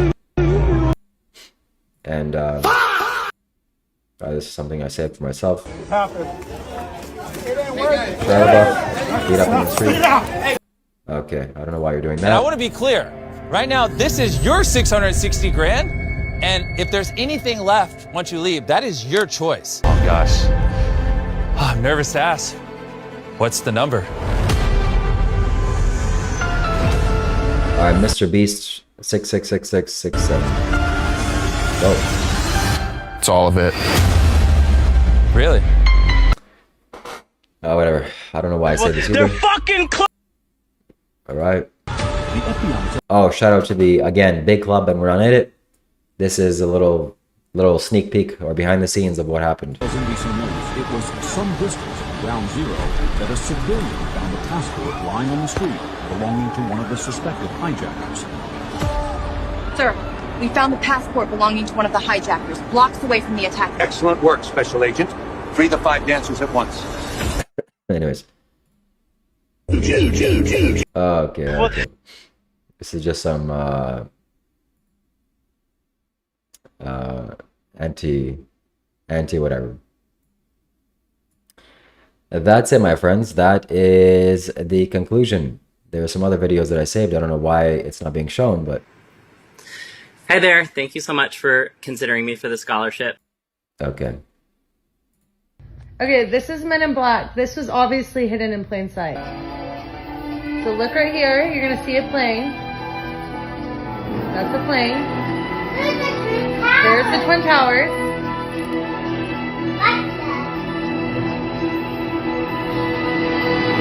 In the exact same spot, 2 smokestacks. You cannot tell me that's a coincidence. Okay, this is Men in Black. Oh, it's a big club, my friends, and you and I are not in it. All right, someone's saying, "Oh, why are you focusing on conspiracy theories, man? Like, are you crazy conspiracy theorist?" I know, I'm crazy. Yeah, it's crazy conspiracy theories. There's no conspiracies here. Jeffrey Epstein was, probably a good guy, and weapons of mass destruction were found, and people are not spraying things into the sky for sure. What else? 500,000 or 1 million children don't get lost every single year. And the United States government, they care about you very much, and, pay your taxes. And forget about the thing that you see on the dollar bill, the pyramid, and the all-seeing eye, and all the occult symbology there. Don't pay attention to that. And the fact that the White House Capitol is shaped as a pentagram as well, with the White House and all the important monuments there. And the fact that the 33 Masons have a secret to handshakes and hand gestures in the White House, and they're doing secret handshake gestures in front of that. And people that are in charge of the media, they have a script that they follow, and it's literally 1,000 people saying exactly the same thing to control the population. Those are not conspiracy theories. Those are just, normal things that are happening in the world. So conspiracy theory is those crazy people that don't believe what the government wants them to believe. Can you imagine how crazy I am? We should just back off whatever this Epstein file thing was, because we have bigger problems to think about. We have the problem of Donald Trump starting a war. So you paid attention to it a little bit too much. That's why he had to start a war, to get matters into something that's really more important. Anyways, that's it. So I think that is the conclusion of our live stream, my friends. If you have any other comments or questions, let me know. If you want to send a super chat, now you can. You can as well send the very first ever to be sent text-to-speech donation. And I think that'll be a revolutionary change of events. I will save this recording. I'll make it into a short, and it will be one for the history books. So you can also test it and see what it's like. That, I think, is going to be the start of something very, very big, especially as it relates to more live streams that I do with more prominent people, not just Dr. Fob that can't hold a proper conversation, but other people. Yeah. So I understand the Star of David, or the 2 intersecting triangles, that has been used in Hinduism for a long time to represent the heart chakra. But the pentagram is a kind of invocation. Something I wanted to look up is Sadhguru and valuetainment. But it's probably not closed captions, or it's Creative Commons license. It's probably not. It's not, so I can't watch that. That's a video that I want to watch because Sadhguru really gives it to this man. He really gives it. Oh, this is the clip that I want to see. You think that's the highest value of a man? A man No. of integrity? No. I'm saying to make things happen in the world. So this is on channel called Valuetainment, yeah. And it's a clip of Sadhguru talking to this guy saying he doesn't believe in anything. Let's watch this. See, you are trying to drop like 10 commandments from whatever I'm speaking. Don't do that. No, that's not what I'm doing. I'm trying to see for you, because I'm very comfortable with who I am as a man. I'm not somebody that's uncomfortable. I didn't say that. I am, no, but listen, at one point in my life, you're in search, and then you get very clear with your life and you pursue. But I love talking to other people who have clear philosophies to see what See, what if somebody doesn't have a philosophy but they have clarity? I think clarity is a byproduct of having clear philosophies. No. Philosophy means you become a one-track mind. And with a one-track mind, you look like you're clear, but you… Oh man, this guy is just trying to figure it out based on his own previous thinking. And Sadhguru is the one that has real clarity. You will collide with something. All fanatics are very clear. They're even willing to die because they're very clear where they're going. It's very dangerous. Those people who will not let you make the world peaceful. What clear belief system do you have? What do you believe in that nobody can contradict you? Like where you can't go and say, man, I never thought about it that way. I don't believe anything, nor do I disbelieve anything. I just look at life the way it is. Ooh. Isn't that important? If you want to navigate through this life, you must see things the way they are, not the way you want to see. The moment you believe something, you will see it the way you want to see it. Then how do you know between right and wrong? How do you know between right and wrong? Well, if it works for this life and every life around you, that's the right thing to do. Reasonable. If it doesn't work for life around you, it's not the thing to do. Not about right and wrong. What is appropriate to the life around you right now? That's what you do.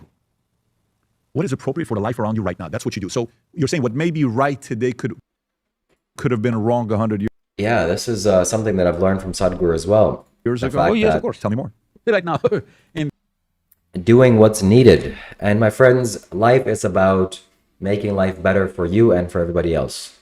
More life for everyone and less life for none. So if you do something and it hurts life and it takes life away from somebody else, that is obviously not the right thing to do. But if you do something that adds to people's lives, then obviously it is the right thing to do. So that is where we need to go and progress forward into.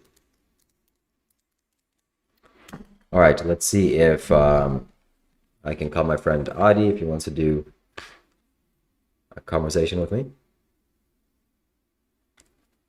Or if Dr. Rob is finished playing video games.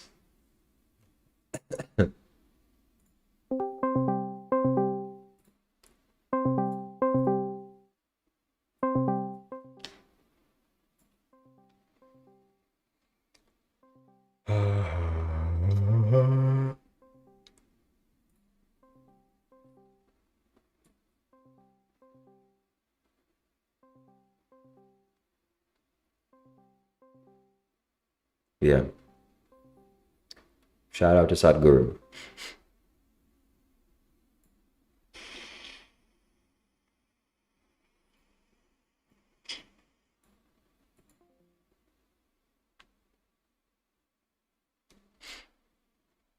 I think he...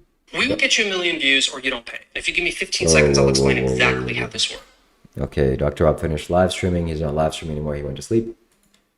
And I think this is the end of our live stream as well, my friends. So actually, before we go, I want to watch some beekeeping videos and basically give you some understanding of what I'm planning to do.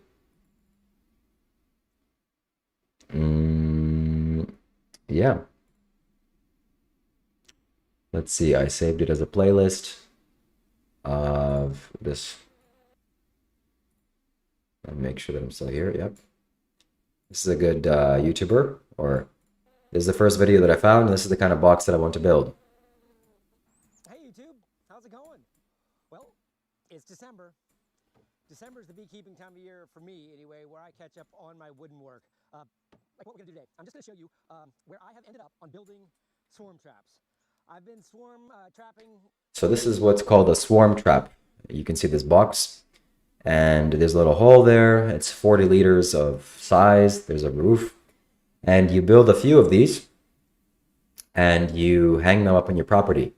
So you hang them on trees, ideally that is about 2 meters high above the ground. I don't know how much that is in feet, 8 feet, 10 feet, something like that. And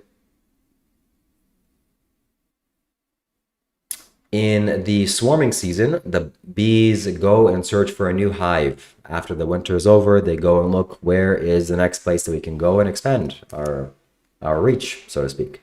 So the bees send out scout bees, and they go and find appropriate places that smell appropriately, or other places that bees have been into, and spaces that are large enough. So this is where they go, and then they go and go back to the territory. They tell their entire bee colony, okay, this is the next place that we're going to go, and they go here, and they make this their home. So for the first year, you just leave the bees alone. You don't do anything. You let them produce honey, especially in a place like Canada, which is very cold naturally. And you don't take any honey because that would not give them enough food to survive for themselves. But after the first year, and definitely as the colony gets bigger, you can rehouse them into a different box or a different hive in a way that can expand over time. That looks like a I'll show you. Beehive. That looks like...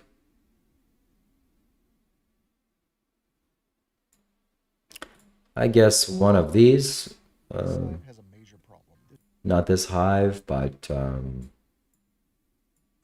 yeah, it looks like one of these boxes. In January, I ordered a 5-frame nuke of bees, so it's time to set up the hive because they're gonna. So this is one box, and as the colony gets bigger, you can increase the number of boxes. You can just stack the same box on top of this one. So basically, it'll be 2 boxes stacked on top of each other, and that is how you expand the colony. So bees are for free, meaning you don't have to pay for bees or buy them. They're out in nature, and if you provide a home for them, if you take care of them, if you remove the pests that naturally attack them, you can do that definitely. They will survive better than if they were by themselves in nature. And so I see it as a net positive for you to have bees. And if you're living in, some kind of a place that you have lots of land, of course you should have bees, even if you're vegan or if you don't want to harvest the bees. And yeah, so it is, I don't think that it's unethical to harvest honey. I don't buy honey in grocery stores because honeybees are killed in the wintertime because the farmer sees it as unprofitable. And of course, I don't see animals as an object to exploit. I see animals as just living beings. And also not in there to exploit them either. I like honey. I want honey. Honey is one of the most incredible superfoods in the world. That can't be said the same thing for eggs, for example, or milk, cow's milk, or meat. For sure, meat is not good for you. Meat is actually very bad for you. But honey is one of the most pranic foods alive because honey is, basically plant nectar or something special. It's plant superfood. It's just amazing. I know it. And I know how it makes them feel, etc. So in the wild, when the colony gets too big, they leave, and but here they can stay for a long time. And yeah, so this will be a big journey for me. Somebody says that they're out, they're leaving because I'm not vegan. What does that mean? Of course it's vegan. Most people wouldn't consider it vegan because it is not textbook definition of vegan. But I have no issue with a person drinking cow's milk if it's done appropriately. You can do that. What's stopping you? It's bad if you're enslaving the cow and exploiting the cow and then slaughtering the cow. That's extremely bad karma for you and for the bad experience for the cow. But yeah, you can harvest honey without it negatively impacting the bees whatsoever, without the bees even knowing or understanding or even caring. So if that can be done, it's free food, and it's an amazing food. It's not negative pranic food. So I want to do this. I'm going to build a beehive. We've already reached more than halfway to our goal. Thank you everybody that's contributed. We're going to keep going, and I'm going to take you along my journey of going to Home Depot and seeing how we can build some hives. Thankfully, we have a bee farmer, a local friend of ours that keeps bees, and we're going to go see what his strategy is, if he does this ethically or not, or what his tips and techniques is. So I guess it's the first chance that I get to say that I'm not vegan anymore, because of course I'm going to consume honey, but I still support the ethical treatment of animals. That is what vegan to me means. Not that you don't eat animal products. You can eat a dead corpse that you found lying in nature, and you eat it because, I don't know, you like the taste. Does that make you vegan? Well, maybe not technically, the technical definition of it, but I don't see a problem with that. I don't see an ethical moral problem with that. I would consider still that you are vegan. So similarly with honeybees and all animal products like that. So that's what I'm going to do. Will you sell honey from the bees hive online to your fans? It's possible. Possible. Mr. Chi, if you want to contribute, then I'll send you a nice jar of honey. You'd like a genuine, I can imagine it clearly. Thank you. And the more calm you are, generally speaking, in nature will respond to you in a in a calm way.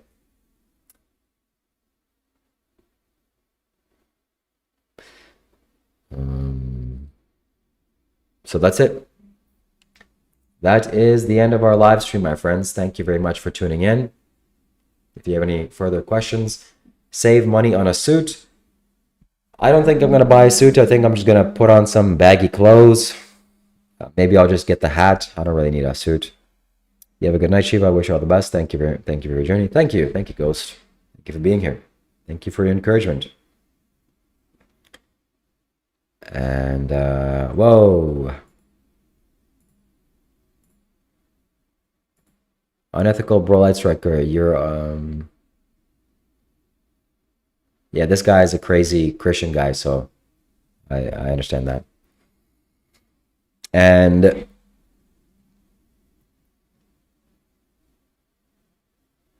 nope, you exploit them. You definitely no. I don't exploit bees, Richard. I don't see that beekeeping is an exploitative in nature. You actually are helping them to survive. It's a net positive for both you and the bees. That can't be said the same thing about, let's say, factory farming of cows. Even factory farming of bees is bad because you're treating the animal as a object. But, and also, let's say, for example, cow, if you want to get cow's milk, you have to impregnate the cow. How do you do that? Well, you tie her down, you rape her. That's exploitative. But me putting out houses for bees to go in appropriately suitable places that are protected from the elements, protected from water, protected from dangerous pests. I'm going to make sure that no other animals can crawl inside, no insects, making a size small enough for the bees to get in, but nothing else. That is a huge improvement to the bees' lives. Huge. And if I was only doing that to exploit their honey, that would also be a problem. For example, if I just wait for them to produce a bunch of honey and then before winter starts, I steal it all and let them die, that'd be a big problem. That'd be a big issue. But I'm not here to do that. Once the bees produce an overabundance of honey, more honey that they need, and they're okay with, well, they're not really okay with you entering the hive. They don't like it. But I see that as an ethical compromise. I'll skim a little bit off the top. So it's just like in the movie The Goodfellas. In the casino, everybody skims. So I'm going to skim off the bees. And, it's basically free calories. The bees are going to do it regardless. And, yeah. How else would you impregnate a cow? Got to put in that work, yeah. That's what happens. That's what happens. So if you, unethical blood strike, I know you're a Christian, whatever. But I don't know how you can justify contributing to animal abuse. That's very, very bad. The pests come from... Whoa, big donation. Sadhguru's dancing. KK with a $20 super chat. Shout out to KK, by the way, for moderating the chat and being a supporter of my channel. Could you say people who have chickens only harvesting the eggs is the same ideology as beekeeping? That is an excellent question as well. We have to update our goal here.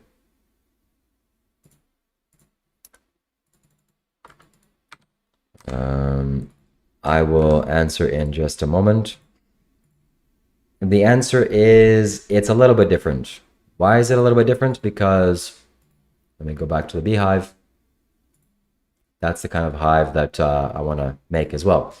It's different because the eggs are the menstrual cycle of the chicken. I see it as in the same territory of honey, eggs, and milk are being in the same territory. And you see, eggs are the reproductive organ. Eggs are a survival food. It's only if you need it to survive. Like, I would have chickens on my farm or property if they go and poop everywhere and reproduce or fertilize the soil and eat bugs. Well, that's not good. But I probably wouldn't have chickens because they do eat bugs. So let them live out in the wild. But, if the apocalypse happened, then that would be a sustainable way for me to get food because eggs are a kind of survival food. If you're out in nature and you find eggs, oh, you're going to eat that quick. You're going to eat that quick.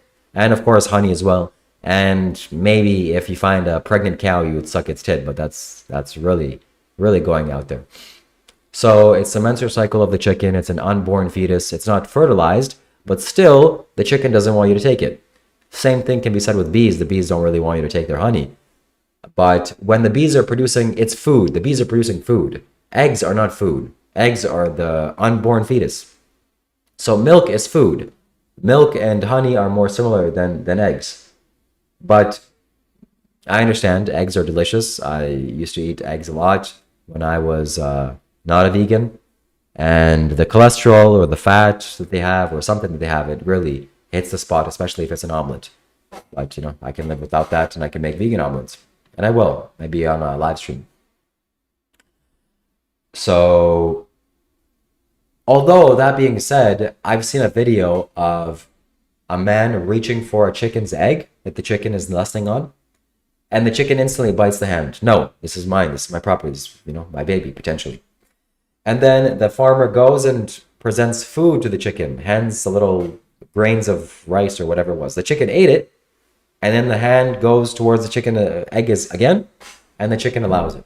So it's a kind of reciprocity.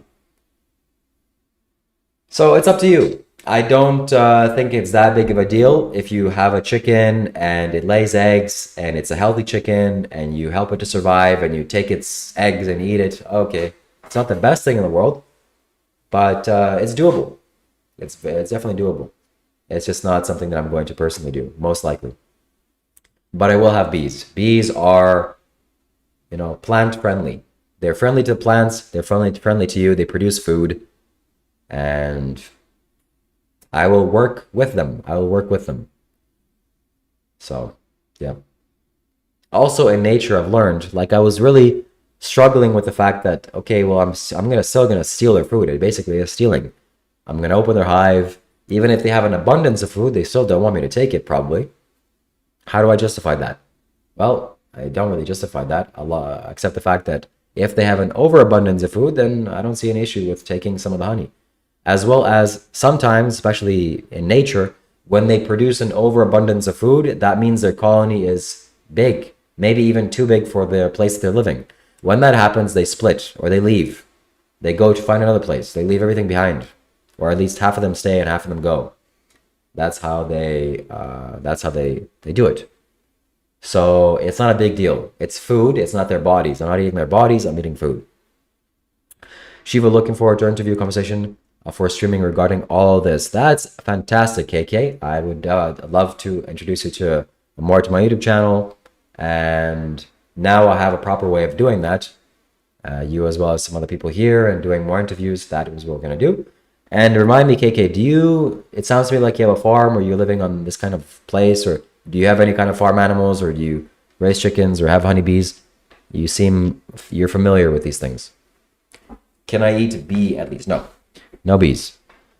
There's other things that beekeepers do, like they put a cup of bees into a can or a little container, and then they put alcohol inside and they shake it. It kills the bees, but it also kills the mites that live off the bees, to measure the amount of mites that are inside of the beehive colony. That also, I think, is obviously unethical. I won't do that. I won't kill any bees intentionally. There's other ways of doing that. So, my friends, it's about causing the least amount of harm to you possible. Why? Because harming others hurts. And it hurts you and it hurts others. You don't want to generate negative karma for yourself. You want to live well. And the best way to live well is to be kind to your fellow living beings. I've been homesteading off and on, though the year I've lived in the country where I'm able to use land and family. You live out in the country where I'm able to use the land to sustain my family. That is amazing. I would love to talk to you about that. That is the direction that I'm slowly going towards right now. And that is a direction that I think a lot of people should start to at least look forward to living and making intentions to go towards that. Because that is the most sensible way of living. That is the smartest way of living. You produce your own food. You basically have everything you need, realistically. So what other fantastic videos that I found on beekeeping? Let's see if I can find them. This guy was really good. You know, since I was the beginning of there's a woman that makes bees. There's all sorts of hives. This I don't really like. It's called the flow hive. It goes all the way in? This is like plastic, and you change the thing of it, and Already coming. wow, look at that. That is like nature's gold right there. Honey is incredible. I don't care what vegans say. I don't care what this and that. If you can find ethically sourced honey, you go right ahead and eat it. It's one of the most positive food for you. And it's just a fact. So that's why I want to produce my own bees. I want to have a beehive colony and not produce my own bees, but produce or harvest honey from bees that I'm working with. Wow, bees are incredible. Oh, that is disgusting. That is disgusting. That's another thing that I'm really struggling with. Is the fact that, okay, tonight, if you're... okay, I think, KK, now that I'm back in Eastern Standard Time, I'm thinking of ending it soon because I've been live for... how long have I been live for? For more than 4 hours. Doing it tomorrow morning, like 9 a.m. or 10 a.m. or whenever it's convenient for you. That's, yeah, we can do it then.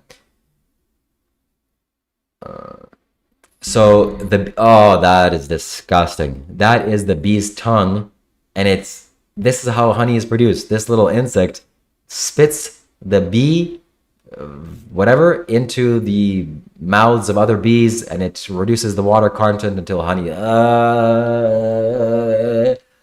So I don't know. I'm gonna have to learn how to live with that. Let's do it tomorrow at 10 a.m.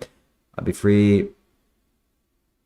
Okay, you know what? If it's in 10, 15 minutes, then yeah, I'll let's do it. Let's do it. I'll invite you to a Discord call. It's very easy for me now to do that, and we'll talk, and then we can have a proper, longer conversation tomorrow, if it's still needed. And prime time right now. Nice, Acadian Sucker as well. Yeah, I'd love to have you on a call with you as well sometime. Now that I'm here at home, it'd be much easier to do that. We still plan for that, and yeah, I think it's gonna be good for Dr. Rob too. I think it'll be good for Dr. Rob's ego to have you on a live stream with me. That is disgusting. Man, bees are incredible. Still, regardless of how nasty it is, I still want to produce honey. I still want to produce honey. Or harvest honey. I can't really produce it. So, yeah. Shout out to the bees. Shout out to the honeybees. They're making the world go round. To this. This is what a swarm trap looks like. You lay these kinds of things in the trees a little bit higher up, much higher up in this, and then you the bees go in and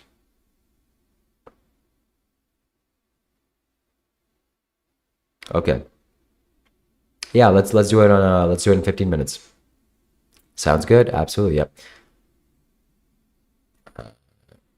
Thank you, thank you. Let's see what else we can see here. There's lots of fantastic videos that I've seen. Some good, some bad, some ugly.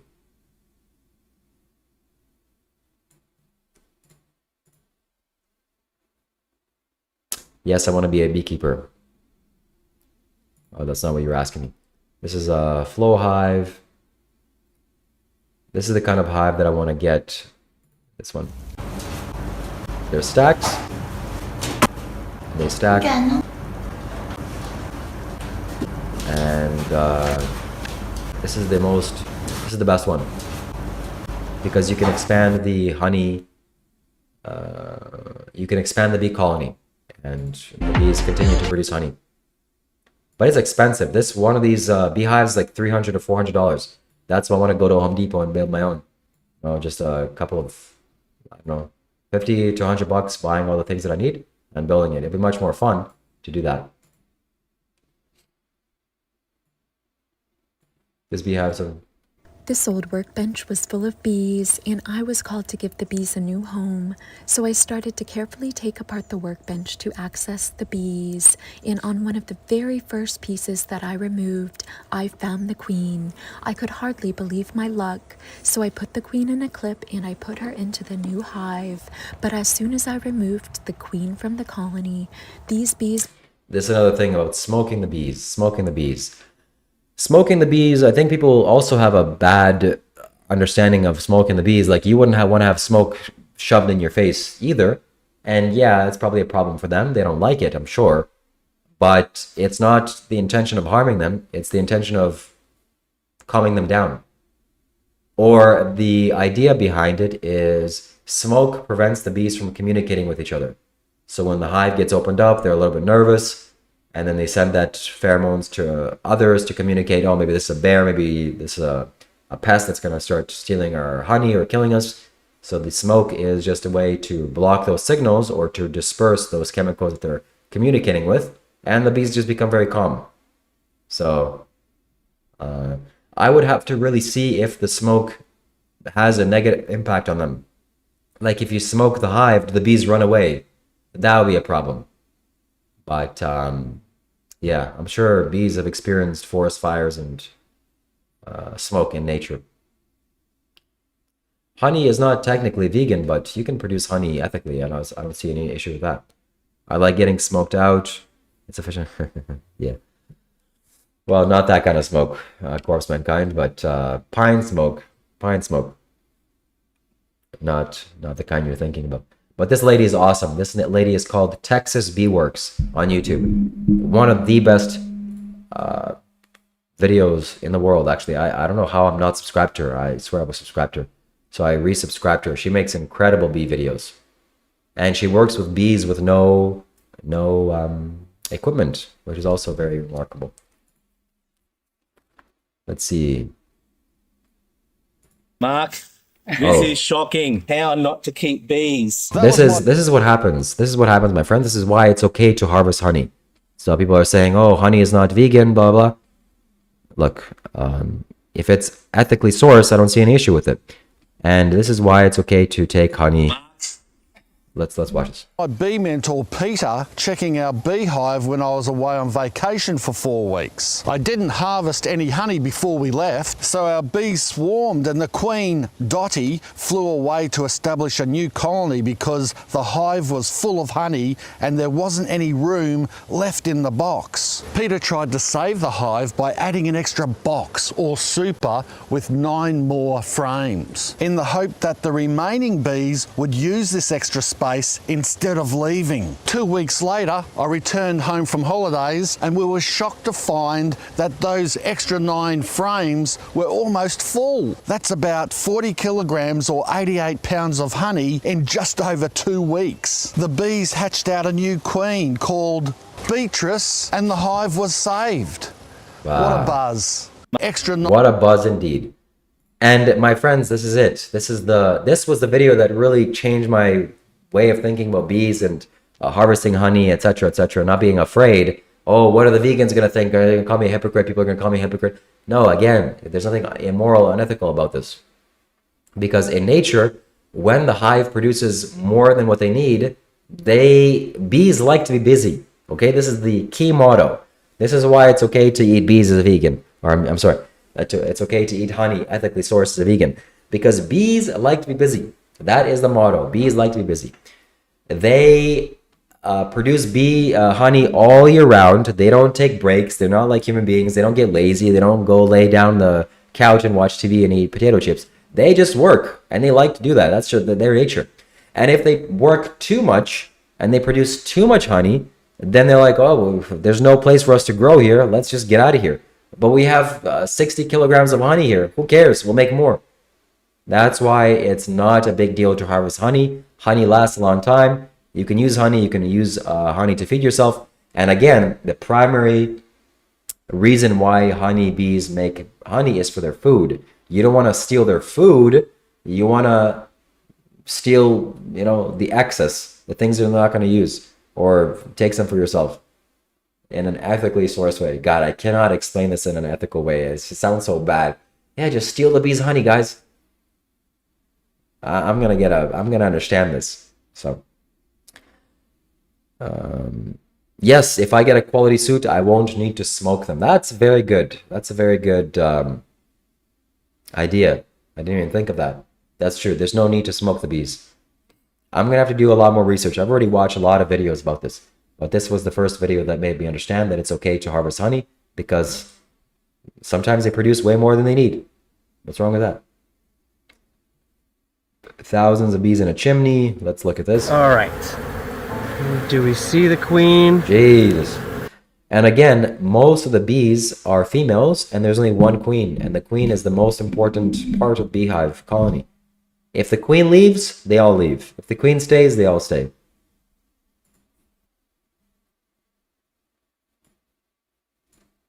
Why don't bees sting beekeepers? You might have seen videos of them handling bees barehanded, and it's common to assume that the bees trust them or share a special bond. While beekeepers are skilled at handling bees carefully, they still get stung from time to time. The reason you often see people safely scooping up bees or wearing them on their faces is largely about timing. During swarming season, bees are much less aggressive. Interesting, timing. I'm sure it's also to do with chemistry, how calm you are. You can use pine needles for smoke.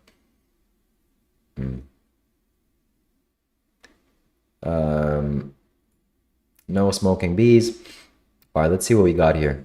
This hive has a major problem. There's a large gap between the lid and the box. If I don't fix it, the bees will have trouble defending the hive. The issue is excessive wax between the lid and the frame. The simplest way to deal with it is to scrape it off. Yeah, so you can also, let me show you, let me explain. Let's see, what is bee swarming? Let's look up what swarming is.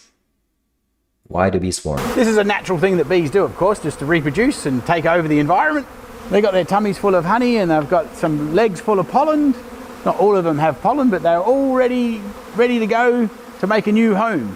It's quite fascinating. If you actually find a swarm that's been hanging in the tree for more than a week, you'll see that. So they swarm because they're looking for a new home, and you can provide a new home that's better than what they would find in nature. A wooden box, very safe, very protected, protected from the wind, from the elements, from predators, and they can be busy producing pollen, doing what they do best. And in exchange, I don't know, God, why does it still feel so bad, you know? Take 20% of what they make, you know, 20% cut. If it's if it's not hurting them. What's wrong with that? But it's not vegan. God damn it, this being vegan business for bad news. You hold the queen, the altar is their consciousness.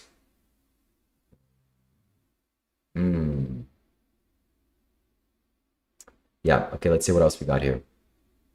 A bee swarm. Catching a swarm of bees. Okay, there we go. This honeybee swarm is beautiful. So I went back to the shop and I put some real beeswax comb on a frame, a wooden frame, and then I put it into a little hive and loaded it onto my golf cart. And then I drove out to where the honeybee swarm is resting on a bush. And then I took the beehive and placed it under the swarm. And I took some of the comb that I put on a wooden frame and shook the bees onto that new comb. And then I placed the hive on top. And as you can see through the little inspection window, the bees are trying to make this their new home. And then I noticed there were some still bees hanging around. Nice. So this is not the best way. You could just leave something. Okay, how to catch a bee swarm. Let's look at that. How to catch. And this is the best time of doing this, my friends, right now. This is the best time to catch a bee swarm. Okay, so half my bees have swarmed and they're over here on this branch now. This has copyrighted music. Let's stay away from that. Hey guys, I'm really excited. So the way that you catch a swarm of bees, or the way that you invite bees into your property, is to build a beehive like this, or a bee swarm trap. They call it a trap, but not really a trap. And it's a home for the bees. And the bees fly, they see that it's a good place for them to live, and then they go and move in. For spring coming up, I just purchased a couple of these swarm traps that I'm going to be hanging in trees around the property. That's exactly the kind of swarm trap that I want to build. I'm going to go to Home Depot and attempt it. Let me show you these things.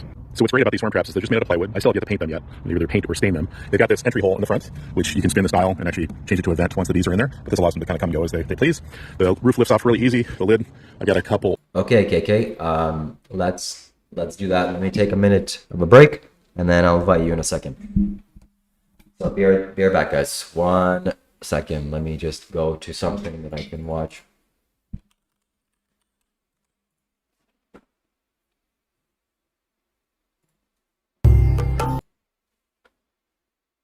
Sadhguru. We're gonna have KK on join us for the show in a second, so stay tuned for that. One sec.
Okay.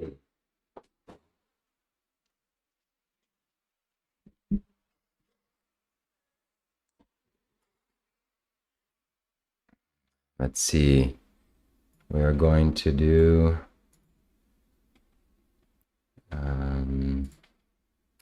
I'm back. We're going to invite a new guest to our show. So stay tuned, my friends. Let's call right now.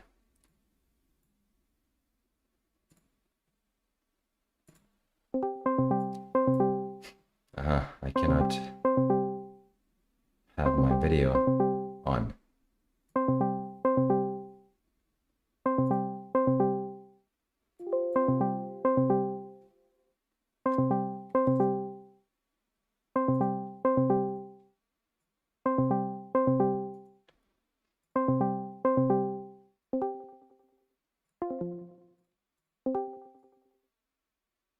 Hello. Oh, you Hello. can't see? Welcome, welcome. Hold on. Hi. Yes, hello. Let me just set everything up here.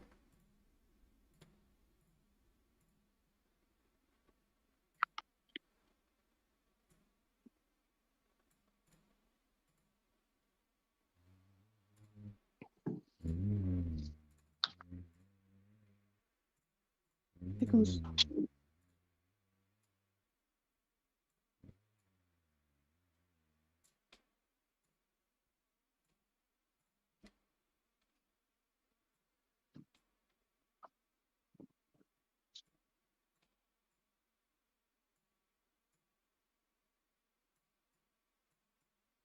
Okay, how are you doing today? How's your day going? Good. How are you? I'm good. How was your flight home? Oh, very good. Slept most of the way there, and can't complain. I arrived. So Perfect. yeah. I'm so excited today because you're talking about the beekeeping and everything. So I'm really excited. And you're into the homesteading. So I've been watching, just waiting for you to get on these topics again. It's so fun. Hmm. Do you mind turning the camera horizontal so that we have a better, yeah, Like thank that. you. Yes, yes. And you said that you've been homesteading for a while? So we moved out to the country about, I think it was around 2020. So it's been about 6 years. And I started with a lavender farm, which in this growing area was not, it was a huge challenge. It was very successful. I broke even, which was pretty great for a first time thing, no experience. And I mean, I worked the land with my hands. We didn't have a tractor or any machinery at all. So I think I planted about 200 plants that year. They were already started and established. So I just had a transplant. But I mean, I had to dig big mounds and rows of the dirt to plant them, and it went well until you know how winter is in Canada and stuff. I'm northern Minnesota, so um, it didn't go well come springtime. The roots got root rot, and it wasn't something I was able to like solve. Just I lavender's a tough thing to grow around here, but it was wildly successful. And after more research, I think I could do it again if I had a better winterizing system, something like some small like tunnels, like the greenhouses, like the plastic domey ones. If we did something like that down the rows, I think it would have been helpful. But you live and you learn when you're homesteading. Hmm. What about bees? Did you take care of bees or do you?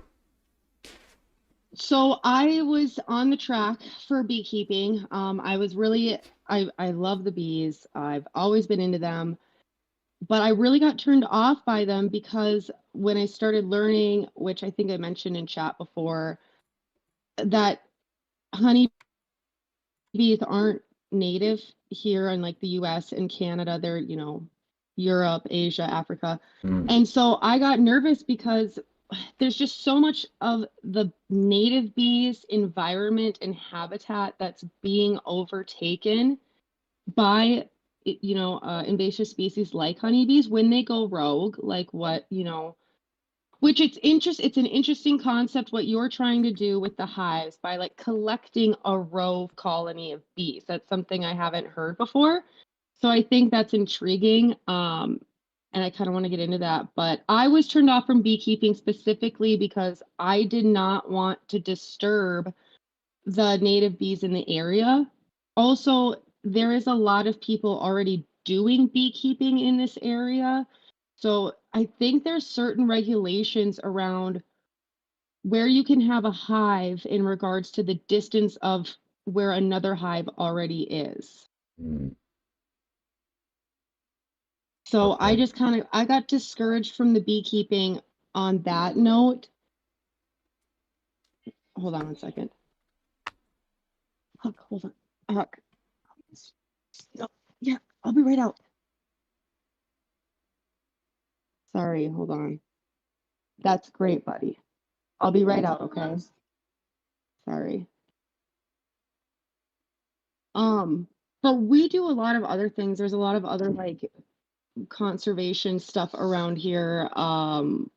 The neighbors, he's doing like a worm farm, which is pretty interesting because he's doing a lot of composing. And I mean, there's a lot of farms around here, and it's pretty heartbreaking just because this is an industrial farm area. And so it's tough to see all that when you're trying to kind of do a different type of a thing, especially when you're planting and you have these farmers who are spraying chemicals over the massive acres of fields that are all around me. I mean, we have crop dusters coming through over my land all the time, so I don't even think I could grow something organically and then put that label on it if I was going to go to market or a farmer's market with it. I mean, I could, but like honestly, like with integrity, I probably could not. I'm gonna have to do more research on the bees and the fact that they're an invasive species and how that relates to native bees. That's sad. That's another fork in the road for me. I'm gonna have to think about that. No, no, no. I'm not trying to discourage you because I did not know about like rehoming swarms of bees when they go rogue. So that's where my research ended. I heard, okay, bees go rogue, and then that's kind of it. They're just kind of, I didn't know that they would look for another hive. My understanding was that they would kind of just go out into the wild and create their own somewhere else. So I think it's interesting that you're trying to, because it was funny watching you battle yourself of like, oh, how do I ethically like explain what I'm trying to do? Because it's, I guess now that I'm saying it out loud, it doesn't sound vegan. But if you're rehoming a species that's already been invasive here, somebody already brought it over, somebody bought a colony, it went rogue, and you're like, hey, what you're doing is actually, I think, in a way, helping native bees because you're giving those honeybees a place to go where they might just be bothering native bees out in the wild. Let me just ask something to ChatGPT.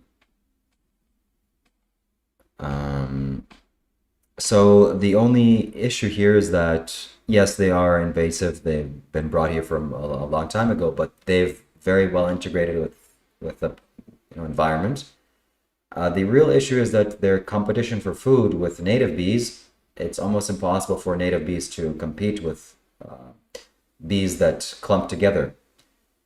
So the native bees are of solitary nature. Most of them are. They're just by themselves, like one bee here, one bee there. But the bees that have been brought in, they act in swarms. They're a colony. So the work has been done, the damage has been done. And yeah. Well, I think it comes down to like another comparison with like chickens, because when I asked the question earlier and you explained, but then I started thinking about it and it's like, well, where are you getting the chicken? Are you rehoming somebody's chickens who they can't take care of anymore? So you're supporting the life that's already been bred into the world who would otherwise suffer because whatever, they can't be taken care of properly. And that's almost kind of what it seems like what you're trying to do with the bees. Because I know that's like a big argument when we start talking about like veganism and having certain animals. And then it's like, well, what are you doing with the animals? Like, are you rescuing them? Are you offering them a better life than, what they would have if they were wild or just weren't even bred into the existence? But then that's like, I think that's a really big question that brings up debate that I think it's hard for both sides to answer sometimes. Like, a great example is like all the animals in shelters and pounds. Are we gonna just not adopt them because they were bred into existence when they maybe shouldn't have? So are we just gonna like, let's just get them out of here, not deal with it anymore? Or are we gonna find them homes that they can have a better life at? And that might sound like really like off of the whole bee thing, but just as a comparison, it's kind of like that. Is what I'm thinking. Yeah, so George says, if you rescue a cow, you're allowed to drink the milk? Question mark. That's interesting because it's funny how so many things can be seen as, I mean, yeah, if you're eating plants, you're killing the plants, and I'm sure lettuce doesn't want you to be plucking it from the ground. So it's a very delicate balance, but it's about being realistic and doing the least harm possible. So I think bees is a good step towards that direction. And yeah, I'm just wondering also if you can have chickens without feeding them. Like, can they just survive on their own eating the things in the ground? I'm sure not, right? You have to feed them something. Yeah.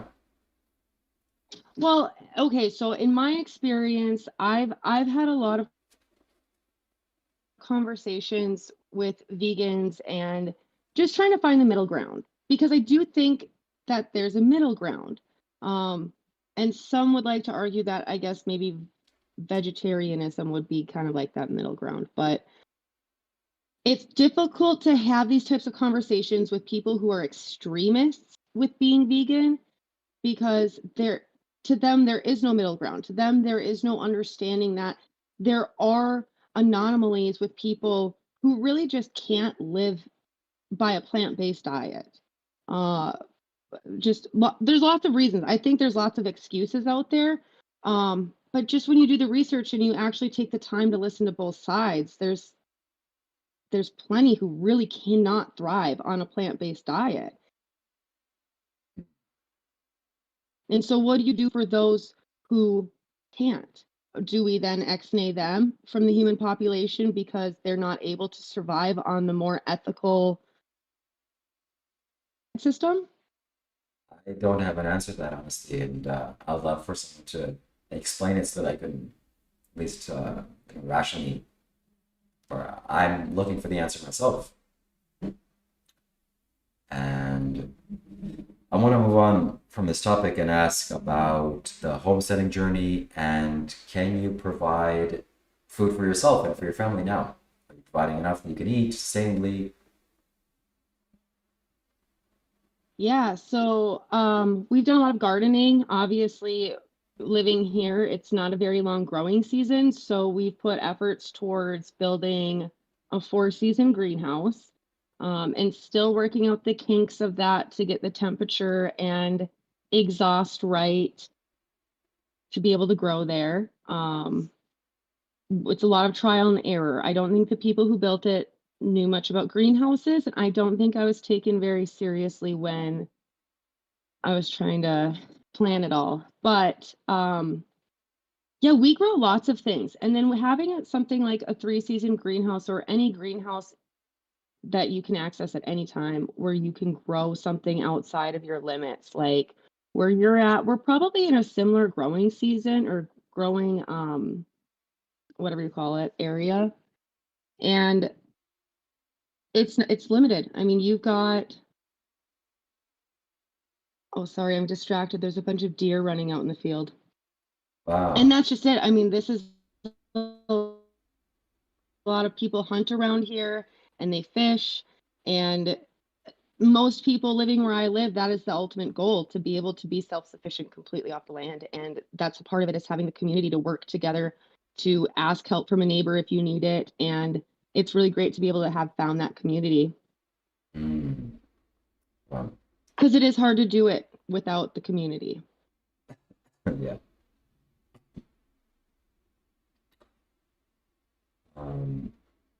So yeah, I want to go back to this question. The person that asked if you can drink the milk from a cow that you rescue. I mean, if the cow is pregnant, I don't see a reason why you wouldn't be able to milk the cow and drink the milk if the cow doesn't mind.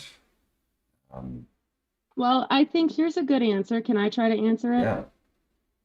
So we always say, well, if we're not exploiting the animal, if you're doing something for the animal in its best interest, if there's no calf for this cow to be milked and you do not milk that cow will get mastitis and potentially die and be in extraordinary pain. So then what would you do? So you milk the cow, and then what do? Do you just let all that go to waste? I mean, that's something that cow produced, and it's almost like, why wouldn't you? If you needed to, and you can, why wouldn't you? It's just going to waste otherwise. It's just going to the ground. That's a very good point. I really didn't think of it that way. And it would be very reasonable to milk the cow in that situation. But I think some people would give the same argument for you know, oh, we're gonna impregnate the cow, and then now the cow has to produce milk, so now we have to milk it. So I'm not here to, yeah, impregnate the Well, cows. for sure. I mean, that's just it. Ultimately, we wouldn't be impregnating all these farm animals at all, ever. But in the cases of which it is happening, and there are people out there that are trying to do what they can to rescue them, I mean, these are important questions that I don't think a lot of people take seriously, because it is like, what would you do in that scenario? Yeah, I think a moral, reasonable person would say that yes, milk the cow and provide relief, and then drink the milk if it's good and tasty. And if you don't want to drink the milk, then you can give it to somebody who could use it, who's not against it, and then it's not wasted. And I mean, I think there are a lot of middle grounds that just aren't being touched on. Yes, yes, yes. I think it's very worthwhile to work with animals. You can work with animals, and we've worked with animals for thousands of years, like with dogs, for example. And yeah, so I'm opening up to this possibility of doing that. R1 says, does Shiva know the supplements he takes are made from animal products? Most people don't know this, but supplements have something called gelatin in them to create the capsule, the clear capsule. And that's made from ground up pigs. But I don't take that. I get the vegan ones. A symbiotic relationship, yes. Yeah, that would be kind of like a symbiotic relationship, the cow thing.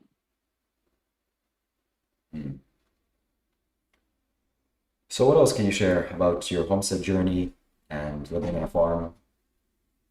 Well, I had chickens. I had just hens because I wasn't interested in raising animals to kill them.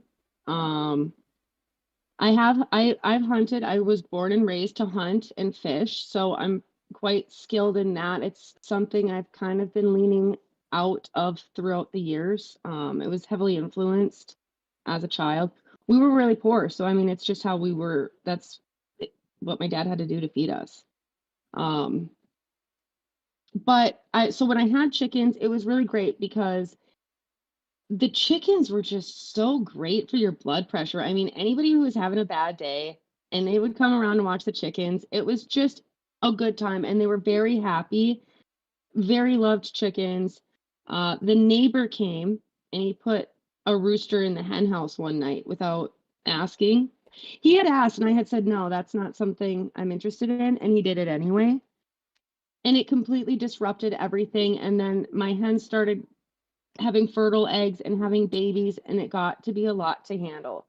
So for me, I was like, man, this has really gotten out of my control and out of hand for what I was wanting to deal with, especially for the winters around here, because it is a lot of extra work in the winter to have any kind of animal or livestock outside.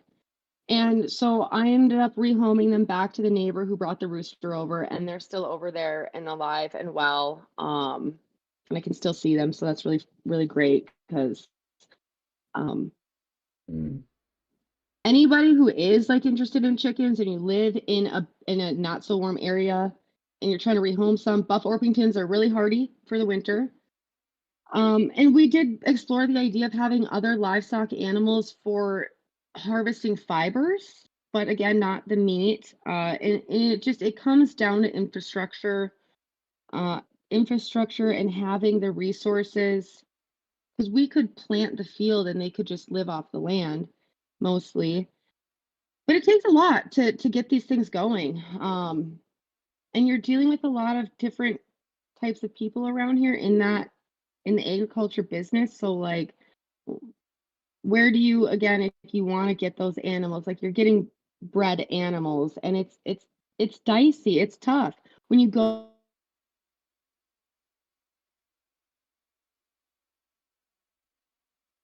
out of these conditions and hopefully can provide them something better.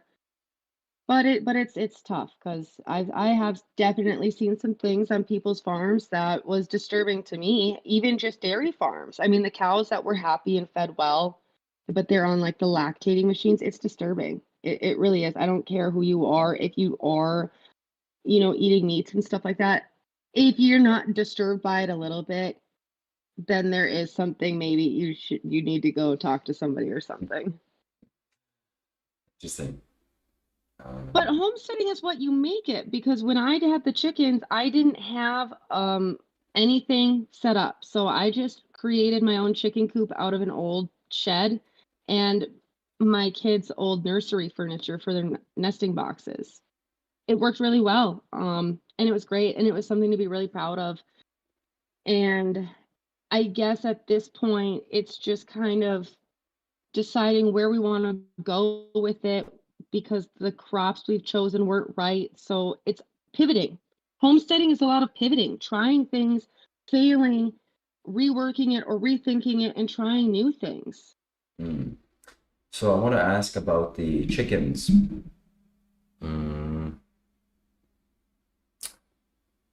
You said it was good for your blood pressure. What did you feed the chickens? So I'd spend a little extra more money and I'd get them bratch, which is just a mixture of different grains and corn. And then I would get them, I think I got them the pellet corn, because the crushed corn was really dusty. So I'd get the pellet corn and I would ferment it, which is just putting it in a 5-gallon bucket with some water and a lid for a few days, stirring it every now and again. And then adding other things like cayenne pepper and red pepper flakes to the mixture. They can't taste spice, so especially good in the wintertime. Warms their bellies up, and it created a really rich yolk. I didn't have an interest in selling eggs at all, but considering that we were in a pandemic at the time, and the eggs, I don't know if anybody remembers how expensive eggs were back in like 2020. So people were coming to me, giving me their number. Please, when you get eggs, call me. I mean, I had a list of people who were waiting by my doorstep, hoping that there would be some eggs left over for them. And it was fulfilling. It just was a fulfilling thing to know that I worked for something that was succeeding, and it was bigger than me, and it was serving others. Interesting. I think that's how people. Okay, well, did they eat the bugs off the floor? Can they? Oh yeah, well, they eat bugs. I don't know. Do you get June bugs way up there, Shiva? Probably, yeah. They're nasty, like June bugs and pine beetles with the big antennas, and they're flying Yeah. around at night. Ugh. And they eat them right up. And it's most of the time those bugs don't last. And I'm not going around and collecting them for the chickens. For me, I saw an extreme decrease in wood ticks in my household, on my animals, and on myself. So even just for the wood tick control, totally worth it, because I can't tell you how many times I've next day found a wood tick that has burrowed inside of me, and then I'm like in a panic that I'm going to have Lyme's disease. Wow, So interesting. there are benefits. There's a lot of benefits to, and I totally think that you could 100% be vegan and have chickens, and maybe you don't eat the eggs. Maybe you have a dog or a cat. And you don't want the eggs to go to waste, because what happens to these eggs? I think is a good question. If you're not eating them, the unfertilized eggs, sometimes the chickens will eat them, but if you have sometimes there's a lot more eggs than they can eat. So what happens is now you've got predators coming into, threatening your livestock, threatening your home, your kids, your family, and making a mess of things.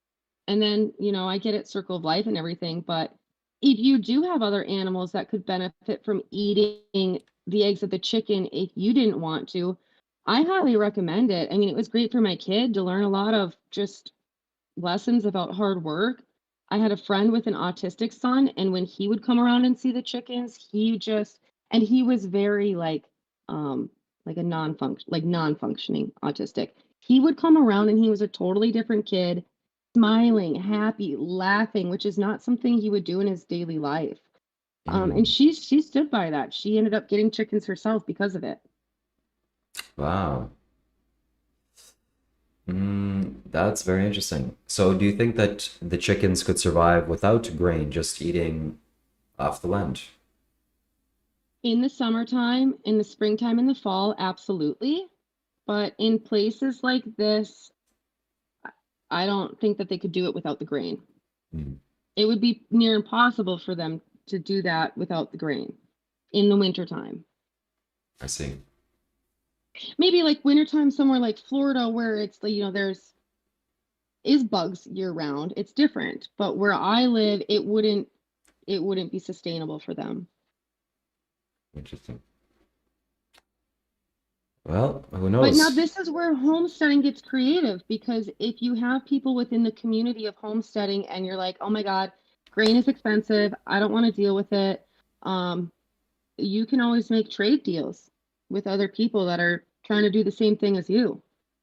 Mm-hmm. It's like something that I did. I didn't want to pay for all the bedding in the chicken coop. And the neighbor had a hemp farm at the time, and he had all this extra trimmings or whatever that he wasn't using, couldn't use for his mission of it all. And he was selling it to me for pennies on the pound. And then eventually he's like, I don't want to deal with it. Just take it. And I had chicken litter for a long time. And then when I got rid of my chickens, I still had all that hemp left over. My friend back home, where I'm from on the border of Canada by Fort Francis, he is doing a thing where he's taking in lame horses that nobody wants anymore because they're too old and difficult to take care of. So he's offering them a home and space for that. So I let him take home all that hemp. And he said, like, the one horse that had arthritis seemed to be moving around better. I don't know if it's true or not. He can tell some tall tales sometimes, but the point is just that trading with the community, and oh, this person needs that, I've got it, I'm not using it, here you go. It's a whole lifestyle beyond yourself. That's nice to hear. That's beautiful. That's the kind of lifestyle that I want to live and lead. And most importantly is feeding myself and providing food for myself and my family members. That I think is the number one most needed thing right now. And plants, number one, of course. And then bees, maybe even chickens. This conversation opened my eyes. I realized that chickens will eat their own eggs. They see it as food. But chickens present other problems, which, I just allow things to enter my life. And if I'm supposed to have chickens, or if chickens want to have me as a companion, then I'm happy for that. And yeah, in terms of the bees, I will definitely put up beehive traps or beehive swarm traps. And the bees are already here. So if they want to be my roommates, then they can do that. And we'll see. But a greenhouse is a totally different thing. That's advanced. And yeah, I'm wondering what you're planting there and what you've planted already. Do you have any apple trees, fruit trees? And what is the easiest thing to? I have apple trees out front, and they're pretty close to the house to try to deter the deer, but they're not in the greenhouse, they're just outside. I have a plum tree at the end of the driveway. I'd really love to actually start an orchard, but it's a long, decade-long process. You do need a lot of pesticides just to get it up and going, to get the tree strong enough. So I'm not really down with the pesticides. But in the greenhouse itself, I've done a lot of starts to put outside because I'm struggling to figure out the heat, like the temperature in there. In the summertime, it gets extremely hot, and the exhaust fan is not pulling out enough of that heat and pulling in enough fresh air to keep things circulating. So right now it's just starts. My ideal situation with the greenhouse would be for citrus fruit. I think it would be a really ideal situation to be able to grow those types of foods that I buy at the grocery store and would rather just be able to grow myself, but obviously don't live in a climate for that. But just growing almost anything in there, in a tropical climate that you can't do naturally here, I think would be the most useful of the space.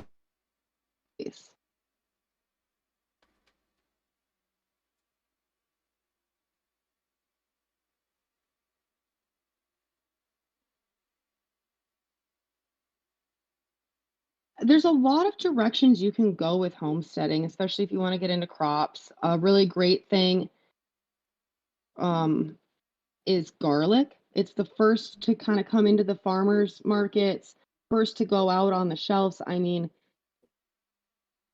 people go now make big money for it, and you can do pretty good on it. I've done a lot of research in cash crops and the yielding of those and maybe other ones that aren't necessarily cash crops, but you can make products from them.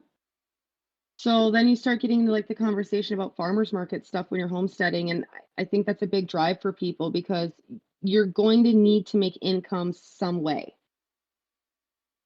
No matter what, I think, when you're homesteading. We've all got bills to pay. Katie and Stacker says he's lost 8 trees because he didn't use pesticides, and that was a huge waste of that was. So this is something that I'm thinking about is pesticides and the use of pesticides and herbicides and all these things. And I wish there was a better solution for this. Maybe there is. So I'll have to definitely look at that. But I want to plant fruit trees. I want to plant plants, and I don't want to be spraying it with chemical toxic poisons and then eating it later just because I don't want the insects to eat it. So there's got to be some simpler, more sensible solutions. I'm sure the Hindus have found something. I'm gonna have to do some research on that. I know I don't know how it would do on trees, but for plants, a good way to get pesticides off, and maybe it just comes down to a quantity issue, is to make like a jalapeno water.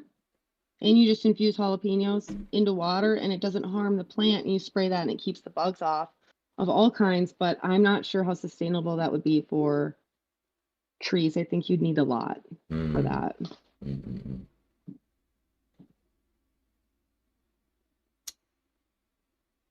Yeah. I think I was looking at the easiest crops to grow in Ontario, and it is edamame or soybeans. Oh, yeah. So I think that's the first. Soybeans, though, I feel like is that like something that's grown in industrial wise there? Yeah, it's grown everywhere for the animal livestock feed, and human consumption. Soybeans are quite, but in terms of food wise and in terms of ease of growing, it's the simplest one. And if I beginner like me, this is something I want to start. Soybeans. Do you have experience with growing anything at all? Like, do you have a green thumb, or just like growing up doing a garden with your parents or grandparents or anybody? Yes, we had a small garden in Ukraine. Some fruits there, and we're doing that. I have some basic understanding of plants and how things grow. I know how to eat them, that's for sure, but not to grow them. So this is just the first kind of weeks of realizing, okay, this is where I want to go, and learning about it online. I think for me, growing the things we want to eat is the easy part. The difficult part comes to preserving it, to keep it through, so you have something through the winter. It's always easy to get something, to plant a seed and water the seed and watch it grow and harvest it, and then comes preserving it and canning it for future use. And that's where you got to do research or find an old lady who knows what she's doing and have her teach you. Yeah. In Ukraine, I remember we had a cellar, and there was lots of canned food there. I just remember my grandmother going there and getting some jams, and pickles, and mushrooms. It was a good time every time she went there. So, yeah, I mean, I gotta learn. Gotta learn this. Absolutely. Do you have like, I guess I don't know what your setup's like where you're at there in Canada, but I wonder how it would be to start out with like maybe microgreens or growing like people are doing the mushroom, like they're growing their own mushrooms and then selling them to, because you're in Toronto. Yeah, this area. So, God, there's got to be so many great restaurants around there in that area. You could probably just like be growing mushrooms like crazy because they reproduce so fast. And you could be on the daily selling fresh mushrooms to restaurants and chefs because they want that local ingredient. I mean, not all restaurants, obviously not like the dive bar on the corner of 11th Avenue or whatever, but I'm sure Toronto has some pretty nice restaurants, and I could almost guarantee you people are already doing it there. Interesting, interesting. Yeah, I'll have to do some research on how to grow mushrooms. I'm sure that's quite advanced, though. I don't know. I don't know if you have to grow them. No, oh no, it's not at all. I mean, people were doing it around here in this area for a long time, and they were like, "Oh, get in on it, get in on it." And I was like, because I've kind of done it before in the past. Um, and I was so young, I didn't take enough time to do it properly. So the ones I grew got moldy, and then I lost interest. But from my understanding, it's pretty easy to get a kit online and they're not that expensive, and just kind of give it a go and see if it works for you. It's about experimenting because you're never going to know what's going to work for you until you just try a bunch of different things. Do you grow them inside or outside? You grow them inside. I grew mine in just like a tote, like just a plastic tote bin. Yeah, I mean, I'll document this. Excuse me. I'll document this. I'll make sure to record my journey, and at the beginning, this will be readily available for anyone that future if they're starting this out, and it'll be entertaining. So, bees is where I first want to take this because it's easy, it's simple. I know I can do it. I feel a lot of passion for it, and I love honey. So are you gonna be documenting that though? Like, are you gonna be streaming like as you're building your boxes and getting them set up and searching for your spot and stuff like that? Because I think that's what we're all waiting for. I think we're all on the edge of our seats with suspense. Also suspension for the bees, because it has been a topic now for a little while, and there's been a lot of back and forth, like, is this ethical, is this not? And I think honestly it's a really great idea to rehome the rogue swarms of honeybees that need somewhere to go. Yes, absolutely. You're giving me more inspiration and more encouragement, more motivation to do that. I will do that. Well, I felt like I was discouraging you a little bit earlier when I was like, the native bees are at risk here. And I mean, they are. If everybody in the world went and got a honeybee hive, that might be a danger. But I don't think that the way you're trying to do it would be a bother at all. Yeah. Any information is good to know. And I think this kind of further solidifies the case. They're already here. They've been here for hundreds of years. They're not going anywhere. And, might as well open up build them a proper home instead of them, I don't know, living inside of some rotten tree. And again, I'm doing this for mostly selfish reasons. I like honey.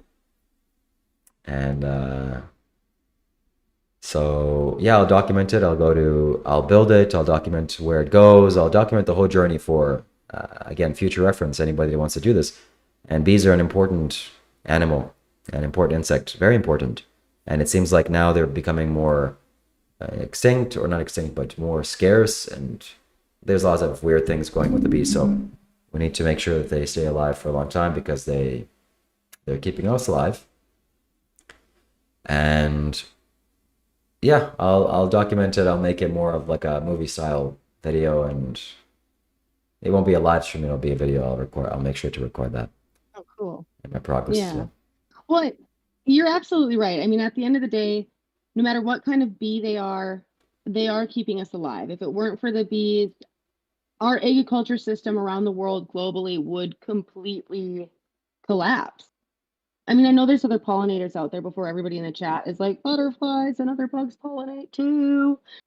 I know, but bees are like the main pollinator for it. And so it is important.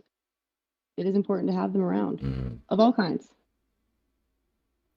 What I'm curious, can I ask, would you be doing this where you're at now, like at your parents? Are they like they have the space to do that? So there's some land that we have, my family owns. It's quite far away from the city, and it's just that's the perfect time, a perfect place to do that. So there's enough space for that. There's enough acreage, and yeah, I just suddenly got this idea to do this, so we're gonna do it. We'll see how it goes. I mean, I think you'll be pretty good at it. It seems like you've been doing your research. And that's the most important part. I was really scared to do the chickens, not knowing anything about it, and it can be intimidating to start things like this, but just hearing you talk about what you want to do, I think you just go for it and you trust yourself. Honestly, I was known as the queen of the coop in my neighborhood, and I had the least experience out of everybody in this entire neighborhood dirt road system who have had chickens for decades. They were all having predators come get them. Mine were completely safe, not bothered. So sometimes the people who have the least experience can have the best outcomes. It just depends on how much you want it, how much passion you put behind it. Wow, that's awesome. That's encouraging to hear. And Queen of the Coop is a cool nickname. You Yeah, like it was that? all right. It was all right.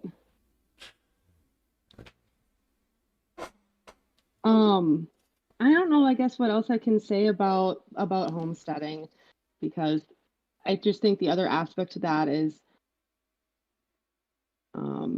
like we've talked about the gathering and the growing, and then I think the other aspect to homesteading, unfortunately for some, is hunting and fishing, which I don't think a lot of people here would agree with, and that's totally fine and totally understandable.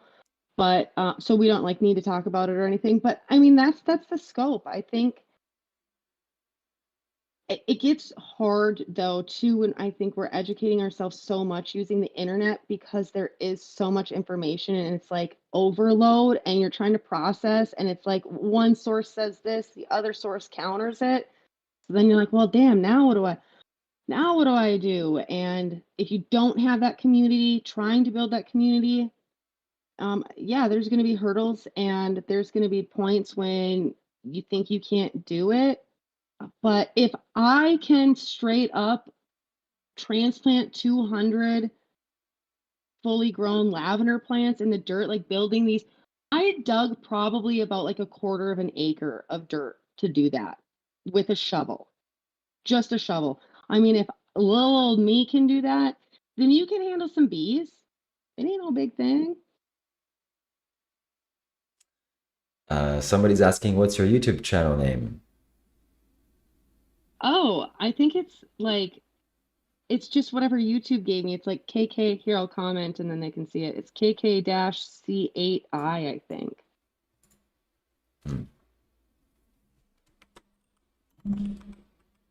I don't have anything posted. I was at the time trying to document my journey. I would highly recommend that you record yourself doing almost anything. You can always go through and delete stuff later. When I was doing the lavender and the chickens, and I fell off with it. And I'm kind of bummed because when I look back, there's a lot of really great memories and a lot of really great things that I did in there that just went undocumented for the last probably 3 years of it all because I got busy with life and I went back to work and stuff. But I would 100%, because then you can watch your growth and you can be like, dang, look at where I started and look at where I am. Like, I thought I wasn't shit, but I'm like the man or woman. If you're a woman, whatever, whatever you Yes. call yourself.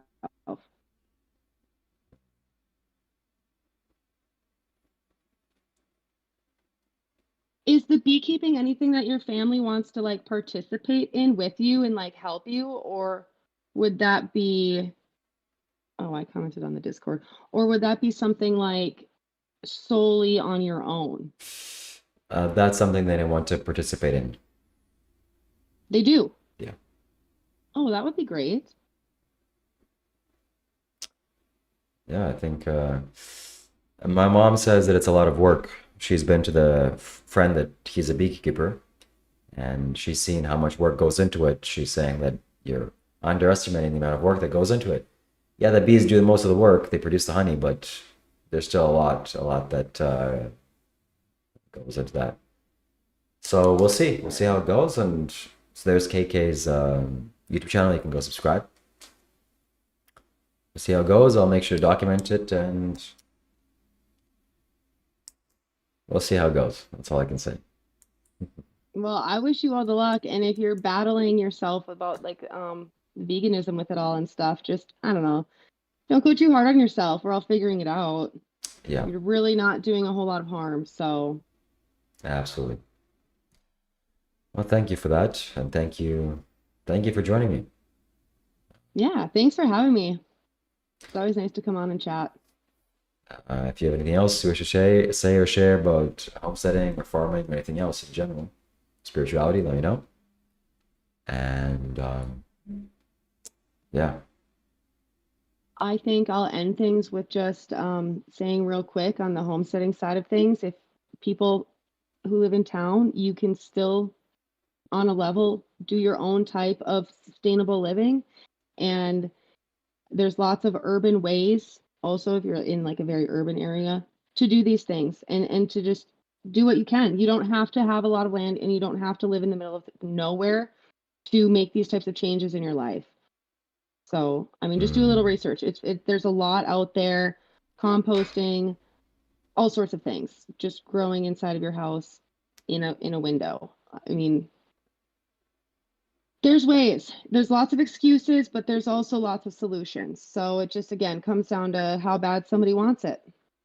But don't let your location keep you down, because you can do it anywhere. So that's my hot take, and that's that. And thanks for having me. Thank you very much, KK. Look forward to seeing you soon. Okay, bye. Bye.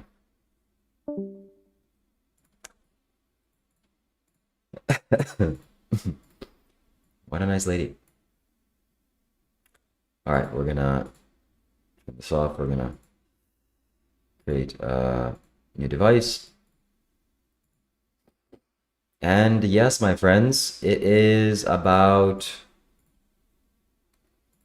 hold on, you can't see me right now, but you can hear me. Just bear with me for 2 seconds.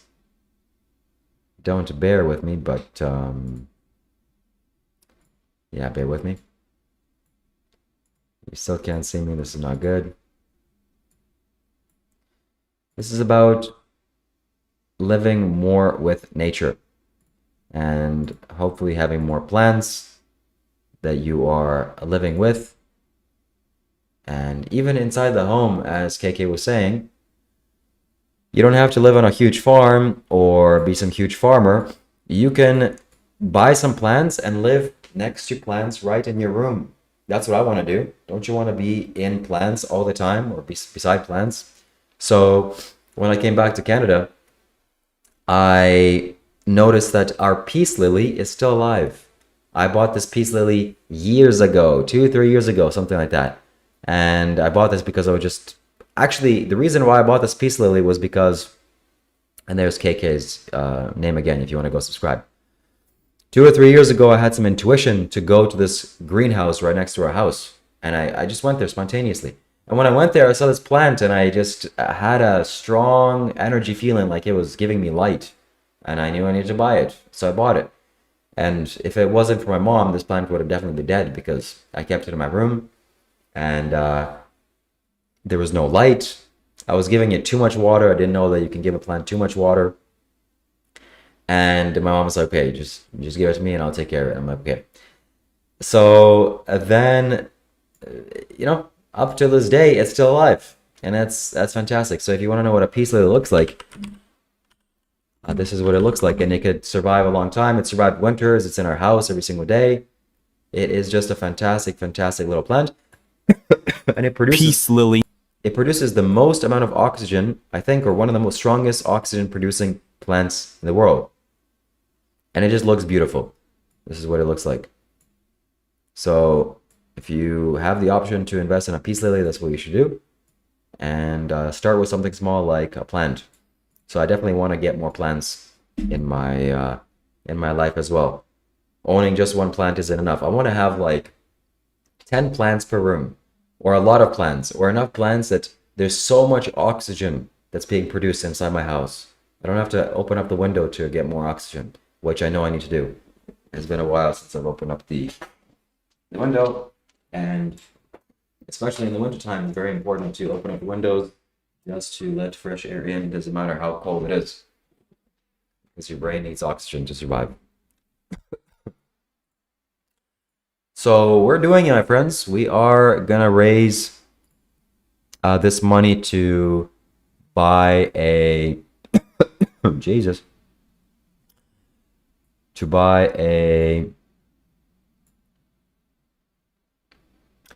to build a beehives to get bees and attract bees into our land, and I'm going to document it. I'm going to film it all. This is what the goal is going towards.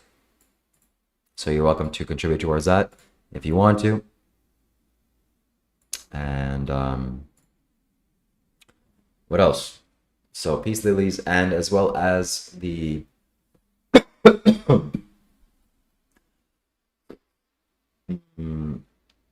not yet, of course, mankind. I think we're $30 away. If you have a donation, send it in the text to speech. That is the best place to send your super chats, because not only will it be read out loud, but because YouTube doesn't take any percentage. So it's the best of both worlds, and 100% of the money will go towards the bees and saving the bees and eating honey. And yeah, in exchange for that, I'll make a video of documenting my entire journey. So for your viewing pleasure and education. So 2 years ago, I think, or 3 years ago, Sadhguru launched this movement called Save Soil. I'm sure you've seen me wearing this green shirt. In the front, it has a little Conscious Planet movement logo. And on the bottom, it's a child's drawing of saving soil, or save the soil, save our soil. The reason for the saving the soil is because farming practices have gotten so out of hand that the organic content in the soil has become so little or so small that the soil is turning into sand. And if the soil turns into sand, we're all screwed. So people have to become more conscious about the land we're walking on, and working with the land, working with Mother Nature, instead of exploiting her. Well, we're exploiting animals and nature to a big extent, so that is what we have to stop. Krishna, welcome. Krishna, you are no such things. Do not call yourself that. Is your cough wet or dry? It is dry now. And Krishna, I'll give you a call later on. Yeah, peace lily is beautiful. Definitely buy one and learn how to take care of it. Enough water, not too much. Too much is bad, and too little is bad. It'll kill the plant both ways. And indirect sunlight, daily indirect sunlight. Please go to the doctor. I will do no such thing. If I am not feeling better within a couple of days, then I will, but I'm certain this will go away. So what's next?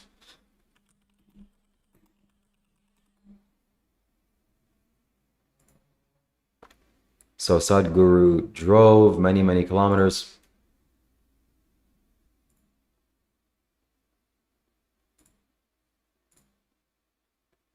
How come I can't hear what's happening here? Hello, hello, hello? Oh yeah, it's muted. Fighting. If we do not appreciate each other's problems, there will be no solutions. Only fighting each other is all that'll happen. We are here at Budapest, Hungary. beautiful city and the people of Budapest responding in a strong way. The voice of Budapest and Hungary will be heard around the world, their concern for soil. And all the little children who came there, our concern for their lives and their future, making sure the foundations of well-being are well in place for future generations. This is what Save Soil is about, our expression of love and responsibility for all life, particularly future generations of humans. Save soil, let's make it happen. Save soil, let's make it happen. So we are made out of soil, my friends, and no, corpse mankind have not. But it's not because of that, that's for sure. So that is what's up. That is saving the soil. And yeah. Can honey be vegan? Let's see. Is honey vegan? Is honey vegan? Well, honey does come from bees, and bees are animals, so no, honey is not vegan. Now, some vegans, including myself, have argued that honey is not nearly as concerning as milk and eggs, certainly not meat. Bees don't have the same capacity for suffering as cows and chickens, and the honey industry is not nearly as cruel as the beef, dairy, egg, poultry industries. But that doesn't mean honey isn't cruel. Thank you. I made a video last year about beekeepers intentionally chilling their bees, forcing them to be cold enough to cluster, to huddle together. So while I don't often talk about honey, I do avoid honey myself. Yeah, I would avoid honey myself, buying from these scumbags too. Not good, not good. So honey is made from bees collecting nectar and processing it for their colonies. That means they vomit it up, yes. They consume it and they spit it into each other's mouths. Bees, farmers will often slice off the queen's wings so she can't escape, yeah. This is also something that I don't appreciate. That's just crazy. They also use chemical sprays to manipulate bees for their own gain. That, again, is insane. What the hell are we doing as human beings? Oh, but it's profitable. It's money. Bro, what the hell?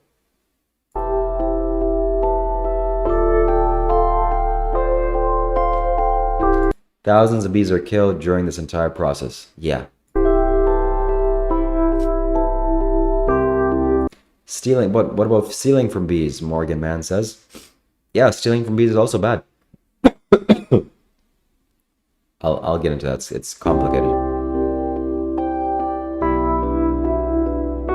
After they steal the honey, they replace it with sugar water, which does not give the bees nutrients they need. Exactly. This is also something they do. They feed the bees sugar water.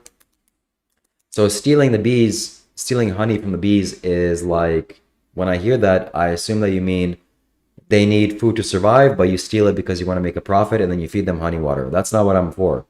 If they have an abundance of honey and they are not going to notice any difference whatsoever if I take a kilogram of honey, wow, they're doing well and I'm doing well, and I love honey. So I'll make sure to do that. Many bee species are facing collapse because we exploit them. Yeah. Rest in peace for the animal abusers.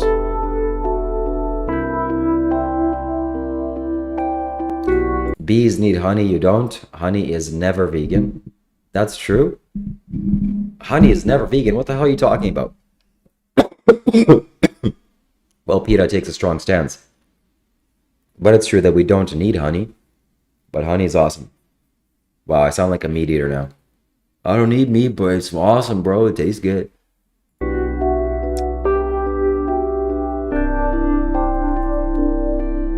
Shout out to PETA. I'm subscribed to them. How to make vegan honey with a flower that you can commonly find in your backyard. A few potential benefits of dandelion. Oh, interesting. I didn't know this. Includes reducing inflammation, aiding weight loss, reducing cancer risk, and boosting the immune system. Dandelion honey is a good honey substitute for vegans or anyone who may have an allergy to traditional bees honey.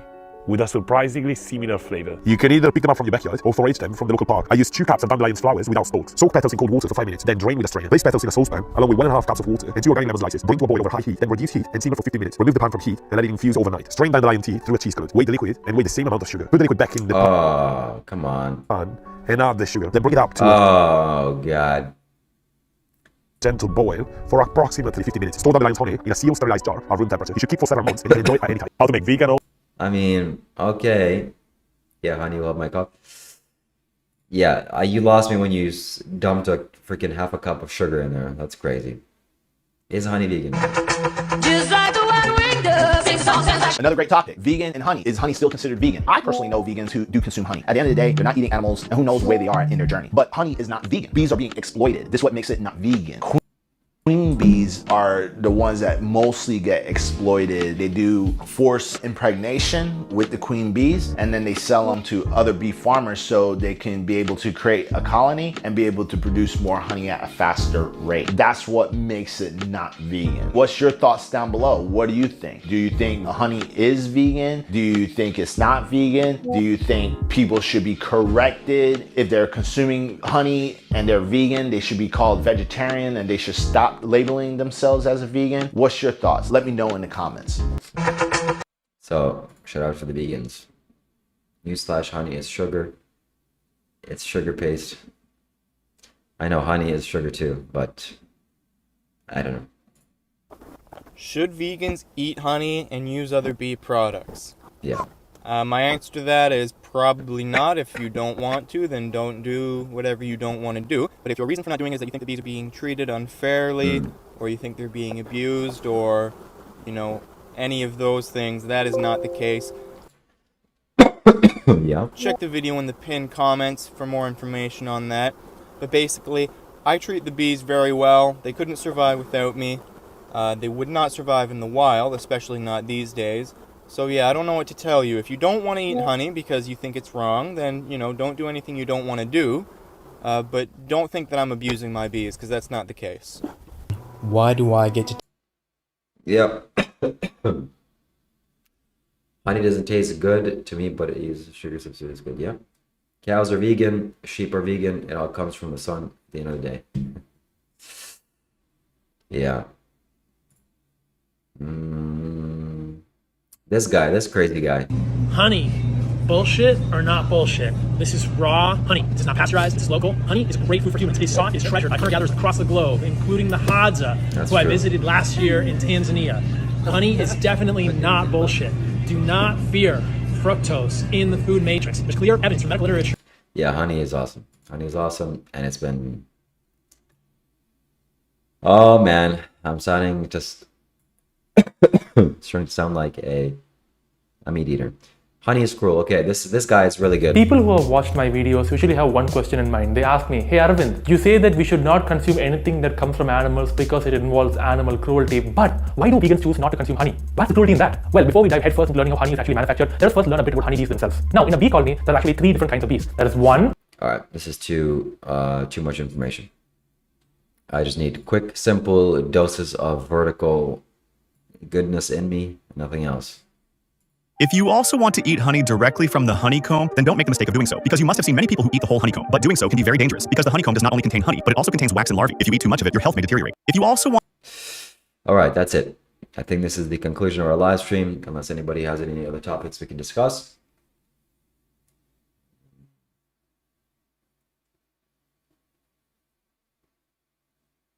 Yes, humanity is what it's all about.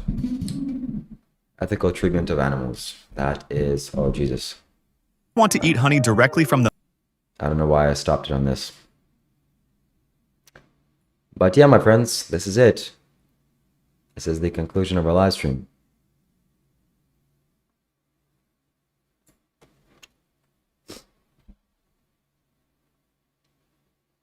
Wow. Well, I hope it's not cow's milk bought from the grocery store. That's all I can say about that. Am I going to get some vegan poutine? If I do, I'll make sure to record a video about that. That is something that is something to do. Vegans don't consume honey. Honey is made by bees for bees, and their health can be sacrificed when humans steal it. In beekeeping, bees are selectively bred to increase productivity, which changes their genes and increases their risk to get ill. When bee farmers remove honey from a hive, they replace it with a sugar substitute worse for the bees' health. Okay, I'm not gonna do any of these things. It's not reasonable. When I was at work, I was talking to a guy that came into our. Okay.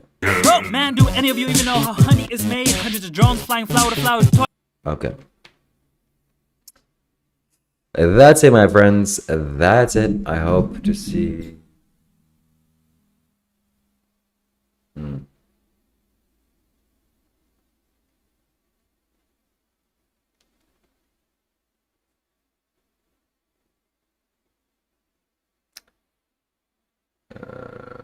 Yeah, definitely way easier to be in India and warmer climates. Absolutely. 100%.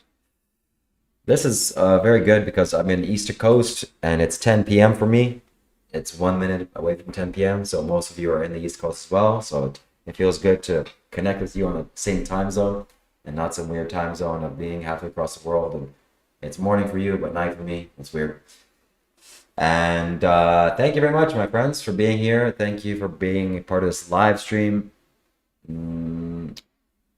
And yeah, thank you for watching. Thank you for supporting. We are almost certainly going to go to Home Depot and buy the plywood we need and build this structure. I hope I make it successfully. And I'll make sure to record it and document it for research purposes. I'll be live streaming again tomorrow. I'm going to be doing this pretty much every single day. And if you have any videos that you want me to react to, respond to, or topics you want me to discuss, please send it in the Discord or anywhere else that you want to send it. If you want to buy Rudraksha, this beads that I have, fantastic. You can do so now. I'll be happy to ship it over to you or anywhere you are. And that's it, my friends. As always, have a good day. Peace.